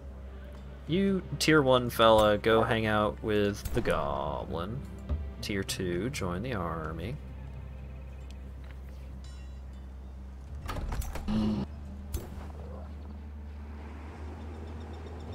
Scout, I don't know what you two are doing.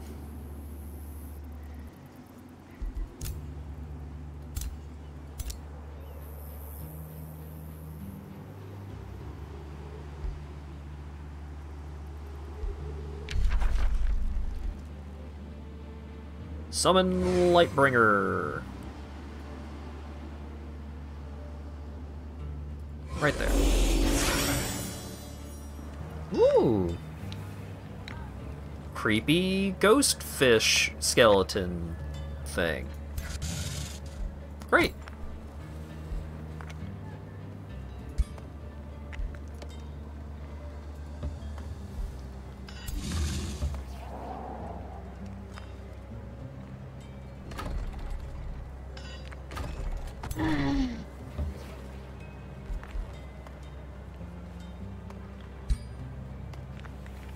Alright, you go join them. One of you go join them. You also go join him.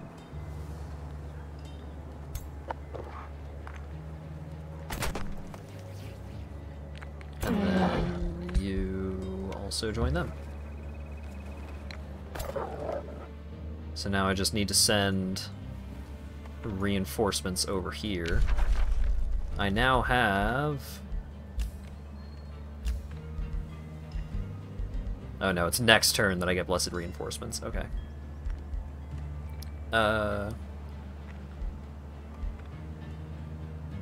give me another Lightbringer.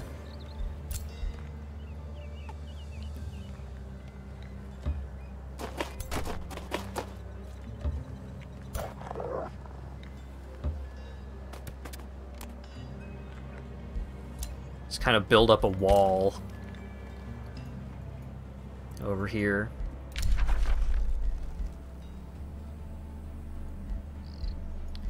Are any of my armies, like, super fucked up? No, not really.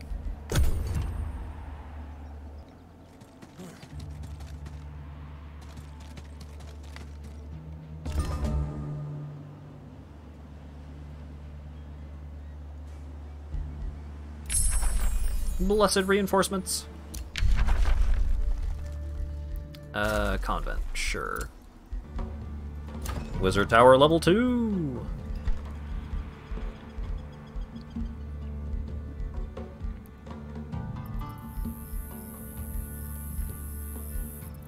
Archer battlements. Unlocks archer posts. Okay.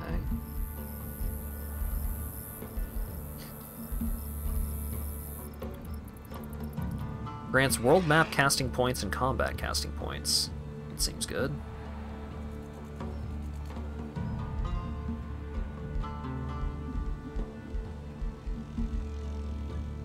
Oh, storehouse. Finally.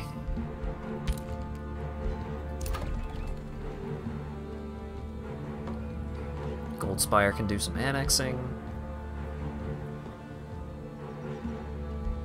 Oh, Goldspire can get the Tower of Destiny.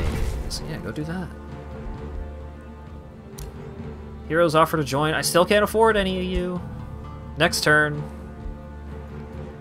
Call back next turn and we might find a position for you in the company.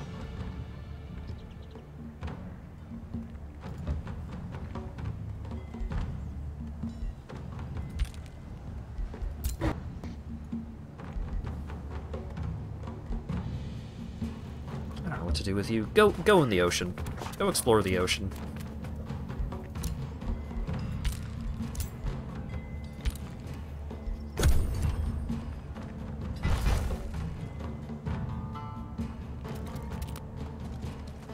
Yeah.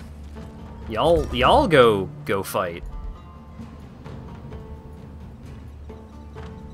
Y'all go fight, and then I'll just send my crew to go deal with the capital.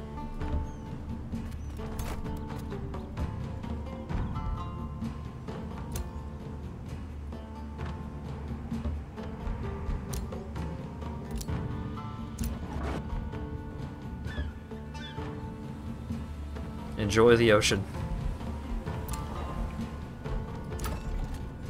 Alright, storehouse has been produced. Granary requires 2 foresters. Come on. Give me a vendor. We got rainbow clover. Increase relations with free cities and rulers. Oh, if we can capture the haste berries, then we get the plant bonus. Excellent.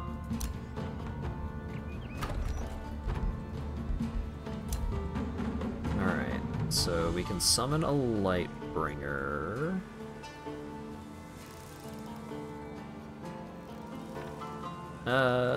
Just right into that army. Yeah.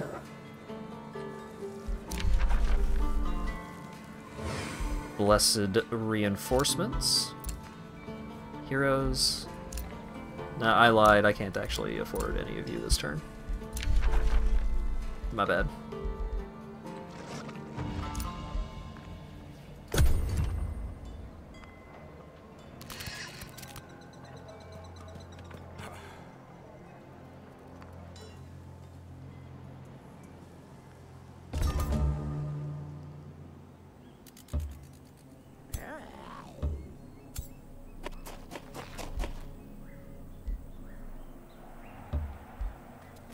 Alright. Yeah, the elves are gonna handle that city. My cat angels will go handle the other one.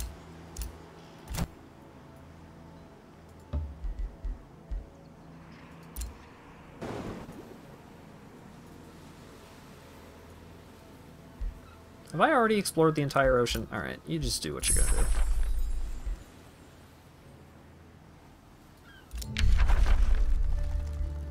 Chaplain! Faithful support unit that bolsters allies. Sure.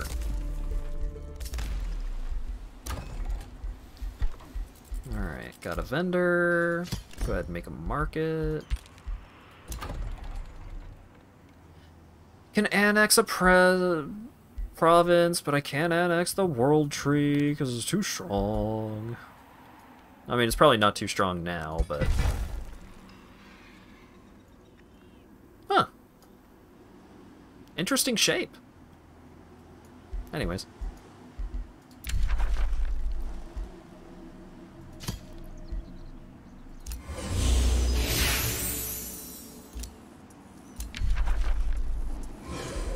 More blessed reinforcements.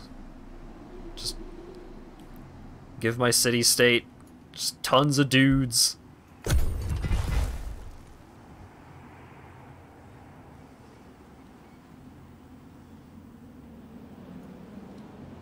Oh yeah, those elves are encroaching.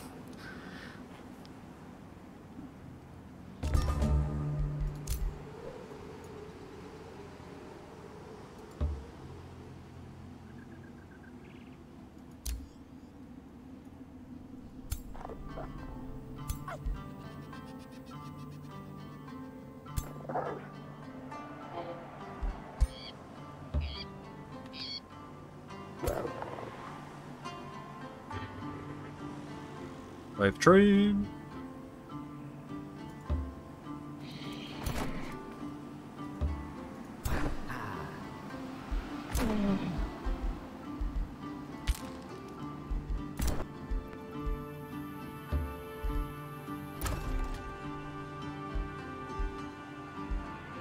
Aw, hell yeah! Annex the Lost Wizard Tower! You have annexed an ancient wonder which will now provide you with a powerful yield in one of your cities.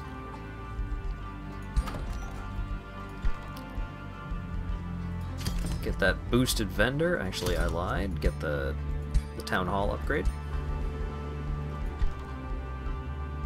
You don't need to make a unit right now. Yeah, Orichalum is pillaging. My buddies are doing a lot of work here. Imperial Essence collection completed. Hey, Orichalum, how would you like even more friends?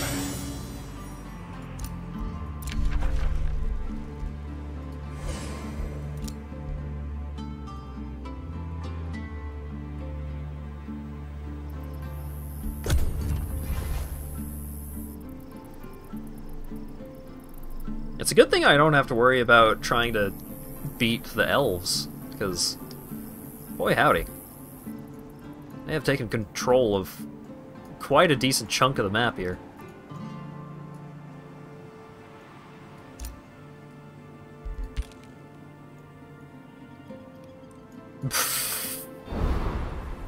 You know what? I think they won.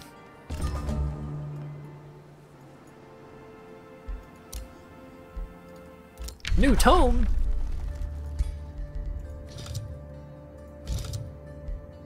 Inquisition time.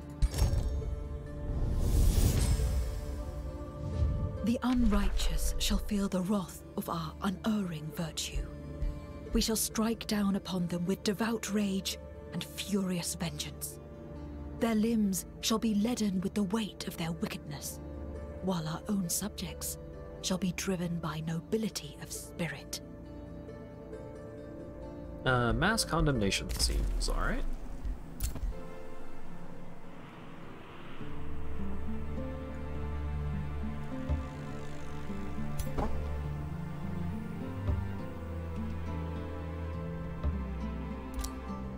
I'm like slowly advancing this couple of units over here so that I can bring these last two dudes over.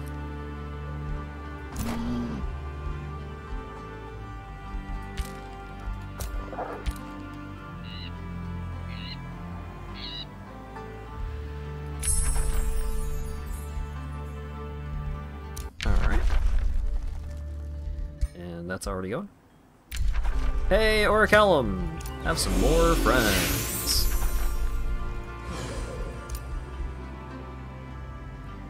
Race is getting a bit hoity-toity about their conquest. That's fine.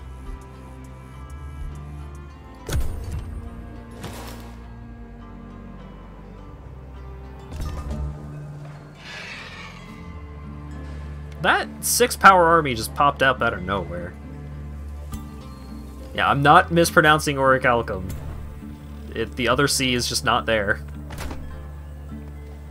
I promise.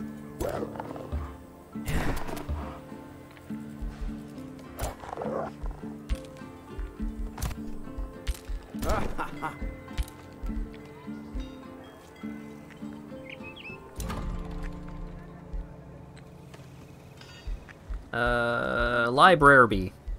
Do it.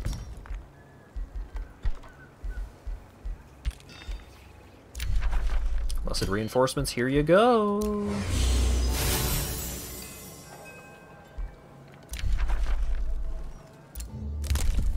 What do we got? House levies. Recruiting units during the Rally of the Lieges costs less gold. Ooh. That seems great.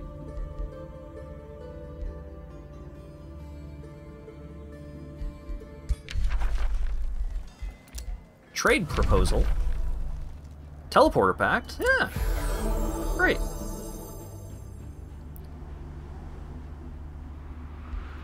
I don't have any of those, but I'm glad that now we share them.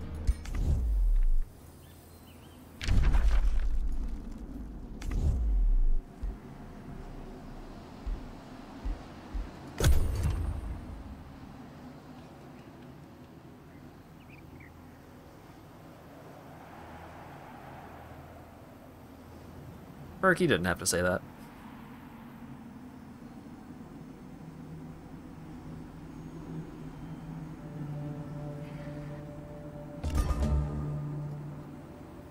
Oh my god. Orichalcum has so many dudes. I just keep sending them just piles of men.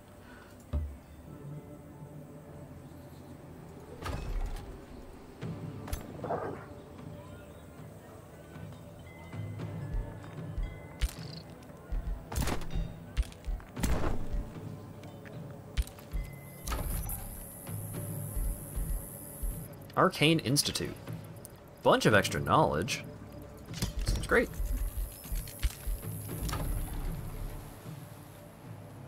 Annex another province over here. Yeah. Get some mana. Why not? We got a tranquility pool, which gives a bunch of mana, and researching spells cost less. Great.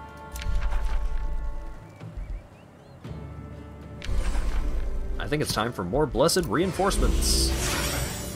And I am super broke. Can't afford you fellas. Sorry.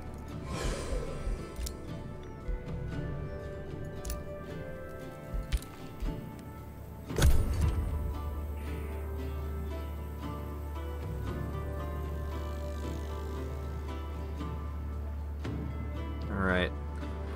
My boy finally showed up, so now I think it's time to start the siege.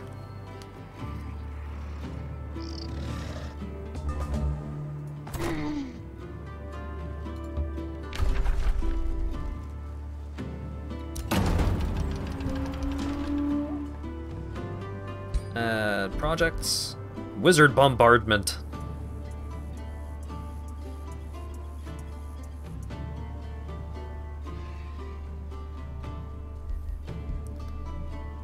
Break battlements. Yeah, just like 15 city damage a turn is a lot.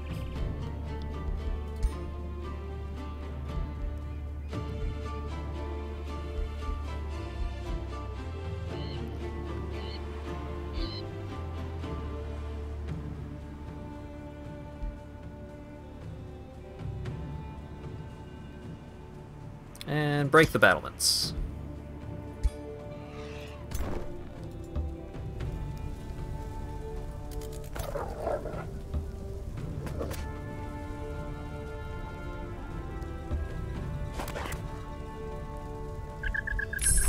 Mass condemnation. Restart the captioner.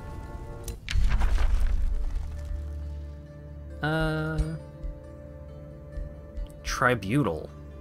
Increased stability, increased knowledge per population. That's pretty good.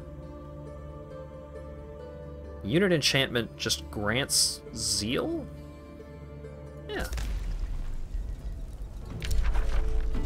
How about more reinforcements, buddy? What do you think? Can't afford heroes. More reinforcements. Yaka has returned. New rally has started.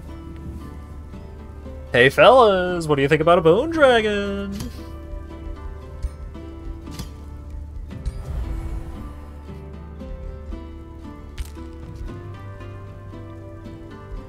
I don't know why I even have an army. Just give my city-states armies. I don't even have to worry about upkeep if it's their army.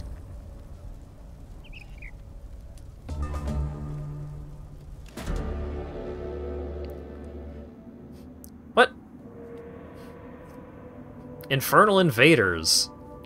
After bolstering your empire through order and discipline, you receive reports that demons are assembling near Goldspire, striking fear into your citizens' hearts. The fiendish infestation, demons, who either killed or escaped their masters, are led by a gruesome scald. Like diabolical moths, the infernal deviants are drawn to the gleaming light that hollows your empire, preying on meek and weak-willed among your followers. Several pious citizens have reportedly been tempted, seduced, tricked, compromised, or simply slain by these godless guests. The Hellspawn cannot get away with their flagrant rampage. Won't you save your people and purge these devils, Holy Lady Diviner? So we get a bunch of stability. Mystery bonus. These profane invaders will be cleansed by my holy fire. An unchecked scald. My zealous incantations will dominate it.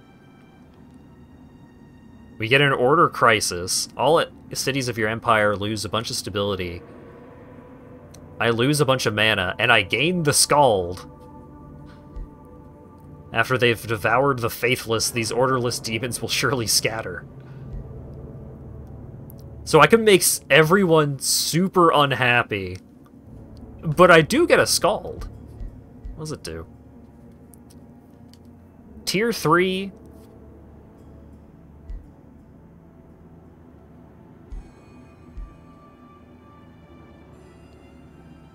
God damn it.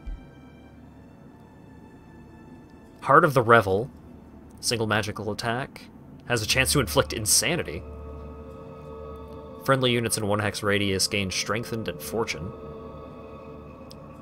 Friendly units in a 1 hex radius gain rally, hastened, and regeneration.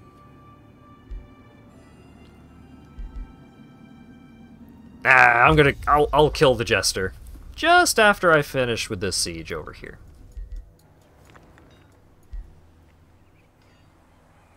Or maybe someone will come deal with the Rogue Marauder for me. I got lots of friends. Have more men!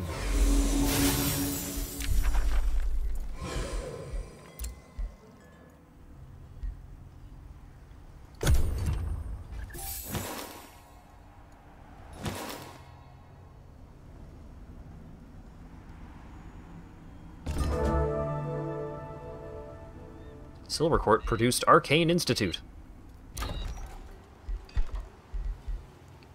And make a shrine. Why not?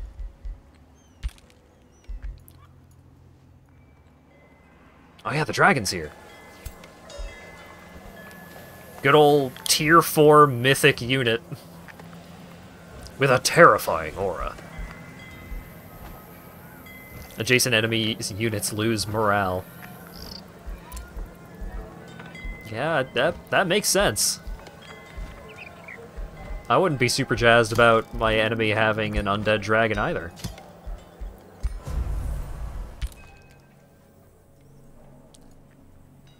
I feel like Orichalcum may have the strongest military in the game at this point.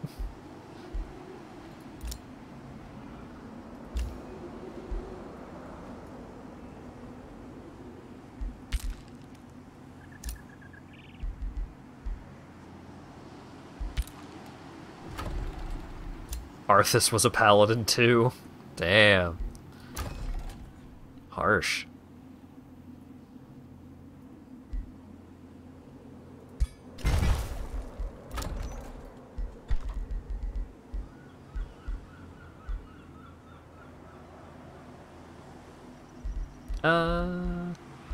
Just make a vendor. I don't know. Make a market. Or Callum, have more dudes.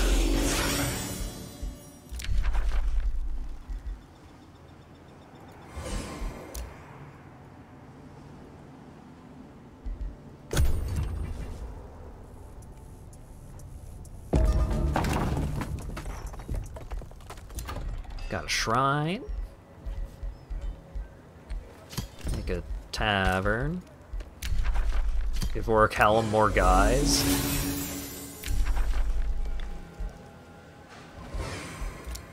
Breach is made in the siege of Yakathan.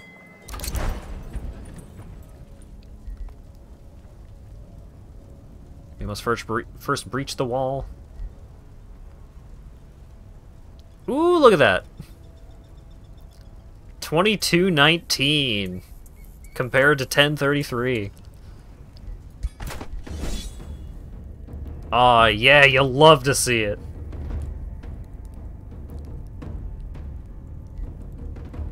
Oh, they've got a cat ruler? It's fucked up.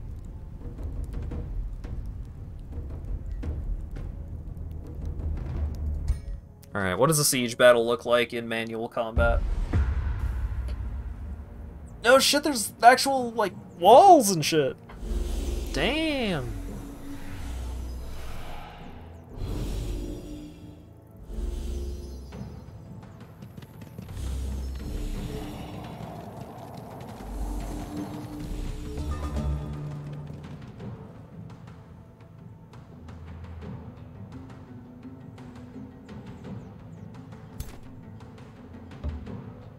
This is a skirmisher unit, which is flexible and uses both ranged and melee attacks.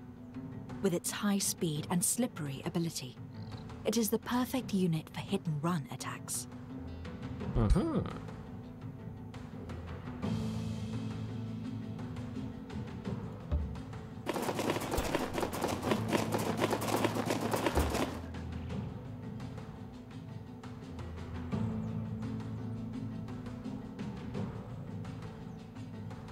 Blast that ballista. Yeah.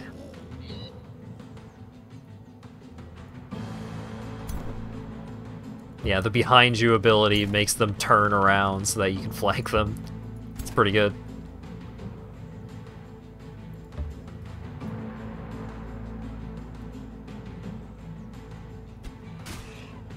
This is a battle mage unit, which excels at dealing magical damage and applying status effects. It is vulnerable to melee attacks and should be kept in the back line.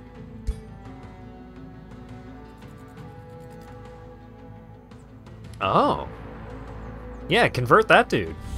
Or at least try to. Ah. Resisted the conversion.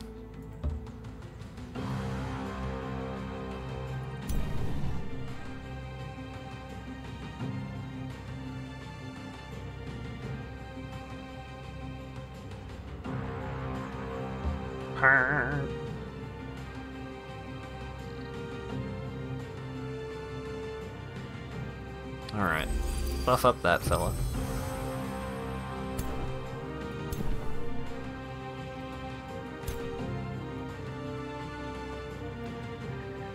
Twin Awakening, Mending Touch.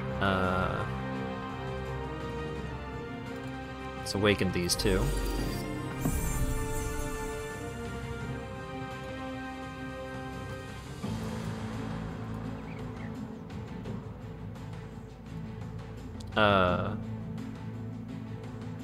Oh, can I not? I can't give them temporary hit points if they're full. I see.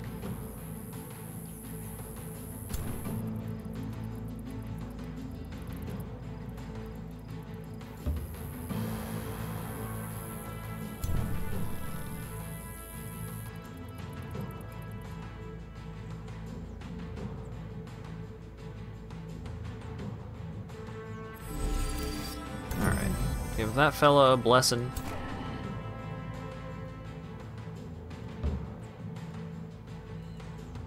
Magic Blast!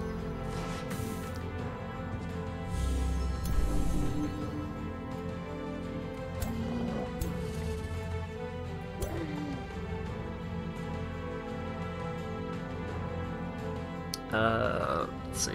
You can give Restore.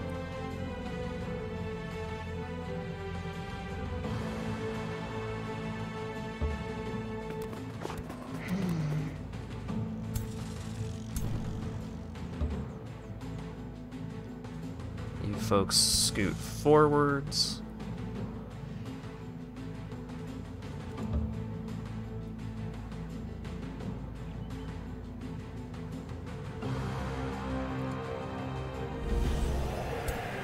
Give him a bit of a blast.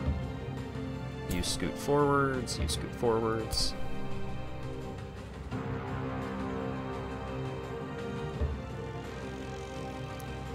You scoot forwards and awaken that fella. And Magic Blast!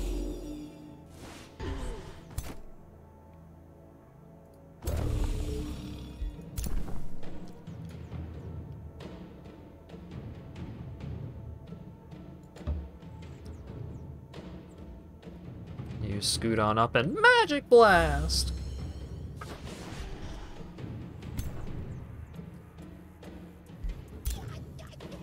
Alright.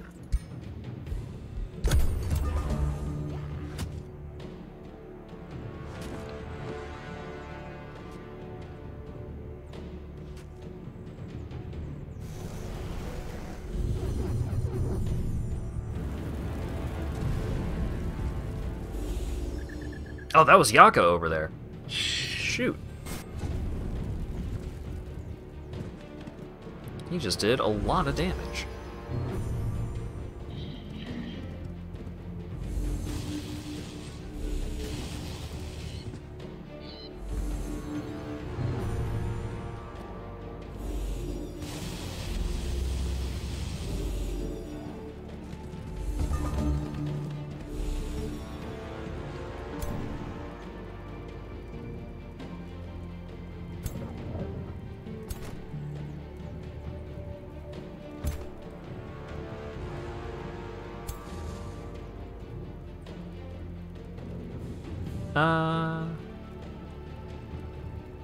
Give me you.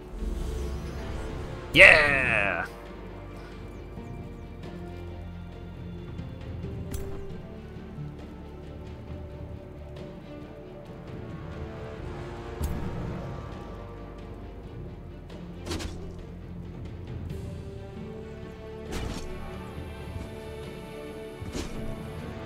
Alright, so now the retaliation is gone.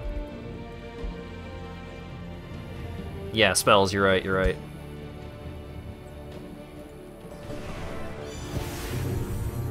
So, hit up all these fellas. And now this guy can swoosh around back. Get a flanking bonus.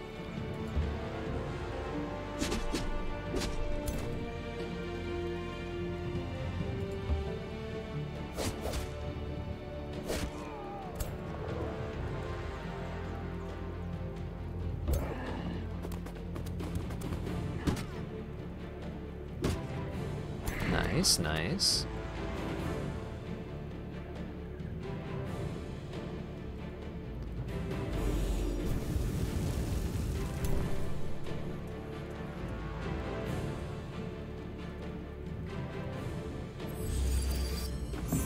Buff up that fella.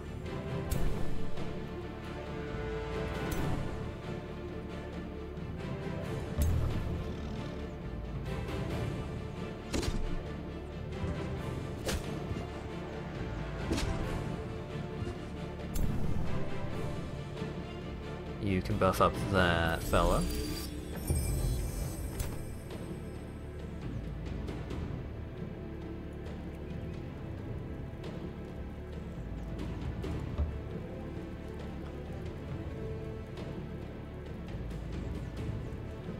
Magic Blast! Aw.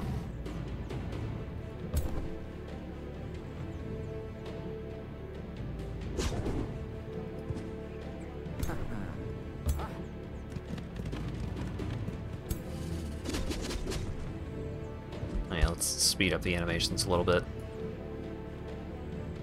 Can't use ability for 3 turns? Damn. Alright, my guys can fly. Fuck your stupid walls.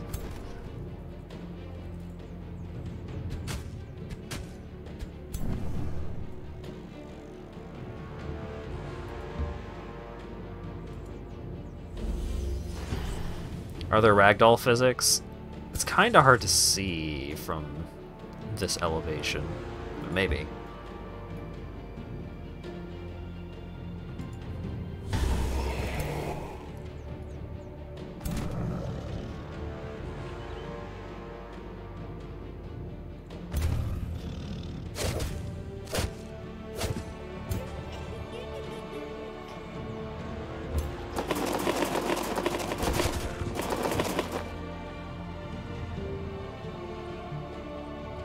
Blast that ballista.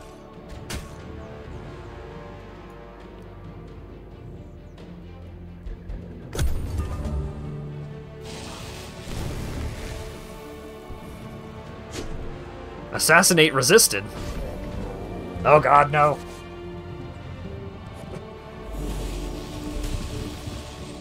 I'm losing units.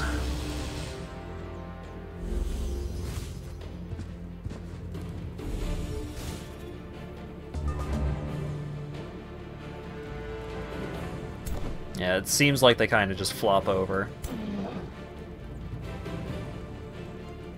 upon death.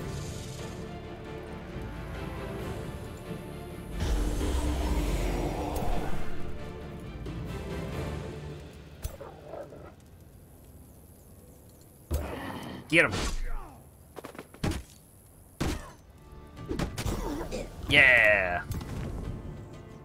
Bonked to death.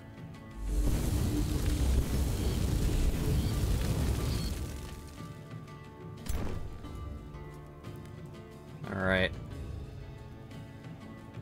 You go fuck up that mage. You go fuck up that other mage.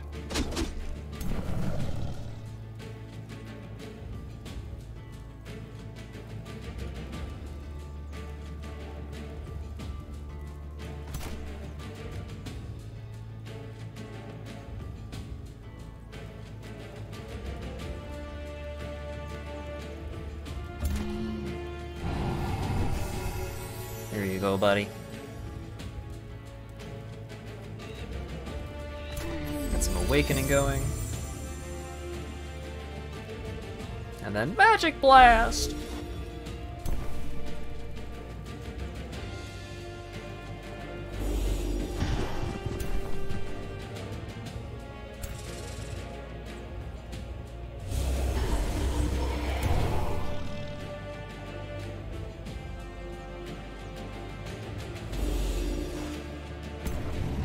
Dang, magic blasting is not going as well as you would hope.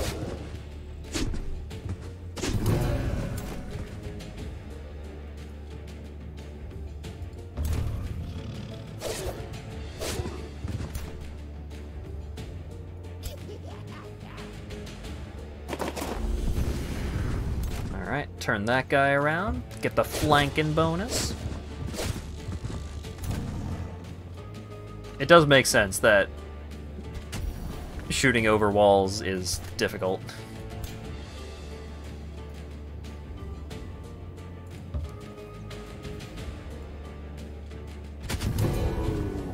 Alright, last you.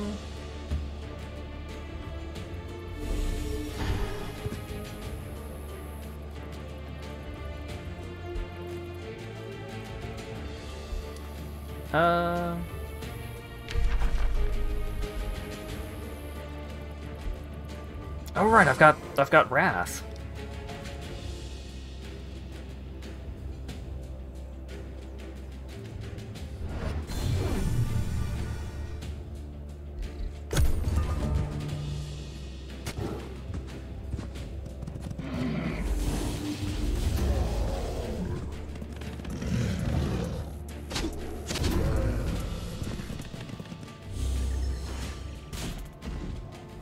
Don't you blast my dude.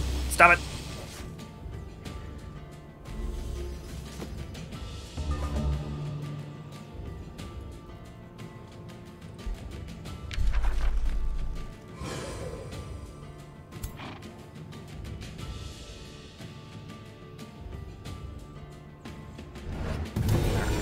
Let's just remove an enemy here.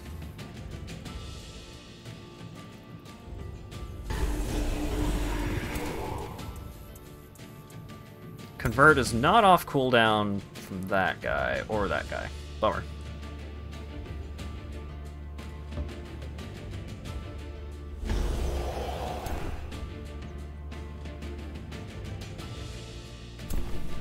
Enjoy bed, Ash.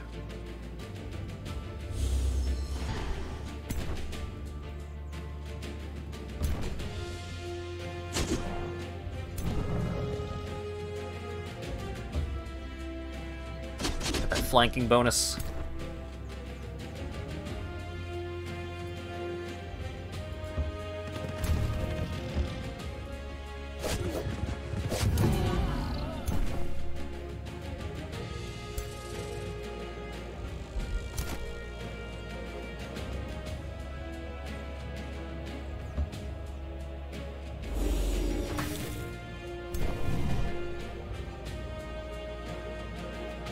Magic Blast! Hey! Poke. Poke.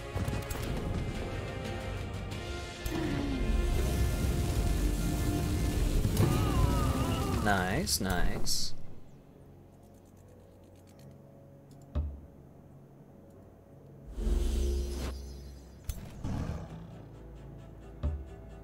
Now everybody's just converging on the remaining hero unit and spearmen.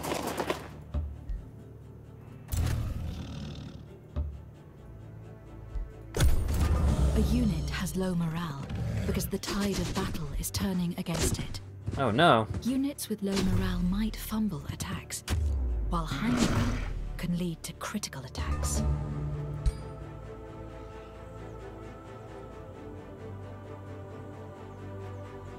That fella's all bummed out, because they're getting attacked by like 1,000,000 guys.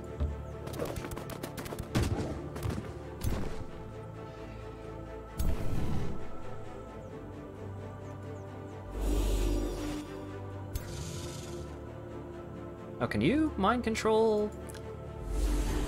Yeah!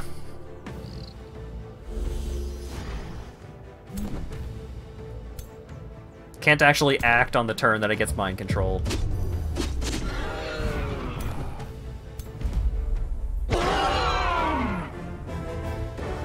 We lost a couple of fellas, but, you know what? I think it worked out.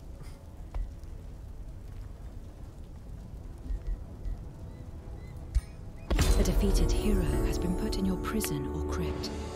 You can either hand them over to their rightful owners and get their equipment in the process, or you can keep them here for now. A calm settles on the battlefield near Yakathon, or so it seemed, for Yaka does not tolerate silence. Any victory you could achieve today will be meaningless, Panthera Polaris. Athla is but a pawn in this game of power. We came to punish the infidels, reward our loyal servants. In the meantime, the plans of the Shadrai are coming to fruition beyond your reach or comprehension. I am immortal. If I fall, I return. Your life, however, it ends. Then let us end this one way or another. Fire and Sand Aftermath. Victory is what echoes in the streets of Silvercourt. Victory is what's engraved in the hearts of the cultured catfolk of Yaka, Godir of Fire. For Yaka, Godir of Fire has been defeated. Smoke still lingers over the proud cities of the Firebrand Predators while you reflect on your own accomplishments. Was it truly a mortal hero that took down the Wizard King Yaka, or had your journey of knowledge and power already altered your destiny? You have emerged from this conflict as a hero and savior of your people. Carried by their elation, you feel your spirits being lifted high beyond the horizon and towards the astral sea. Let go of Athla to conclude your ascension.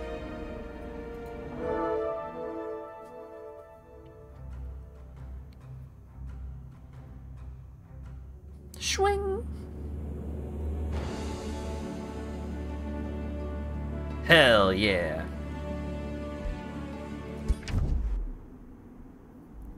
Scrub the timeline or press play to see as the empires evolve.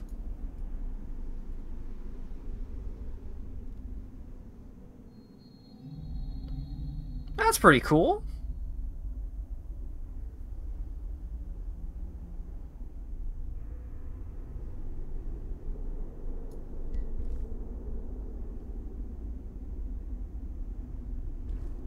Oh, I was actually, like, holding pretty close to the elves in terms of overall ranking. This is the underground. It is rich in minerals and unexplored ruins. As long as you have access to a passage, you can freely move between the surface and the underground. I didn't look at the underground once.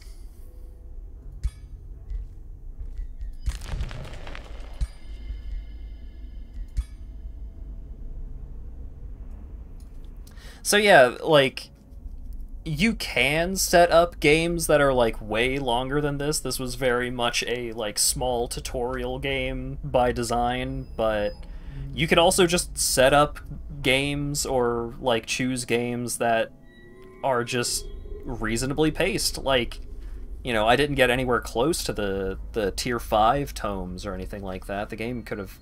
The game definitely could have gone on much longer, but you could just end it.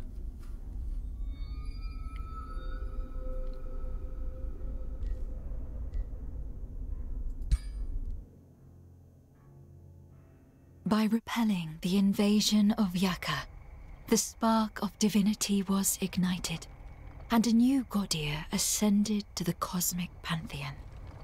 Beyond the veil of mortality, the pantheon represented an entirely different world. For while the Godir could walk the realms as gods, they had to abide by rules when dealing with their own kin within the astral sea. World map seems to have removed all writing and symbols. Do you know how to get it back? I would check key bindings to see if there's a button that hides that stuff. If not, try restarting the game. In Mage Haven, a world near the center of the astral sea, the Godir of the Pantheon had established their forum of council. It was a place warded by an ancient spell. Stripped of their abilities to harm one another, even the fiercest enemies could meet up in Mage Haven. Here, the Godir constructed their world gates, through which they embarked on their journeys of exploration and expansion that defined the Fourth Age of Wonders. Panthera Polaris has proven worthy to ascend. Her conquest of the realm has given her a chance to ascend to your pantheon. Will you grant Panthera Polaris her ascendance? The leader will join your pantheon and potentially assist during future conquests. Yeah.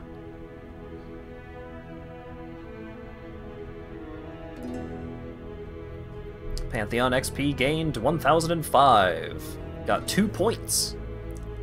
We were victorious, defeated a hero 3 times, hero leveled up, improved house allegiance, house vassalized. Neat. Barbaric Warlord Helmet. Unlock a new hero helmet customization. Wizard Hat. Knight Helmet.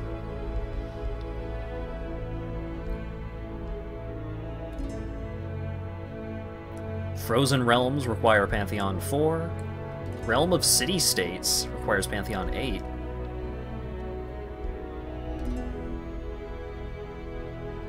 Wizard Culture. Unlock Mana Addicts. They have embraced magic to a degree few can match, gaining more than most from its prowess, but becoming dependent on its marvel in return. These are not just cosmetics, no. Like, some of them are cosmetics, you get a cool wizard cape, but some of them are like...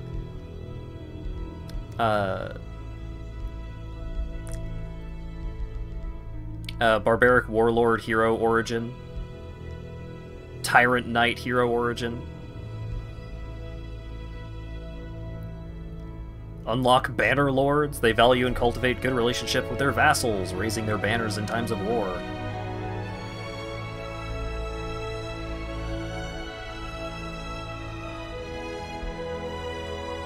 Yeah, it seems like it's cosmetic, cosmetic, cosmetic, and then mechanical unlock.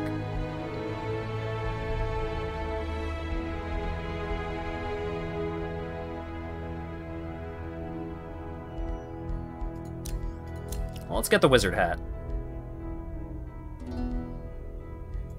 choose your destination.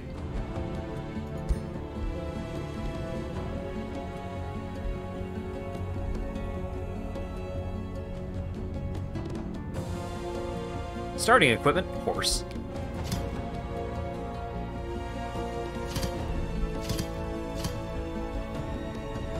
If set to hero, this god ear may show up as a recruitable hero in-game. If set to ruler, this god ear may show up as a ruler.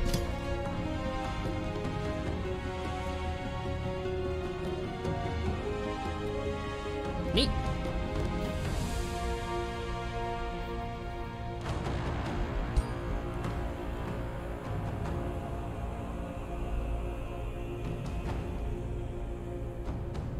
At Folk Eternity.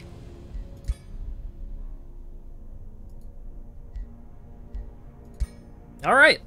I've been going for over 5 hours, holy cow, so I definitely need to wrap it up. This game is cool. I'm looking forward to playing a lot more of it. I don't know how much more I'm going to stream, because it kind of runs not stellar, and also it's not exactly the most exciting viewing experience, but I'm sure some folks enjoyed it. Yeah.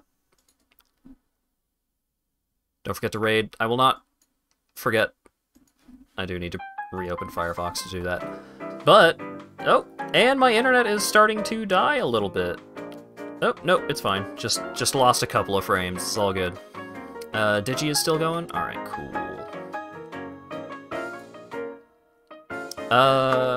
So, that was a lot of fun. Upcoming streams. So, tomorrow I'm partaking in a art-oriented stream.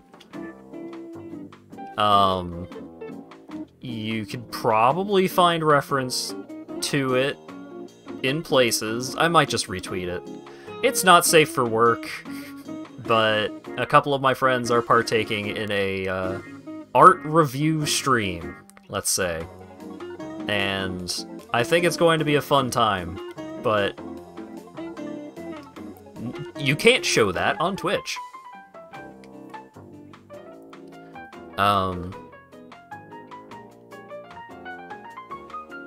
So that's gonna happen tomorrow. It's gonna happen like way early compared to when I normally stream. It's going to be like, it's starting at 2 p.m. Eastern, so that's 1 p.m. Central. That is 6 hours earlier than I usually raid, or than I usually stream. So, that's happening. Upcoming streams for my stream, this one, England Hat, Monday. A Hat in Time continues. Probably going to finish up the main story and maybe get started on the DLC. Tuesday, Yakuza 6 continues, and then next Thursday, maybe more Hat in Time, maybe a little something else. We shall see. Thanks everyone for showing up and hanging out and chatting and all that good stuff. I will send you all to go hang out with Digi Doggy. They're playing Deus Ex right now, and hopefully I will see you all again on Monday. Have a good one.